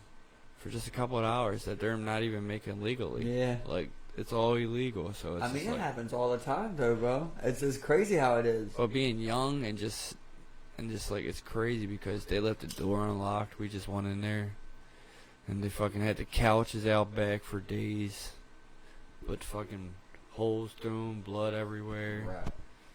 It's just crazy seeing as a kid bringing Yeah. out 5 body bags. Hell yeah. No, for That's sure. when I learned about the no snitching. The fucking news came up, everybody ran inside. Everybody. I mean, you ain't have no info on the case, though, you know? Bro, I'm just saying to everybody, yo. It's crazy. Everybody just started peeking at their blinds. I mean, that just seems to happen all the time when people rob people. You hear it all the time, like, killing people for, like, $18 they had in their pocket and shit. A lot of times, I think it's when then people, like, move, fight back. But sometimes Yeah, people they- just go in there and kill. I mean, it's hard to know. Yeah, because I think a lot of times it seems like both people are definitely terrified. This person's terrified. Maybe they're not. You know, who knows? But Isn't it as soon as scary someone to gets give them power? as soon as someone gets rowdy, though, it's like, whoa, I guess I gotta do what I said I was gonna do. Yeah, You know, I it's got this guy like at this loaded. point, you know, it's I can't let you have the power. Then you're gonna chase me down and beat me, take my gun or something. Like, Right. you know, just at that Kill point, me. I gotta make sure I live. Yeah, I don't know. There's people that's definitely willing to just do you way more dirty, bro. I've heard so many stories over and over, but I don't know, man. I keep wanting to think, like, even earlier when, you know, I feel we're calling Chris. Chris said evil always, I feel like evil always wins. It's like, I don't want to think that, man.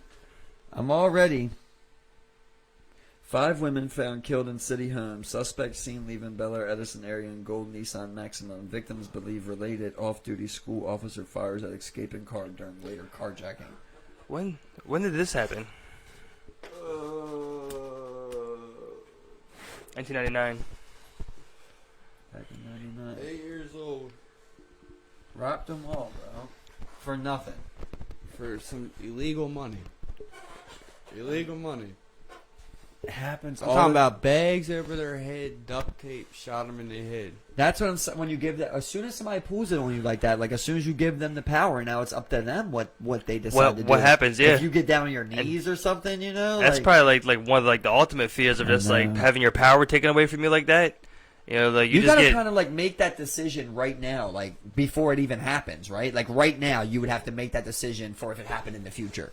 If somebody pulled up on you, bam, gun to your face, because you gotta fight right away. You gotta get right to it if you're going to. yeah, and if not, Let me ask y'all a question then, right? Because I will be leaving shortly, but let me ask you guys a question, right? Say, we're all cool here, right? Say somebody comes up like last time and blasts me. Would you guys want me to try to engage in him, or would you guys want me to try to escape? Like What you mean? So, What do you so mean? I'm answering the door, I get blasted, right? Would y'all would I gotta use you for instance. So you get blasted. Would you want me and him To leave? to leave, or would y'all want us to stay and go with you? If I get shot, leave. You know what I I'm saying? know y'all ain't carrying. I know y'all ain't got your shit on you. I know you're gonna get caught laughing. It's in my car. If he's got a banger, you don't got a chance. You know what I mean? Right, but Get out of here. But my thing is But like, if I'm down there struggling, you hear me? He's got a knife or something. yeah, we I'm fucking hoping him that's up. We fucking him up. But I'm saying though, I'm just saying a lot of people, for instance, like look at that as bad. Like I know, for instance, a scenario happened where a bunch of people that we know were together, and it was a bar fight, and the dude went to his trunk, right? Nobody even waited to see what he was getting out of his trunk, right? He went to his trunk. Everybody ran on the person that was about to fight with him, right? Dude pulls out a baseball bat. Dude I know runs up and tackles him. Spears him. I swear to God, like Ray Lewis. Speared him.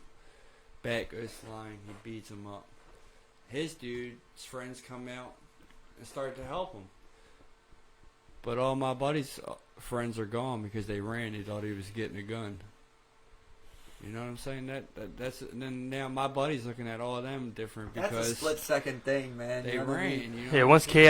chaos He goes ensues to like his- that. You know, it all depends on the situation, bro. It really does, man. Like, if he's going to his trunk and I'm like, and we're all together and I'm like, yo, he's going to his trunk, I think he's getting a banger, I'm leaving, and y'all don't come?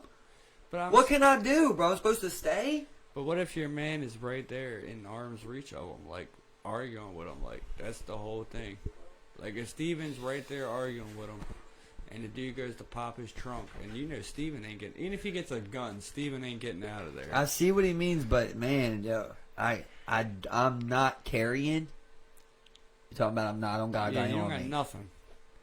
You just left the bar. Bro, he could kill us all. He could kill us all in 1 second. Well, and I got to cover distance. I got to then approach him while he's got a gun. Like, I can't be risking this. You don't even want to wait around and see if that's all he has. If I have a corner, like that's what I'm saying. I'll imagine about the situation. Like if I could hit a corner, I obviously wouldn't run away. I would look at it the was corner. the glass girl, for instance. That's where it happened. If there's a glass girl, I'm gonna try to get cover, Out back. see what he does. You know what I mean? If he out pulls a back. gun, I'm gone. I'm not gonna wait around. No. But if he pulls a bat, yeah, I'm gonna come. You know, so it's It's a split second decision. Fight bro, or flight. 100%, Fight bro. or flight. That's- Yeah, I mean, like, you know, I mean, at the end of the day, like, you know, the less people that die, the better. You know, like, at the end of the day, like, you know, save yourself. You know, if there's no See, fighting for chance, me, you know. I mean, yeah, but at the same time, for Oh, me, it's bat- all about the danger threat. Yeah, exactly. You know, It's like I mean, we bad, all- of course, there yeah. could be there could be two guys that run in here with a knife that day, right? Kick open the door, run here with a knives. That y'all still don't have an advantage. But I expect y'all to come for that. Oh, yeah, I expect yeah, y'all to come 100%. down there and risk your body on some machete swings if I got a chance of fighting. Right. But if a motherfucker, boom, shotty, get out. Yeah, dog. yeah, 100%. You know what I mean? Yeah, You gotta- 100%. Now, if y'all had guns, if y'all was carrying and then you ran, I would be like, what the Bust fuck? back, bust back. Why you have them guns? Yeah, bust back. You know, so it's about we've all been in tough situations where you had to make these calls, bro, and it's not always the best call you make, bro. It really ain't, man. You know, that's what I was saying earlier. Like, you don't know until that shit's happening, Exactly. and things play out a lot different. Yeah, I mean, like, it's like, well, your brain can only do so much. You know, I think you really can't put too much on any one person, like, when it comes to, like, that fight or flight type of shit, you know? Like, the brain can only handle so much in this, like, short amount of period of time, you know? Like, it's really, like, that self-preservation. Like, it's just survival, man. Like, I don't think we really know what survival, you know, just really means. Like, it's just what it Bro, feels like, man. Like, when people say, like, a shooting in the mall or something like that. Like, oh, I'd try to stop them. Without a gun? Bro, I'm getting out of the mall. I'm looking for exits. I'll save who I can. Follow me. You don't want to be a hero? I'm out. I do want to be a hero, bro, but I'm not going to be dumb. That's what I'm saying. Like, I think you- about this shit often. And that's what I said earlier. Like, I know being a hero is egotistical. Me wanting to go in there and pull bodies out, I do. It sounds so, like, dramatic and, like, heroic. I want to be like, let's go, have two bodies, you know, Get outta get you here. guys guns Uh-huh. while you're shooting and you're injured. I get you outside. I want to do that. But that's I like- know it's dumb. Yeah, I that's- know that, like, if that's the- somebody's got an AR, I always do percentages. I'm all percentages, bro. So anytime somebody gets to drop on me on anything, I always think run. I don't like when someone gets to dictate the term something's happening on. If we square up out front, I can dictate. It's 50-50, right? Where I look at you. If I'm in the middle in Shoe City looking at shoes and I hear AR fire, I got too much to figure out. You got a gun. I don't know where you're at. I don't know how many there is. I can't be risking these percentages. Which It's way a they are? It's a low percentage of me making a play here. It's a high percentage I could probably just hit a door right now. I gotta go. Yeah. You gotta I'll snatch survive. it. How you gotta would you live. feel, right, if that happened? AR start ringing out in the mall. I'm running out, and I grab your kid with me, and I start running. I'm like, come on! And I grab your kid as I'm running. I don't know. It's mixed emotion right there. I'm happy that you did, but then I'm like, nah, motherfucker, let me do it. So I You made might a rowdy overstep pick. your boundary. Shoot You it. might overstep that line. But then I'm like, that man's a hero because he put himself in the way of a bullet for my son. You know what I'm saying? Yeah. Or he put your son in the way of a bullet of him. Depends- Come on! He's like, you carry your son like this. It depends on who gets hit. It depends on who gets hit. It has a button just like carry him around. I'm out, man. I used to always want to be a hero, bro, for sure. Military, firefighter, whatever it is. Police officer. Something. It's always something in a kid, man. Correctional officer. Yeah, but I mean, even you nowadays, like you would want to like if Never. you could like if you could go up and like put it like pressure or like if you could like try like if you knew CPR, you could go up and like do CPR like you would. You know, that's the thing. Like you would help though if you could. You know, if you could do it safely, you would. You know, you would do it smartly. Like sure. you would carry out this plan. Like if you found an exit and like you know it's clear, it's like you might go back and be like, guys, so come on, do this way. Go like get the fuck out of here. Like, you know, like Anything you can do, you would do. yeah. Hopefully. It's been a great cast, bro. It's been a great cast. Awesome talking to you, man. Awesome talking to you. We went through a lot there. Yeah, all over the place. Heroes at the end. It was a shit show. Don't catch me at the mall during the school shooting. You know, fuck no. I'm out. Don't expect Mike to do anything. He's getting out of there. I'm outie. Like, share, subscribe. We appreciate it. I'll call the Thanks so police much. for you.